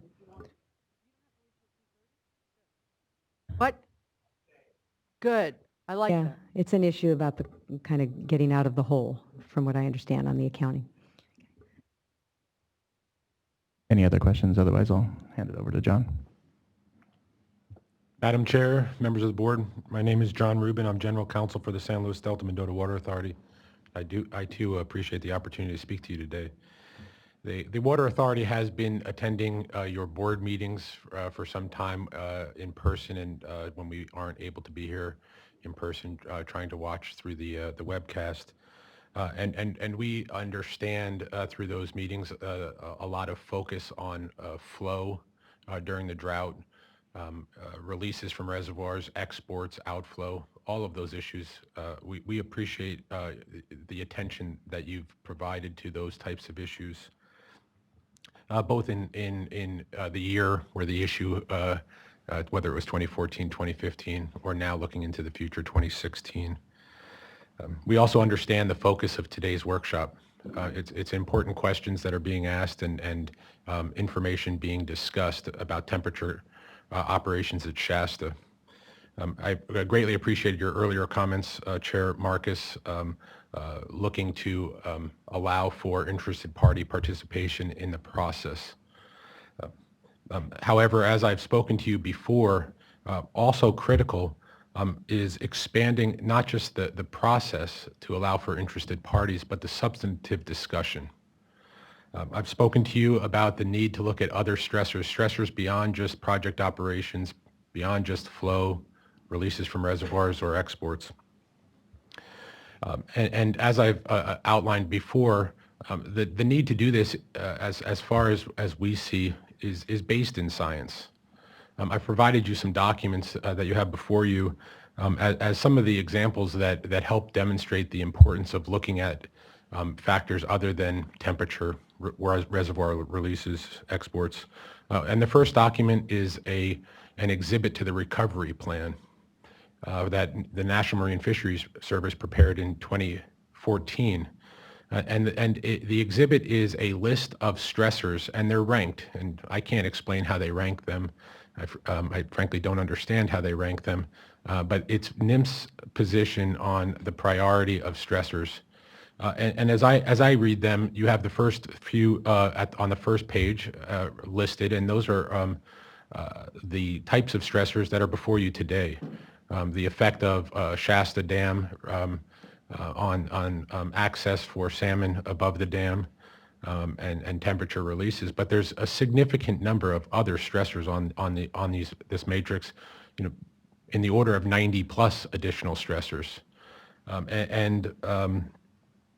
some of them are the types of stressors that were discussed through some of the questions that were asked earlier, like predation, and those are fairly high up on the risk level from NIMS's perspective. Habitat is another one that was discussed today. Another document that I provided to you is part of the Delta Plan, and specifically a table that they provided that talks about the importance of flow, but not flow in and of itself, but the importance of flow when it's serving a particular function. And that's a critical distinction, and gets to the next document that I provided to you, and this is a scientific report prepared by Wim Kimmerer in 2002, and I've highlighted some of the sections there.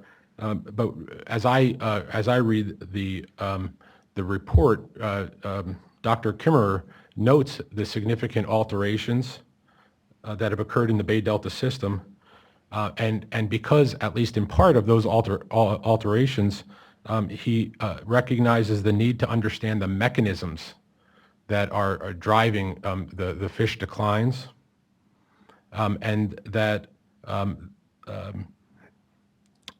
it's very difficult to take management actions without understanding those mechanisms.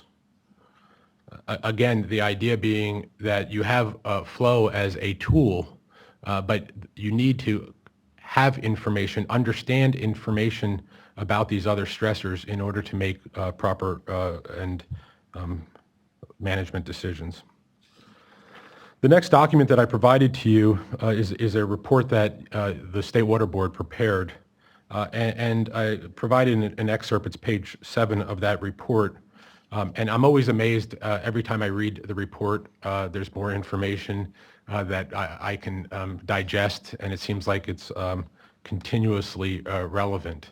And the page 7 that I provided to you, to me, is a recognition of the importance of considering decisions about flow in the context of other stressors. And I note the second paragraph that I've highlighted, and as I read it, effectively what the board has said to us is that flow-based regulations highlight the importance of addressing the negative effects of other stressors.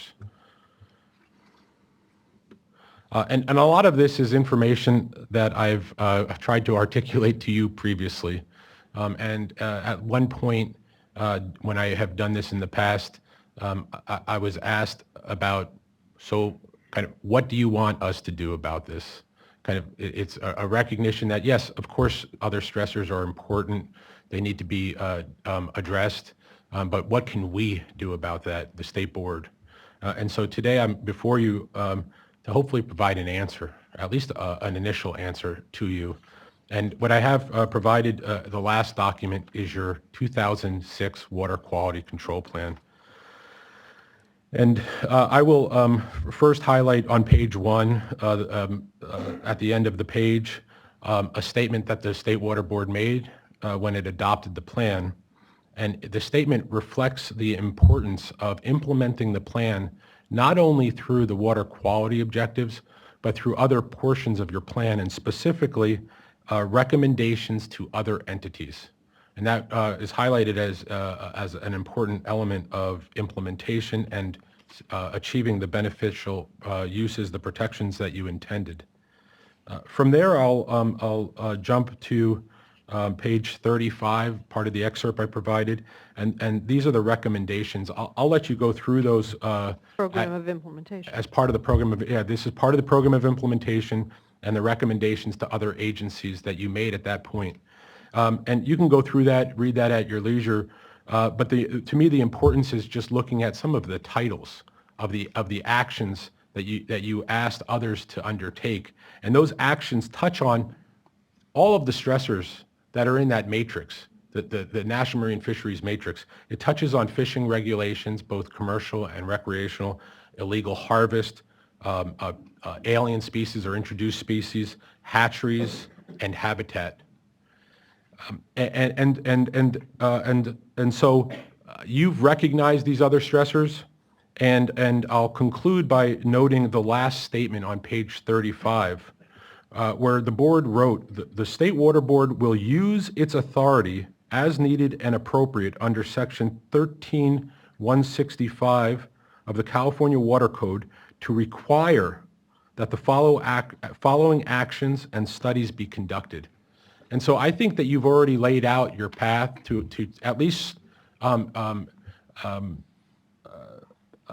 allow for more information, a better decision making, and maybe some additional accountability. And again, I think that a first step could be for you to be asking agencies that you've identified in your program of implementation to come in, just as you've asked Reclamation and DWR to come in, whether it's at your drought meetings or at a workshop like this, to discuss what can be done, what has been done, what can be done, to address these other stressors. I thank you for your time. We are looking at that through the course of our water quality control plan update, of course, and the related efforts where all those things come into play. Do you have questions? Yeah. I agree with everything that you've said, and think that we need to be looking at this from a broad, comprehensive view, but then also what can we do in the meantime? And it's, it's a little sad that a lot of time has passed and there has been, this focus on things that, we can focus on. It's not easy. Temperature's not easy, but we clearly have had, the authority on that. And so my question to you is, and I appreciate you pointing out what we can do, and I agree with you on what you've said. But what can you all do in the meantime? I know that you're working with NACWA on a lot of the measures that they have in their, I think it's their action plan. And so would just like to hear you speak to the role that you have and anything that you can do to help point out things that are doable in the short term. As far as anything that we can help to encourage, cajole, and what have you in the meantime while we're working on the water quality control plan in the last round and in the update. Al, I'm going to quickly defer in 1 second to Mr. Azadarian to respond to your question in part, but I did want to say that we are working on actions that might be implemented. We have been as well. I also want to respond to your remark, Chair Marcus. I appreciate and it's critically important that this type of a discussion be had in the context of updating the water quality control plan. But to a degree, I don't think we have the luxury of that time. I think that there's actions as we've been working on that should be discussed now, and I think there's a lot of information that you should be obtaining as you're making decisions this year regarding the activities of the Fish and Wildlife Service, National Marine Fisheries Service, and Department of Fish and Wildlife Service. Yeah, and you're absolutely right. Member Diadamo, we have been working with NACWA and the Sac Valley contractors on their salmon action plan. There are a number of things that they propose there that we find to be very interesting. I think recognizing that the situation south of the Delta has been difficult and we can't do all things at one time, we're approaching their proposals in the context of criteria and priorities. What are the criteria that make sense to us and what would be the priorities that we'd establish? What are the things that really are efficient and enduring? Also working with the state water contractors to examine what beyond just the Sacramento Valley, could be done in the Yolo bypass on the lower San Joaquin River, and talking with our friends on the east side tribs as well. So I think that conversation's evolving. I do think one of the positive things that's come out of the drought is a growing sense of we are monitoring and studying these species to extinction, and we need to get off the dime and start doing some things. Taking some risks, learning from some mistakes, trying to figure out what works. Predation's a classic example. A lot of people talk about predation. Not very many people have done much about it. When you ask, well, what could you do? And you kind of, I don't know. Well, we never would have gone to the moon if we had adopted that attitude, and we're never going to save these species if we continue with it. So I think that's an important part. There is a lot of coordination that's going on, not only with agencies, but with the entities. Certainly improving the modeling, I think that was mentioned earlier for salmon is a big one. Department of Fish and Wildlife took an extraordinary measure last year in shutting down recreational fishing on that stretch of the river where fish were spawning, given how significant we've been told that the nature of this year is. Certainly an expansion of that. Sounds like PFMC is also reconsidering their harvest thresholds. That's important. How do we better manage our hatchery fish? Does it make the most sense to rear them and then let them know when, let them go down the river when we know, the vast majority are going to be eaten? Or should we be barging instead? So they're still picking up the biological cues properly, but we're sparing them from, the predation food fest. So I think those are some of the ideas on the salmon side. I think both with respect to salmon and smelt and steelhead, we have an opportunity here. Reclamation, Fish and Wildlife Service, National Marine Fisheries Services in the 6th year of a 5-year study. And if you think about those 5 years where they've been releasing these acoustically tagged fish and, seeing how they move through the system, one of those years was wet, but we never exceeded an OMR of minus 5,000. The other years have been dry. So what we're going to learn is going to be the same shortcoming that we found in the 10-year plus VAMP study. And that is, exports don't seem to be significant on the migration of these species, but we never tested high exports. So we have an opportunity here in this year where the monitoring data that's available clearly demonstrates we don't have, a preponderance of listed species in the South Delta. Takes are low, flows are huge. If ever there was a year to sort of take advantage of an experimental opportunity, that seems like another opportunity that is before us now. But it's, we're likely to see it slip.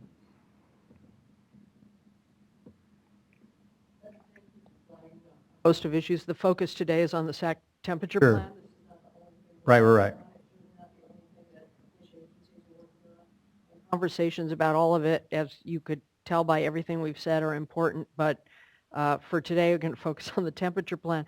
And I actually do think that the way to move forward is what I said before, which is actually sitting down and talking with people versus talking about people. And I mean that to everybody. I'm not just saying that to you. It's not, we aren't set up to have an OMR discussion with the fish agencies. Right, no, That's not to say that conversation is going on, but taking a couple graphs out of context and saying that means something that's not the nature of our proceeding. If we were going to talk about that, we would be talking about it in a forum where you'd have a conversation about there where people were prepared and could explain it. So, appreciate it, but I think we're going to move on. yep, no, and appreciate the opportunity and the indulgence. Just wanted to step back and examine the forest a bit. Thank you. All right, we're going to move into the public comment. A reminder, if you'd like to speak, fill out a blue card. And I'm going to leave it at 5 minutes. First, I have Randall Mutters, a farm advisor with UC Cooperative Extension, followed by Kent McKenzie, the director and plant breeder at the Rice Experiment Station. It was and then third, David Orth with the Friant North Authority. Yeah, great. Okay.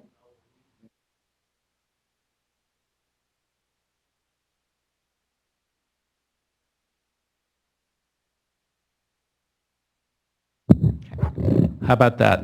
That's okay, much better. very good. Kent McKenzie, Rice Experiment Station. I'm going to give you some agronomy 101 about rice production and how this may affect us with water changes. I'm at the Rice Experiment Station, grower-owned and funded nonprofit, developed 90% of the rice varieties grown in California, and Dr. Mutters from the UC, our cooperator, will follow. The what is a great combination of resources that have come together to provide a wonderful rice industry for California. In 1908, the first crops were grown here. We grow a temperate japonica rice.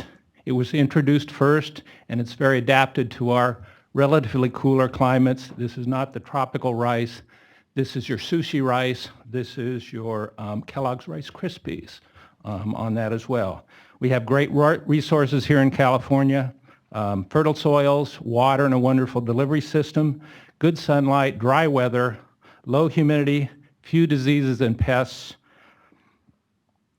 and innovative and progressive and responsive growers and industry. In 1948, the first variety that was bred for California, cow rose, was released. It became the foundation for the industry. In 1969, the growers entered the Green Revolution. They assessed themselves taxes to support a breeding program at the station, the work by the university on development.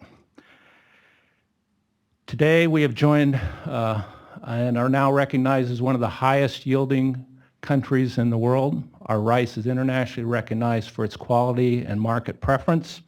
And this is all being done in a climate and an environment that is very restrictive, and we hope we are being very environmentally friendly, and you've heard about the benefits of rice production. The how, and then I'll turn it over to Dr. Mutters. So there's been a century of harmonizing and optimizing the resources that are available to us in California to grow rice. We water seed rice. The seed is pre-germinated in the spring. It is flown on by airplanes. Very fast, very rapid. Why do we do this? It has great advantages in terms of grass and weed control. It shortens the length of the crop. And rice is an aquatic plant. It thrives in aquatic system. It doesn't rain here in the summertime. The seedlings grow and produce leaves and stems through the spring and June when the light intensity is great. That wonderful light quality we have here allows the rice to grow well. You're building a factory. You're building a vegetative resources to fill the grain, which begins in July when the plants develop their own flowers and pollinate themselves. Through the month of August, then, that starch, that capacity that was developed in those plants over those days is then transferred into the grain, into the hulls, and the sugars and the proteins and stuff collect there. to be harvested in the fall for the grain you see on the table. Rice is a little bit unique for a cereal. We consume it in the whole kernel form, much like a fruit or a vegetable. You remove the hulls, so the quality of the grain is very important. Its appearance, if it breaks in the field, it's not very valuable unless you want to make beer out of it. So over the past centuries, with the input and support and the infrastructure, we've developed a very well-tuned system here. Yield potential, both field production and milling yield of California rice is impressively high, and it's close to the theoretical limits of the plant. Shifting production later in the year will lead to severe impacts on its planting, growth, and harvest, yield, and grain quality. A little data we were able to come up with on short notice. The commercial yield data on about 40,000 acres of rice surrounding the rice experiment station in 4 consecutive years shows that the average yield reduction of 17% if you planted the rice the 1st of June as opposed to the 1st of May. 1 year the losses were as much as 34%. If you get further back into June, which would be a reality for a June 1st water delivery, we don't even know what would happen then. With that, that's a little background, and I'll let Dr. Mutters speak about some of the mechanics of how the process works. I can leave my notes for the, thank you.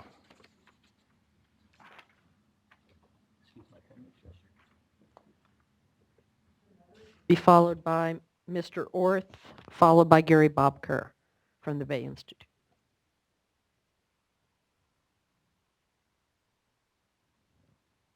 Thank you for allowing me to contribute to this conversation. My name is Randall Mutters. I am the Director for Cooperative Extension in Butte County, and I'm a farm advisor for the University of California and worked in rice farming systems for about 25 years.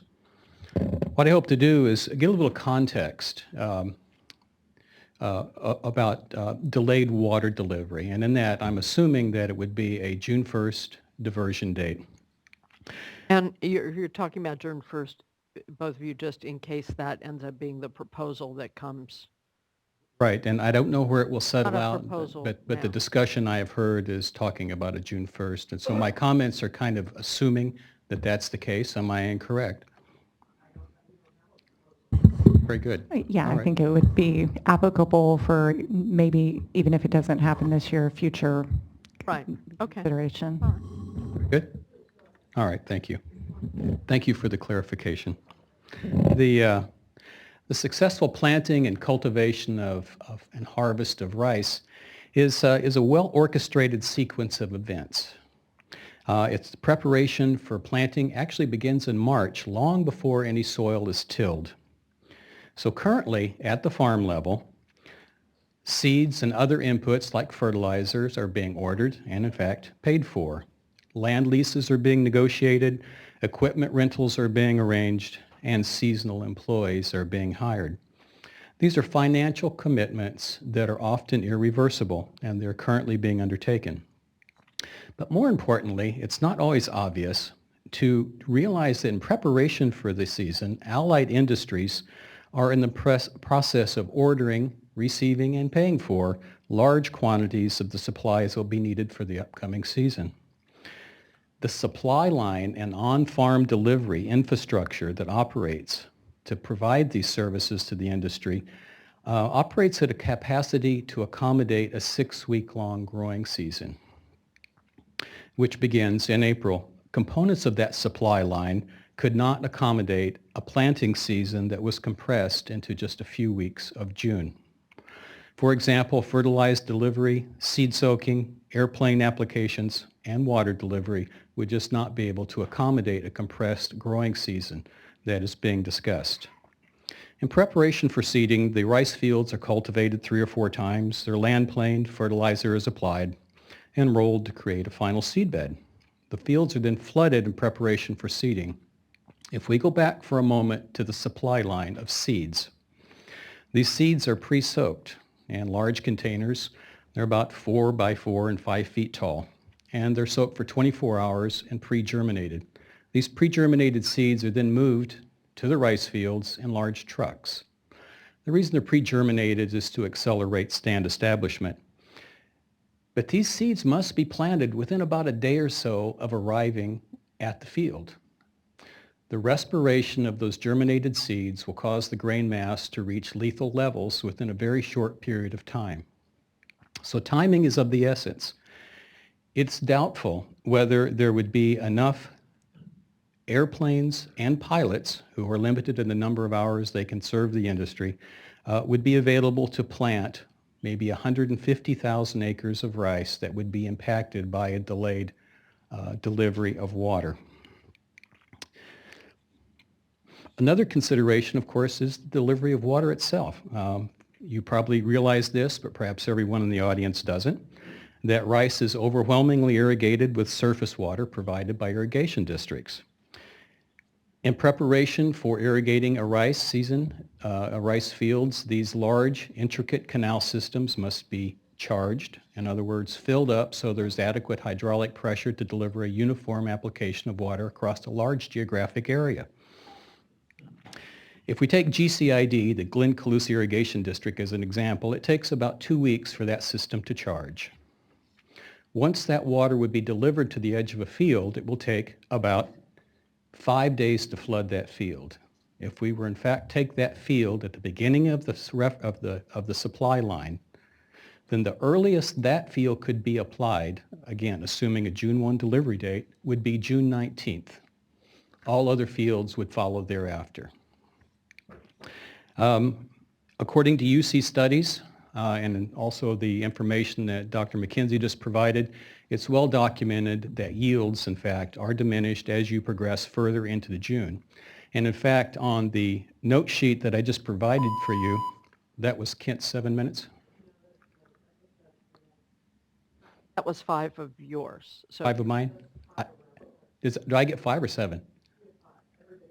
I thought it was 7. I'm sorry. Anyway, I will close with a reference then to a study for the YOLO bypass to flood fields, rice fields in the winter for overwintering habitat of salmon. There is a yield loss curve in there that may be of use for your considerations. Thank you. very much. Mr. Orth? Haven't seen him. All right, I'll hold that aside.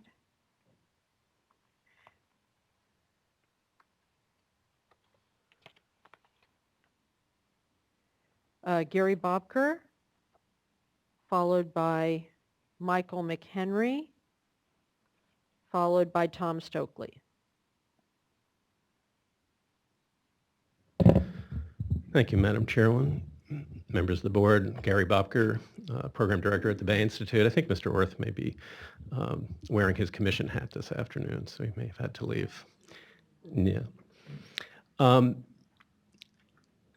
You know, we've heard a lot about a lot of interesting things, rearing habitat and predation and the value of rice habitat for waterfowl. And these are all interesting and important things, but that's not why we're here today. You know, we're here today because we have an unnatural disaster that's been unfolding on the Sacramento River, and we need to make sure that it doesn't happen again. For 2 years, we've devastated the Chinook salmon runs on the Sacramento River, which used to number in the millions and now are at some of the lowest levels in terms of the amount of surviving salmon that actually make it out of the Sacramento, let alone the estuary and into the ocean. And you know, the reason that happened, it wasn't nature, it wasn't the climate, it was decisions that we made. For the last 2 years, the state of California and the board has made the decision to relax requirements for the estuary on the theory that you would save water for salmonids, but instead affected a transfer to Sacramento Valley water users. I'm not going to get into the morality of that. I'm not going to get into demonizing Sacramento Valley water users. The point simply is that that's what happened. And as a result, we lost perhaps all of the year classes of winter run in those 2 years, and we probably had similar effects on the year classes of other Sacramento Valley runs. So we have a choice. Are we going to let that happen again or not? I don't want to do it, I told you so. I just want to remind you that the Bay Institute and other organizations throughout the course of 2015, starting in February, we said not much assurance that if you save this water, it's actually going to be dedicated to the purpose that you say you're saving it for. We said in May, you're releasing too much, the reclamation's releasing too much water from Shasta. This is a problem. We protested in August about the approval of the Bureau's plan. And in December, we said, God, whatever you do in 2016, don't do this again. So maybe you ought to listen to some of these recommendations. What we would say is we need to use conservative. That's why we're here today, Mr. Bob. Well, what I'm saying is I hope that I see this board act to make sure that it does not approve a plan from the Bureau unless it incorporates conservative estimates, because we're looking at the third year. I mean, this could be the year that we lose winter run and potentially other runs. And so the assumptions that we make should be temperatures that actually reflect the EPA guidance, which is what we heard from the fishery agencies, that reflect trying to protect as much habitat and not squeezing it as possible, and that revisit our release assumptions. I mean, if hydrology bails us out this year, I mean, everybody's hoping that, it looks good, we are going to be in flood operations, et cetera. That could change very rapidly. We could have, the weather's getting real unpredictable. So we don't know where we're going to be in a few months, and we need to be able to take a look at what we're doing and change pretty rapidly. We may need to cut down on releases beyond what we're seeing from this plan, which is the first time we're seeing it. So we would encourage you to heed the advice of the fishery agencies in terms of the kinds of constraints that should be governing operations and make sure that they are incorporated into the plan that's eventually proposed by the Bureau and approved by you. Right. Thank you.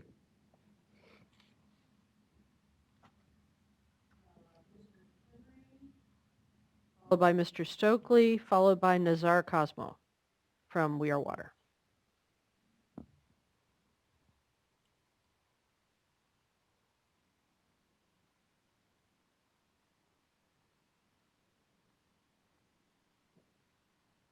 Good afternoon. Good afternoon. Mike McHenry's my name, and I have fished commercially on the ocean for 57 years.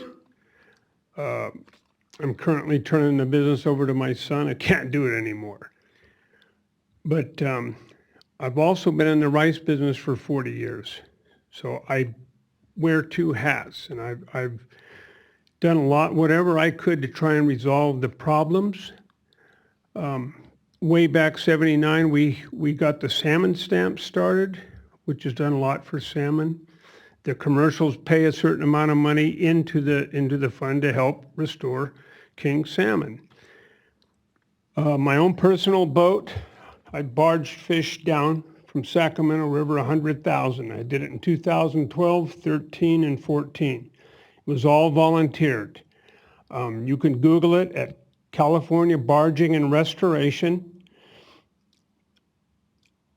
Not Google it, but Safari. I guess it's the same. I'm not very computery. And then it'll say Crab Chipino benefit. You push on that, and there's a video of us. It's a real short video, putting them on the boat and taking them down there. And we're trying to find a way around these low water years, and to also imprint the fish as they go down and let them back. And we did it. Currently, I've let 600,000 go out of my boat under the Golden Gate Bridge. So we're waiting with bated breath for returns. The first year I heard it was kind of a wet year. I heard it didn't do much better than the San Pablo net pens. The second year, all we got so far was a jack return from Anna Kastner at Feather River Hatchery, which were the fish we transported. They dumped 100,000 in the river right where we picked them up. They put 100,000 in my boat, and they trucked 100,000 down to Fort Baker, all individually clipped so we could see which was the best. The ones they dumped in the river, right next to my boat, one came back. That's a jack now. The 3-year stuff, we don't have the information on it. 189 out of my boat, and basically 180 out of the Fort Baker release. It's tremendous. So somewhere in river, we lost a whole pile of fish. We have our suspicion it's probably partially predatory, and the Georgiana Slough, which branches off at Walnut Creek. When you go by there with your boat, you'll see the river splits in half. Half goes to the Golden Gate Bridge. The other half goes down the Georgiana to Mokelumne River, down to the San Joaquin, and it doesn't go right to the gate. It goes left because of the Clifton Court afterbait pumps. And the little salmon's mom said, always go downhill. When you're on your way to the ocean, never go uphill, go downhill. Well, downhill to them, to half of them is the pumps. So there's a lot of the problem. So barging, this is why we would like to advocate it.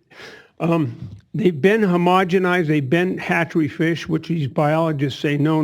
Since in 1895 to 1900, they took 48 million eggs at the base of Battle Creek in Sacramento, and they were all hatchery fish.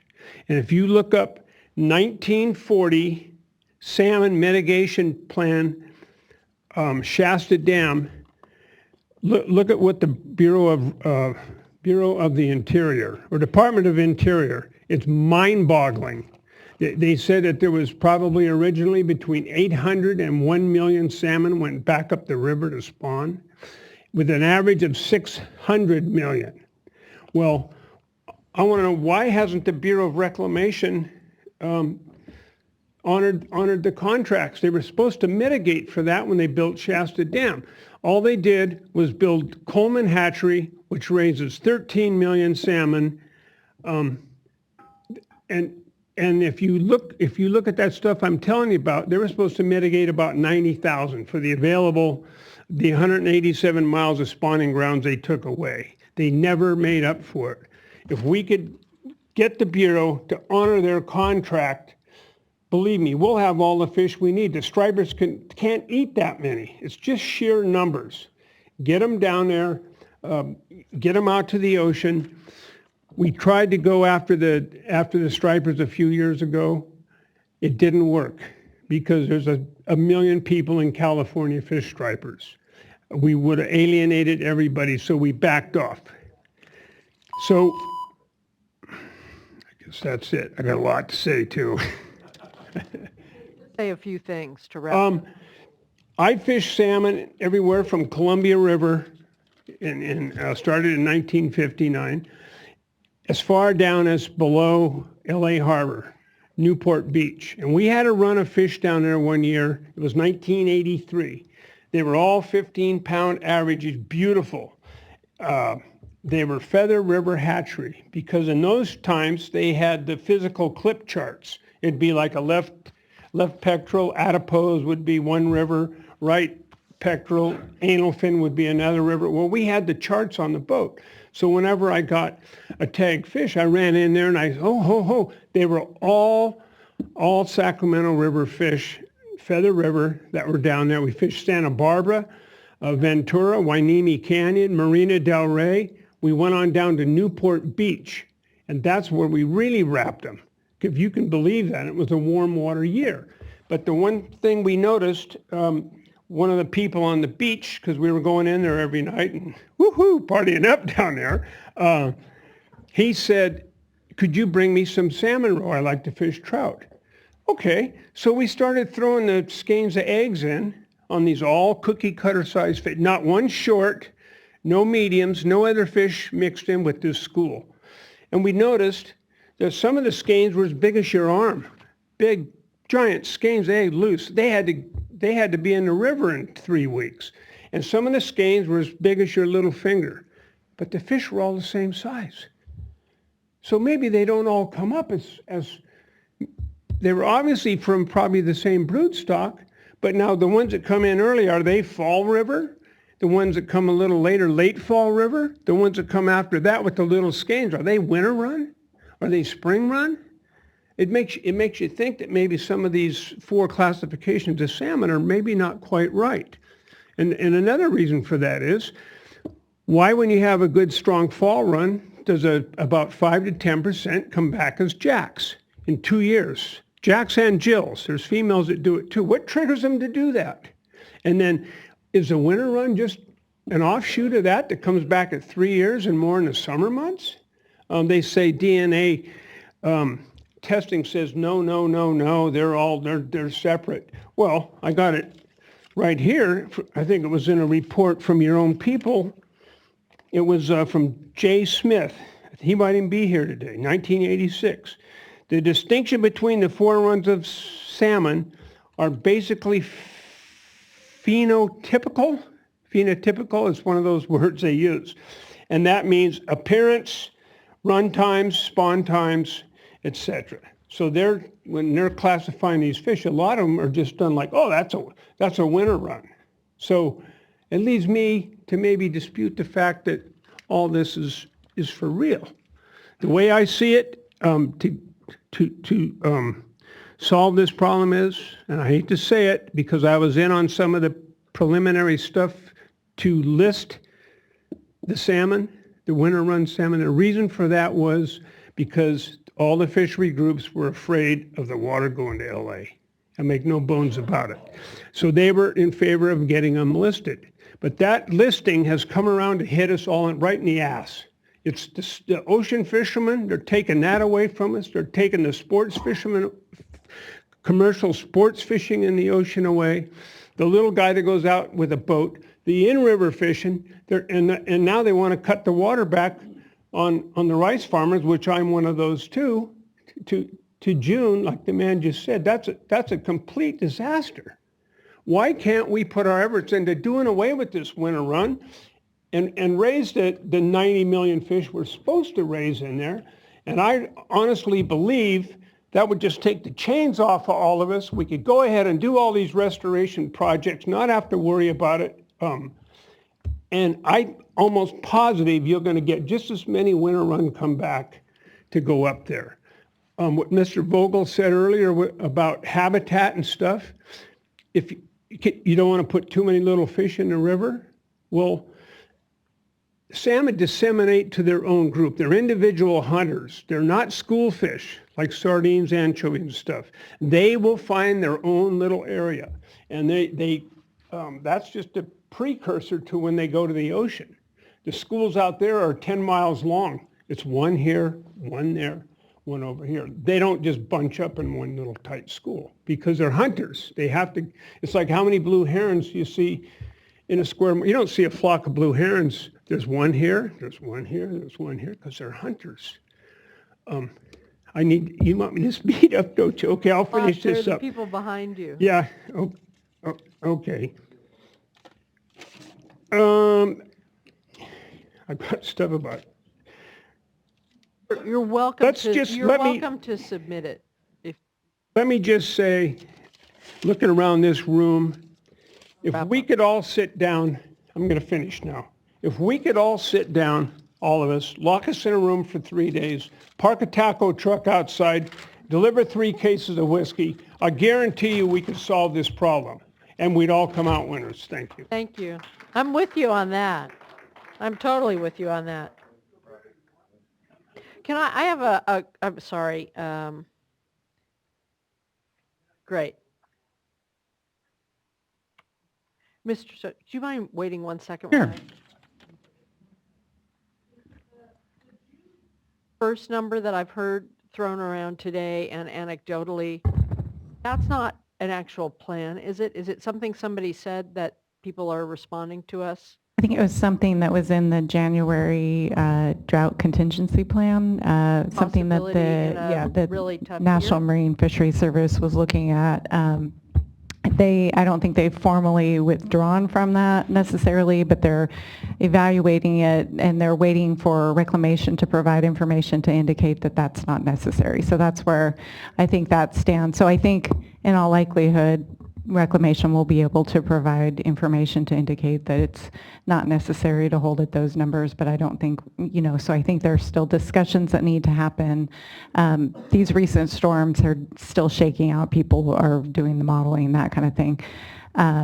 So But as far as that issue pertains to future years, I think it's still, Relevant. yeah. I just want to understand it and want people to be able to put it in perspective about all the energy that goes into what folks fear the most, whether it's loss of species, legitimately so, since we had 2 really bad years where we cut it too close. That's why we're here, trying to talk in advance. The key is for folks to be talking in advance. And I think the whole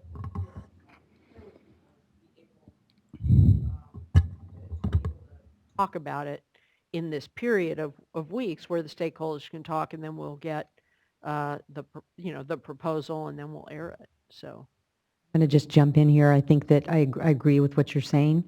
It needs to be based on modeling and science, but growers need to make decisions, and time is of the essence. So I haven't heard that time is not of the essence, but I think that that's part of the angst. My understanding, there's a formal consultation process under the biological opinions, is that the Bureau of Reclamation and NIMS are in the process right now of exchanging information, but they need to get, so the March forecast, I think is part of that. Usually that's produced about today. I think that's factoring into it. So I think early next week they're planning to have these discussions with NIMS. And then our time frame is a little more flexible, but I think they need to have their consultation complete before the allocations are discussed further. And, I'll let NIMS and Reclamation correct anything, I may have misstated, well, but and then there needs that's to be my that general understanding. Right. This is really, I think this is going to be crunch time, is that we need to wait till we know enough about hydrology, but the growers need to know. So unfortunately, I think it's something that may occur in the future too, that there's going to be a few-week period where we really need to get busy and do our analysis, and so that they can inform the decision-making for the growers.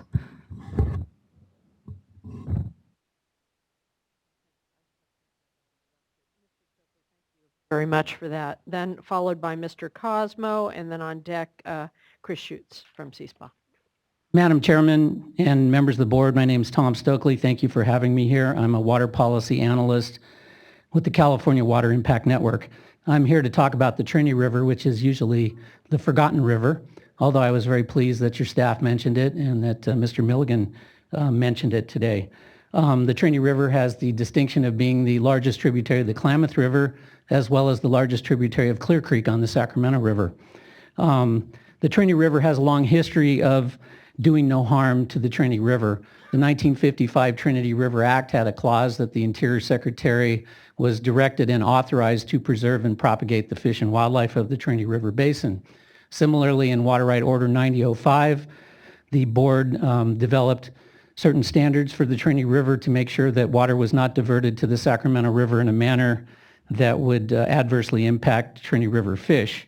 Actually, in 2015, we had 23 days where the Trinity River temperature standards were violated. We had 34 days where the North Coast Basin Plan temperature objectives that are not part of Water Right Order 9005 were also violated. And one of the big reasons is that Trinity storage was very, very low this year. According to my information through the Bureau of Reclamation in Weaverville, the cold water in Trinity Lake was basically exhausted by the end of the season. And while Shasta is spilling, Folsom is spilling, Trinity is not spilling. Similar to New Melones, Trinity Reservoir has a much larger watershed than a much smaller watershed than the reservoir. So it's only less than half capacity. New Melones is much worse. And when you made your order in December to require carryover storage on Shasta and Folsom, you didn't require it on Trinity. Fortunately, things have rained, and it's not a problem now. But just for your information, at the low point this year, Trinity had less than 10% chance of refill. Shasta had about a 25% chance of refill, and Folsom had a 48% chance of refill. We have a big problem with heating of Trinity water as it goes through Whiskeytown Reservoir. It's very clear that diversion of Trinity water to the Sacramento River caused some mortality of winter run the last couple of years. However, the lack of Trinity exports to the Sacramento River can also heat up Trinity river temperatures, because Lewiston Reservoir gets very, very warm. You have to run about 1,800 CFS in the summertime to keep it cold.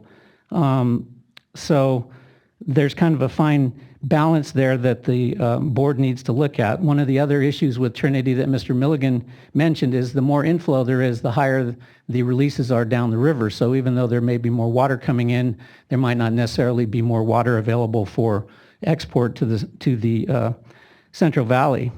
My recommendations to you in 2016 are to make sure that Trinity and other major reservoirs are refilled, plan for drought the following year. It's these wet years and the actions that are made now that determine what happened in future drought years. Similar to Water Right Order 9005, we'd also like to ask you to order the Bureau to develop a plan and NEPA documentation to solve the problem of heating in Lewiston Reservoir. The board did it back in 1990 with Water Right Order 9005. There's no reason you can't do it again. It would help Trinity fish, particularly during low years when very little water is available for export. It would also help keep temperatures down a little bit in Whiskeytown. Operate Trinity to benefit Trinity fish and minimize harm to the winter run. So that would be a minimum of exports this year. I was in on a call that Mr. Milligan gave to the to the Trinity Management Council about a month ago. At that time, they were looking at minimal exports from Trinity. I'm not sure what the latest plan is, but it looked like a good plan to refill Trinity as long as there weren't temperature problems on the Trinity River. And finally, and I will continue to ask you this, and I have been asking it for decades, is for the board to hold a Trinity-specific water right hearing that was promised in 1989 in Water Quality Order 8918, as well as affirmed in Water Right Order 9005. There are some issues where the Trinity is not fully protected, and again, the Trinity is to be protected from harm. Only surplus water was supposed to be exported out of the basin. Thank you very much.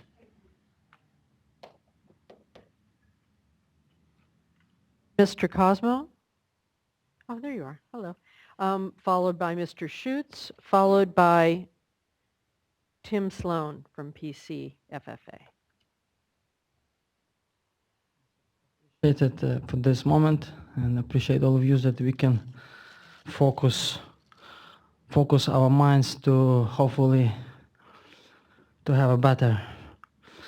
And also my first name Nazar, Energy Cosmo, and we serve water. We serve our water. And I want to start that I want to believe that in the United States that we have values here, and that we are here right now also reminds that we are in Environmental Protection Agency right now, headquarters in California. Everyone to remind where we are and what we are doing here. And now we have a current results, all of this, on how Sacramento River and many rivers temperature was managing. So water is unappreciated and become this balance challenged. Water is the highest on this continuum reality, current memory, intelligence, consciousness. Of course, we have sun. This is the highest intelligence. And no one can harm the sun, because this is the light and this is the truth. Water being abused, being allowed, unconsciously abused, harmed. Because water just goes. You can take what we can do anything with water. So you think unconsciously you can do something to water. The same with also with all inhabitants in the water being letting abused and killed, playing, hanging with fishes and many other. So this is a little bit judgment virtue, I will call that. I want to be soft and strong. We want to say truth what it is, transparently. Okay, now our current analysis on extreme changes on existing conditions affecting water quality, health, safety, both as environment inhabitants and humans. I want to call humans, but it still seems like it's still hunters. We want to be human beings. So now, another conclusion. So we recommend implementation for coexisting healthy water policy act plan. So this is protection, real protection, preservation, and to save our ecological system, because water gives lives to all. It feeds everything. Water. And this implementation, as we see, first we want to try to clean, restore all water, and create a buffering zone. So no one can get to the water, only by some special permits. No activities allowed by the Sacramento River and by the, it might become a little bit too much, but we want to, if we want to have a clean and water to all and healthy water, because all of this can repeat. Water been challenged and water is challenging us. All those challenges can be repeated. So we don't want to waste our energy. We don't want to waste our resources. We have opportunity now. Everything exists now. And another implementation, hopefully, and we believe so, to let all fish to be free. Because this is a living being. They live in the water. Someone just choosing to hang and play with fish.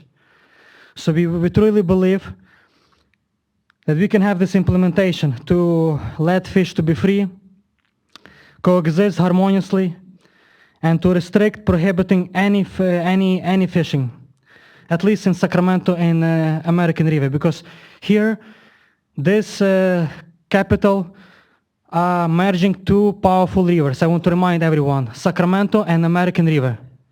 This is an energetical place. And what example we show to the whole state, to all nation, and to whole planet, because this is international. Everyone is coming here to visit.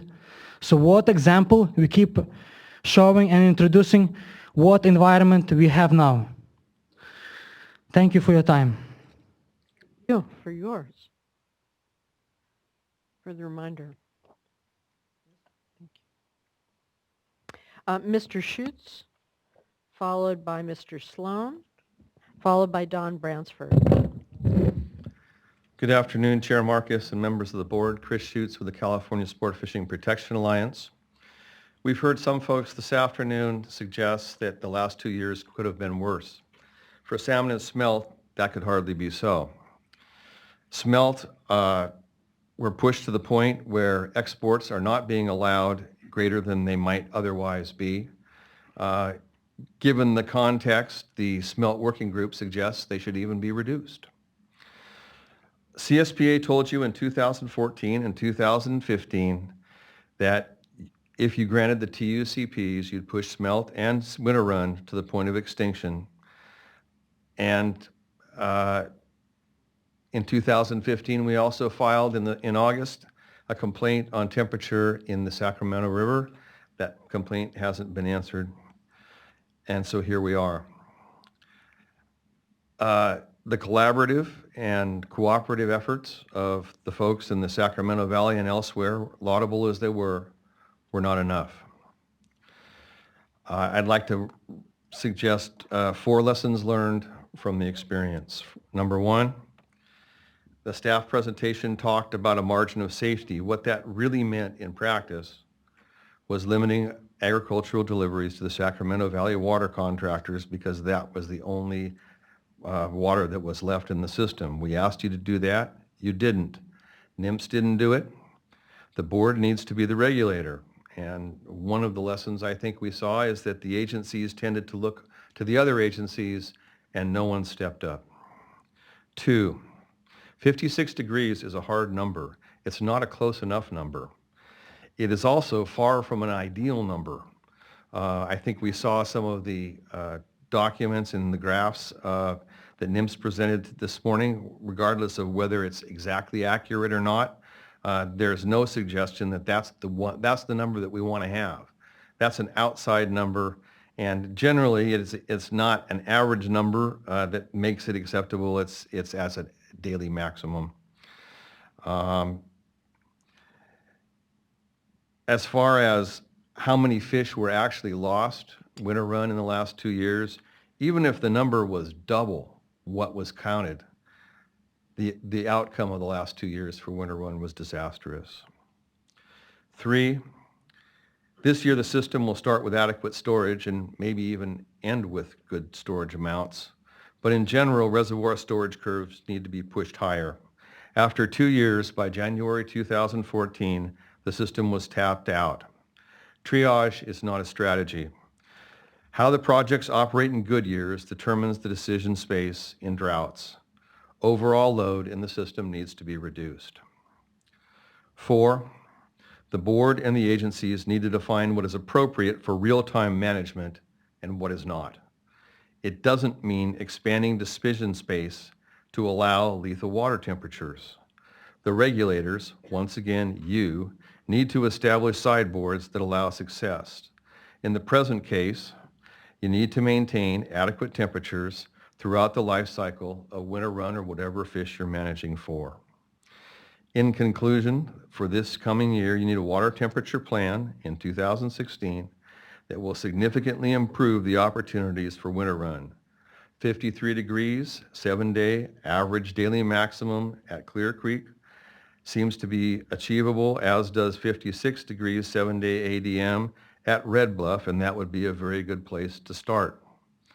Finally, you need to start thinking about 2017 because you're flush this year. What happens the following year is really going to determine how things go in the long term. Thanks very much.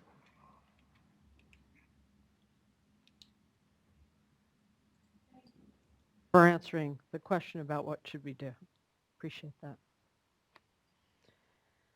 Mr. Sloan, hi. Followed by Mr. Bransford, followed by Doug Obigi from NRDC.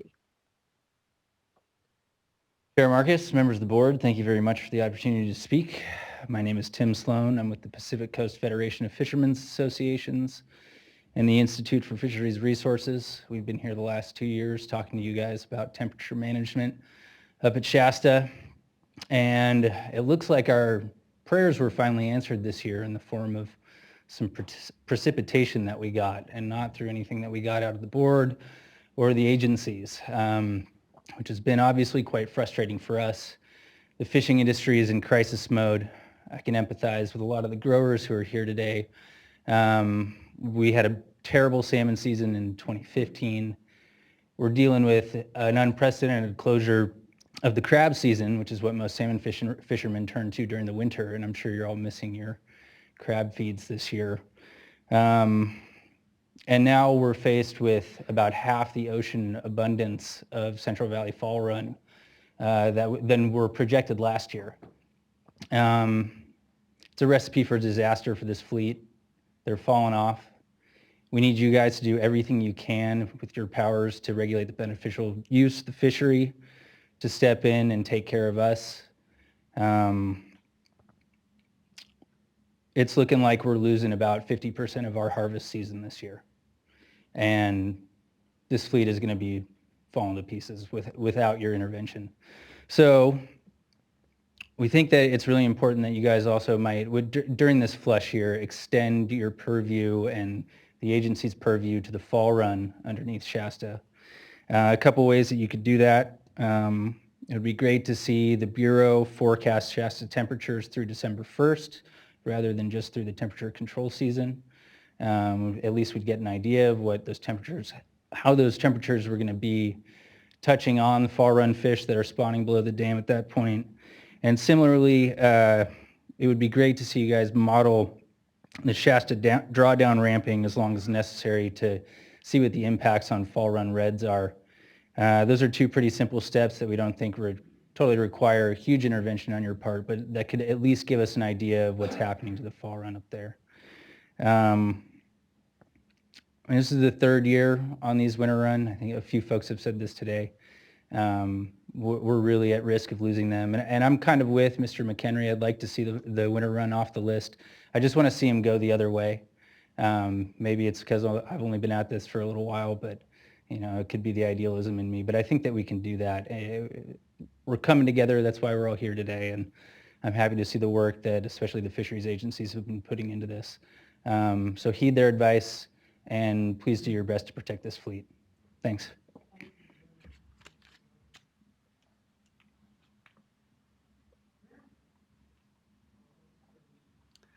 Good afternoon, Chairman Marcus and members of the board. I wanted to start by clarifying this June planting, and I know you were all confused by that, but we had been informed by National Marine Fisheries and some of our people by State Board staff that they were looking at a June 1 planting date for rice.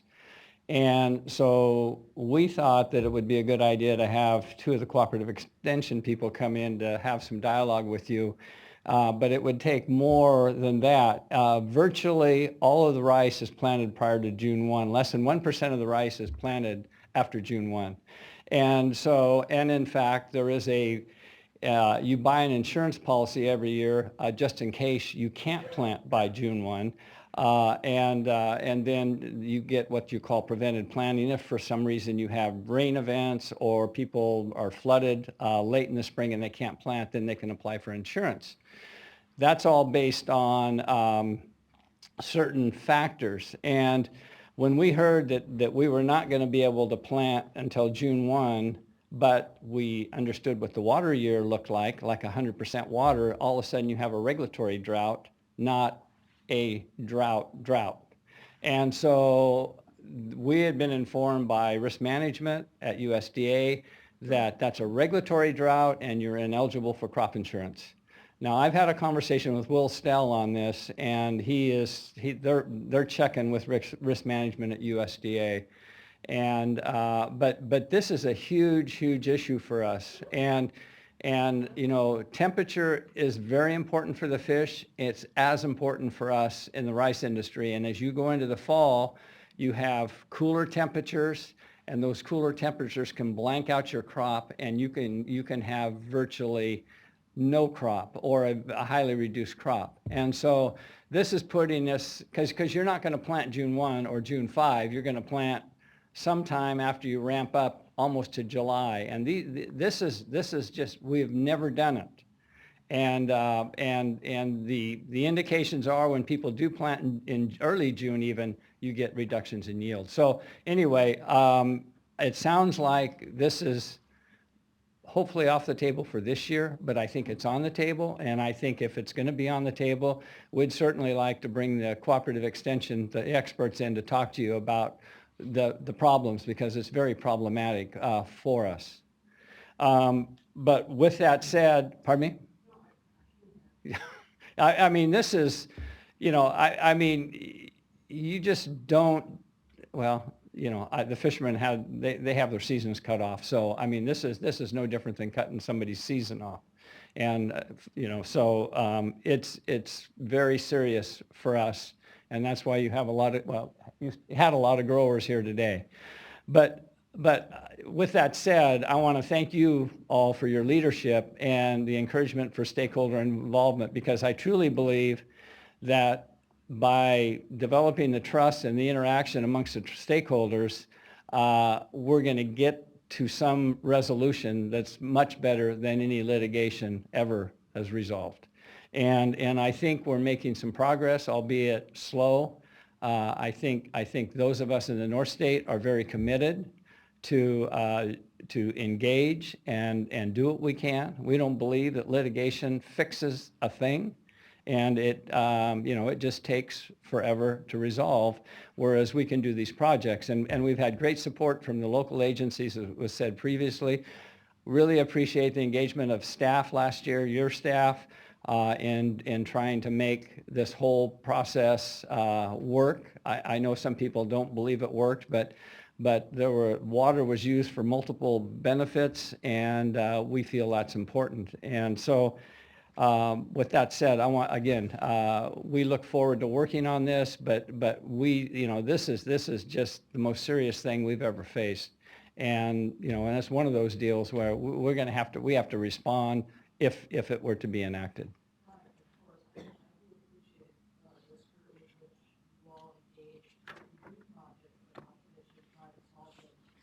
Problems versus pointing fingers at other people or what somebody else ought to do. I do appreciate that. And I think the spirit of what folks tried to do last year was very good. We didn't quite make it on the salmon side. And the purpose of this is to figure out how to talk about it ahead of time. Again, we said it not knowing we would have the water, but you're right, the conversation is important. But I'm just concerned here there's some communication loop that hasn't been closed that needs to be closed at some level and resolved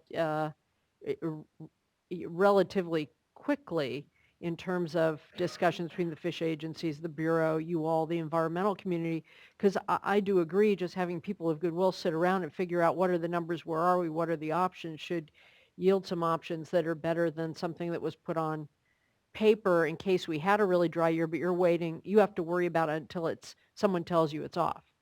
There's a banker friend of mine sitting back here, and June 1 is a non-starter for farmers. I'm just wrapping my head around why that was a problem. I understand now, and we'll talk about ways. It's unfortunate. Mr. Obiji, you get to play wrap-up.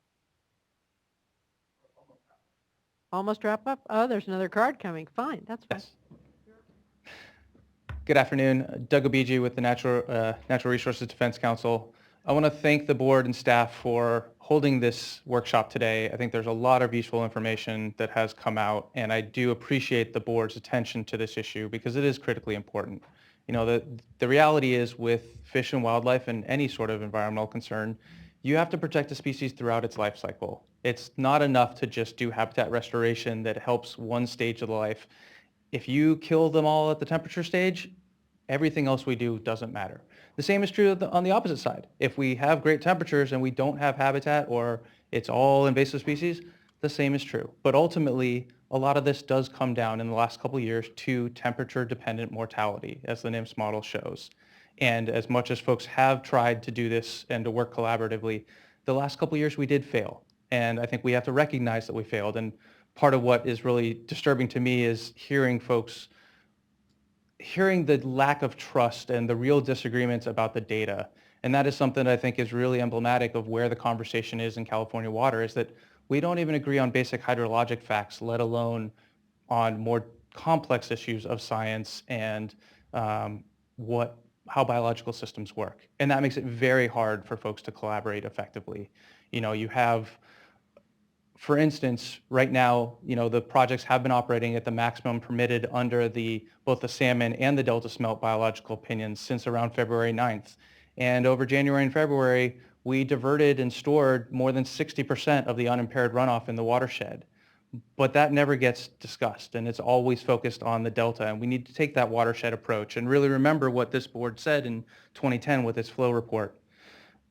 Specifically on temperature, a couple requests. One is that reclamation has been more forthcoming. This is the first time we've seen the temperature management plan. It obviously looks far better than what we were I think all of us fearing a couple of weeks ago, even days ago. But we all need time to really look at it. And ultimately, the schedule for workshops and board action that you put up early in the day is going to be long after reclamation makes decisions. And I think we need to think about how we better integrate the board's process with other decisions so that farmers can make planting decisions and we have reservoir operations so that we don't suddenly find out, oops, our gauge has a problem and suddenly the fish are getting screwed again. Secondly, I want to join with Peace FFA and others in really asking that a lot of this analysis be extended to fall run. Right now, the protections for fall run really are dependent on winter run and steelhead and other ESA listed species. That's really what we have limiting operations in the Delta. That's why we have any temperature management effectively upstream. And we need to make sure that we better understand not just going forward what we're doing to fall run, But what happened the last couple of years? You know, we looked at some of the egg to fry survival for fall run below Shasta, and it looked like we lost 97%, 98% of those fish. Would love to see NIMS carrying out that raft model to look at fall run as well. And finally, just a plea to make sure that we are operating conservatively.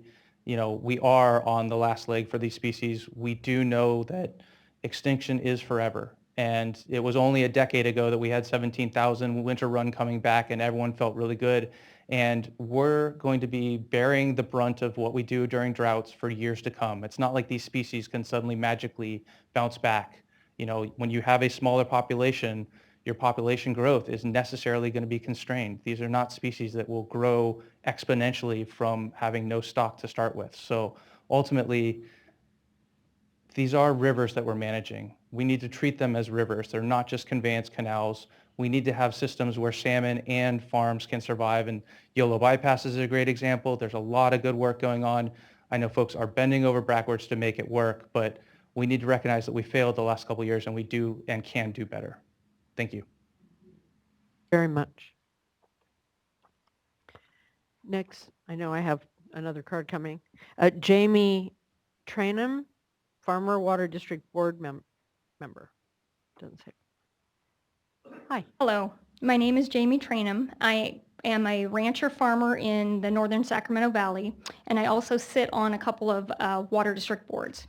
I just wanted to say that, you know, I want to work with the fisheries as well as all of the farmers. I just want to point out this stressor of temperature that we're talking about today. This is not a man-made problem. This is nature. And if you go back and you actually read this report, which Mr. McHenry referred to from 1940, it states in here all the way back in 1941 when they were trying to count the salmon that they reported the count was considerably lower than normal due to the fact of the high water temperatures in the river and the rifles below the weir. It was a problem all the way back then.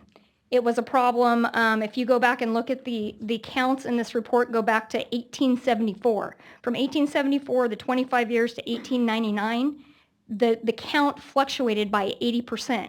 At the peak, 573,000. At the lowest, 103.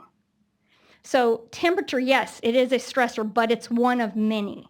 I just think that you need to consider all of the factors that affect the salmon and all of the effort that people would like to put into solving this problem, but we keep running into regulatory blockades. It would be probably beneficial to take a look at this report because it lays out the mitigation plan that was designed for the construction of Shasta. That plan was only implemented for about 5 years and it was abandoned.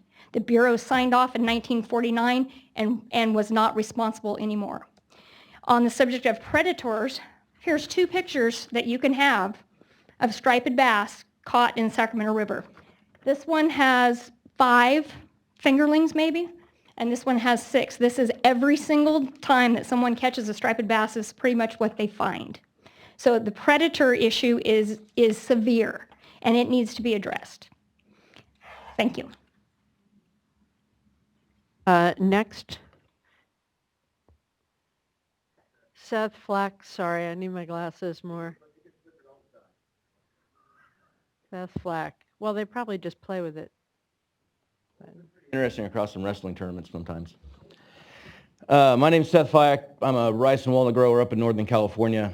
35 years old and I wear a lot of hats at this age. I'm the chairman of the Rice Research Board. I'm vice chair of the Rice Commission. Sit on Farm Bureau, and apparently I stick my head up a little bit too much because I get thrown under the bus. So what I'd like to come to talk about today is, you know, the temperature model and how that operation is going to affect my operation.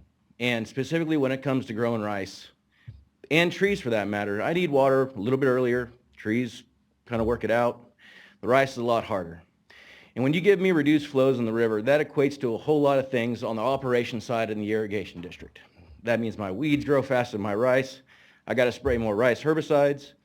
I don't get floodly or timely refloods, more weed pressure, which comes into reduced yields, pushback planting dates, all of that. Then you come on the Rice Research Board side of things. With all those reduced plantings and pushback, my assessments go down. I can't fund we put, as an industry, it's hard to put a number on it, anywhere from $40 to $60 million in the rice experiment stations to develop these public varieties. I put $800,000 alone into UC Davis. And with those reduced plantings, my assessments are going to go down, and I'm not going to be able to support those activities as I once was, because my mandate is to further the rice industry. And like I said, I'm kind of young and I'm new to this, and I get to sit in a lot of these rooms and hear everybody talk. And a lot of my money on the research side is going to rebuke regulation. And it seems that from what I have seen, that the regulation or the science behind a lot of these regulations fits the need. It doesn't really, they found a problem, and they can point at me and say that the farmer taking water out of the river is the problem when there's so many other things down the line. I believe I don't know if it was National Marine Fisheries, Department of Fish and Wildlife that sat up here and says, well, we know there's predation, but we don't want to study it. We just don't have the resources. Well, but then again, if you're going to point the finger at me and say that I'm the sole problem out there, but everybody else in this room is saying, well, there's a myriad of reasons of why the salmon aren't making it back out or back in, you can't just point the finger at me and, you're the bad guy and you get reduced flows. I got 2 minutes left, but I don't think I'm going to make it. I don't really like talking. I urge you to test their science, challenge them. The other thing I do remember from this meeting alone is that, the National Marine Fisheries, Delta Mendota, I don't even farm down there. Those guys are like, yeah, can we increase the flows? Straight answer is no. How is that working together? These people arbitrarily say that, oh, we're going to push for, the sentiment that I heard was, well, you guys went from an April delivery to a May delivery, and you guys can just adapt to a June delivery. Nature is the best adaptation there is. It takes anywhere from 10 to 15 years to get a public variety out of the research station to the quality standards, yield standards that we need. And as Kent mentioned, we're pretty much at the end of the envelope. And if we push that plan anymore, we're going to have some serious issues. So, we really need to test their science that says that we're the problem. And literally, they admitted themselves that we're not the only problem, and they don't even know if we're the biggest one. So please consider that in your contemplations.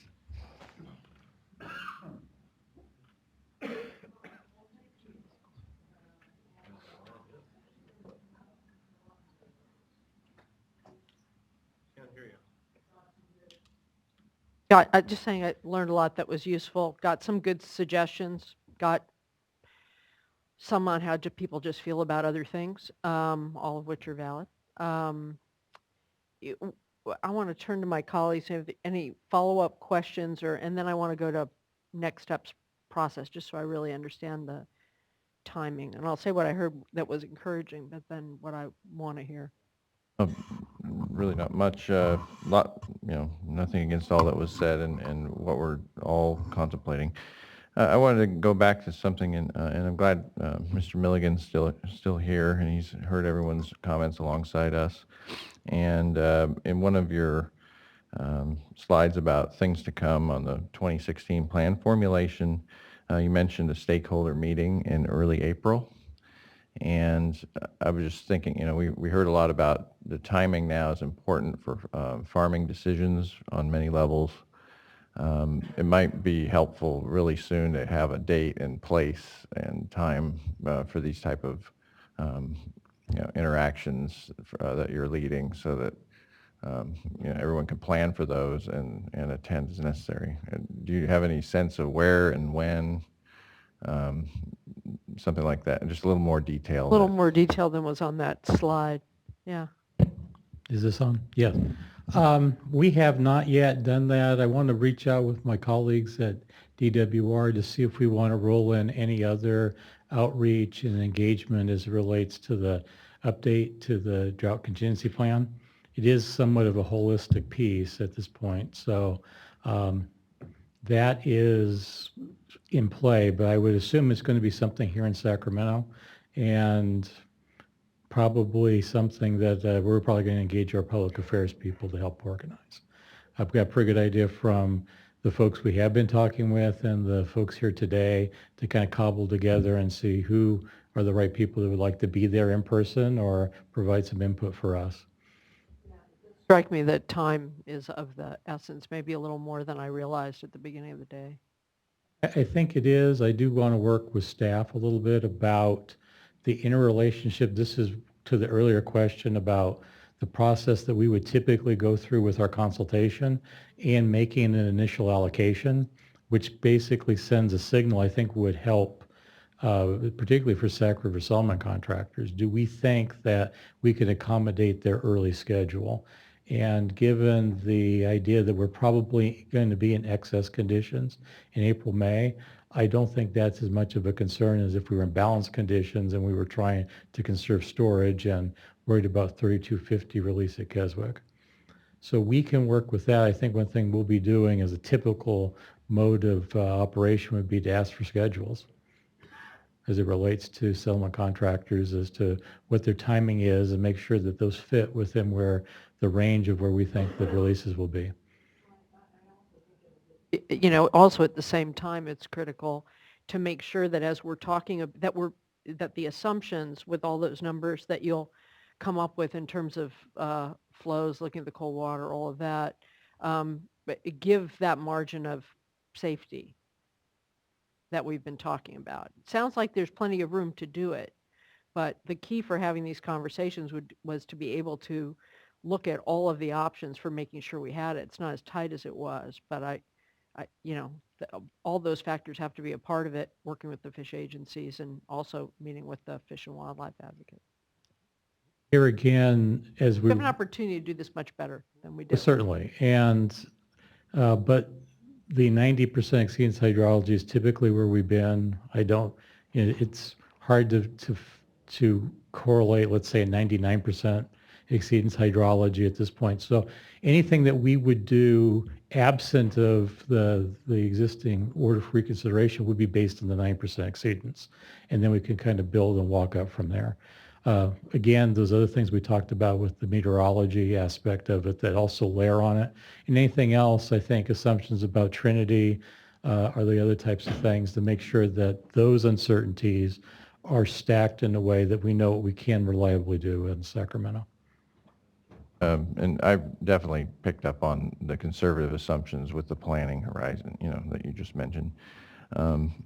And so one other issue, you mentioned Trinity, and Mr. Milligan, I really want to acknowledge that you all have been grappling with that very seriously, and all those efforts. Also, there's the issue of the fall run that's been brought up, not just recently, but throughout the day, and you bring it up, that you're keeping an eye on that. The fisheries folks are bringing that up. Could you remind us a little bit about, we've been focusing on the winter run. It's very focused in reds. The reds are in Redding. Did you all notice that? I don't think it was named after them, but so the reds are there. But how about for fall run, Chinook? Could you remind us, what's the scope there? This is a much more robust commercial fishery. And as we manage that risk and the issues of ramping flows down and not too much, just briefly, what is the scope of making sure we manage that risk as well?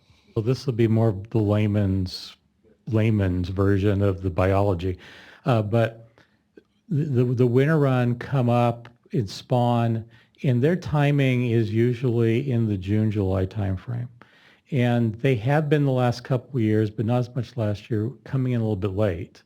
And that has kind of run a little interference, as Garwin was explaining to us earlier, that we were talking about tracking the winter run reds into maybe the third week of October.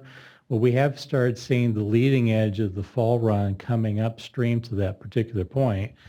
And that's a superposition, so to speak, that has been something we've been looking at. So we've been in position last year to go from a rather high flow to keep from dewatering that last couple of reds to needing to move down quickly to a spot where we can provide stable flows for the fall run, who will then spawn over a pretty wide range, certainly from Redding on down to past, below Red Bluff and into the American River and just all kinds of other places. So with that in mind, having a stable flow in that fall period is critical as well. And that may need to extend all the way through November, December, and into January. And that is a part of the planning horizon that we're also thinking through. Where this has been a problem or a concern from an endangered species to a non-listed species is how do you weigh, when you do make that cut, how low do you go to conserve water potentially if drought's going to continue? Part of the trick, again, nothing revolutionary, is it's not just, it's looking at all of the factors. It's water users and winter run and fall run, and how do you make use of that scarce resource, And I think as opposed to leaving the commercial fish out of it. and your strategy going into next year for storage. Right. A good point that Mr. Schutz made. Absolutely. Also, I noticed that you refer to the huge architecture on the backside of Shasta Dam as a device. That's interesting to me. Is it the largest device in the United States? Don't know if I it's the think my largest device is device. sort of a little paper clip, you know. We didn't have probably the best naming committee at the time, but TCD does have a nice ring to it, and that was the D word for that. Art of acronyms.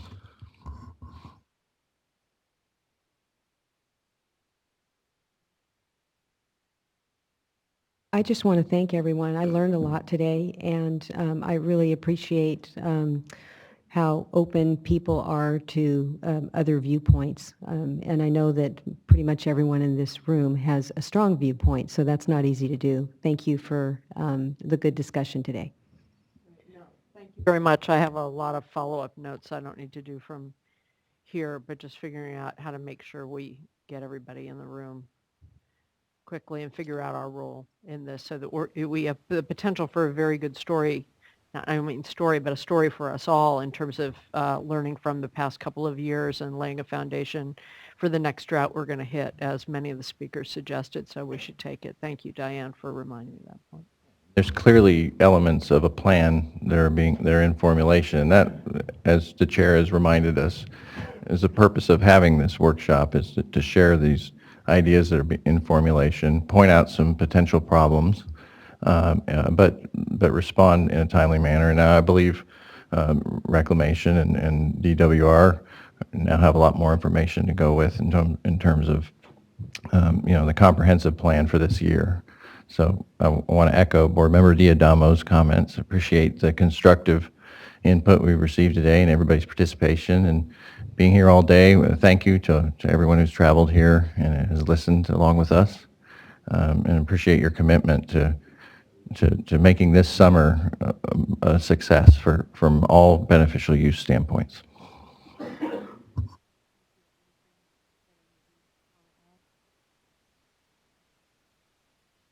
Right. With that, we stand adjourned. Thank you all very, very much from the bottom of our hearts. Oh, I did have one other comment, that the PowerPoint presentations are posted for those that are interested, so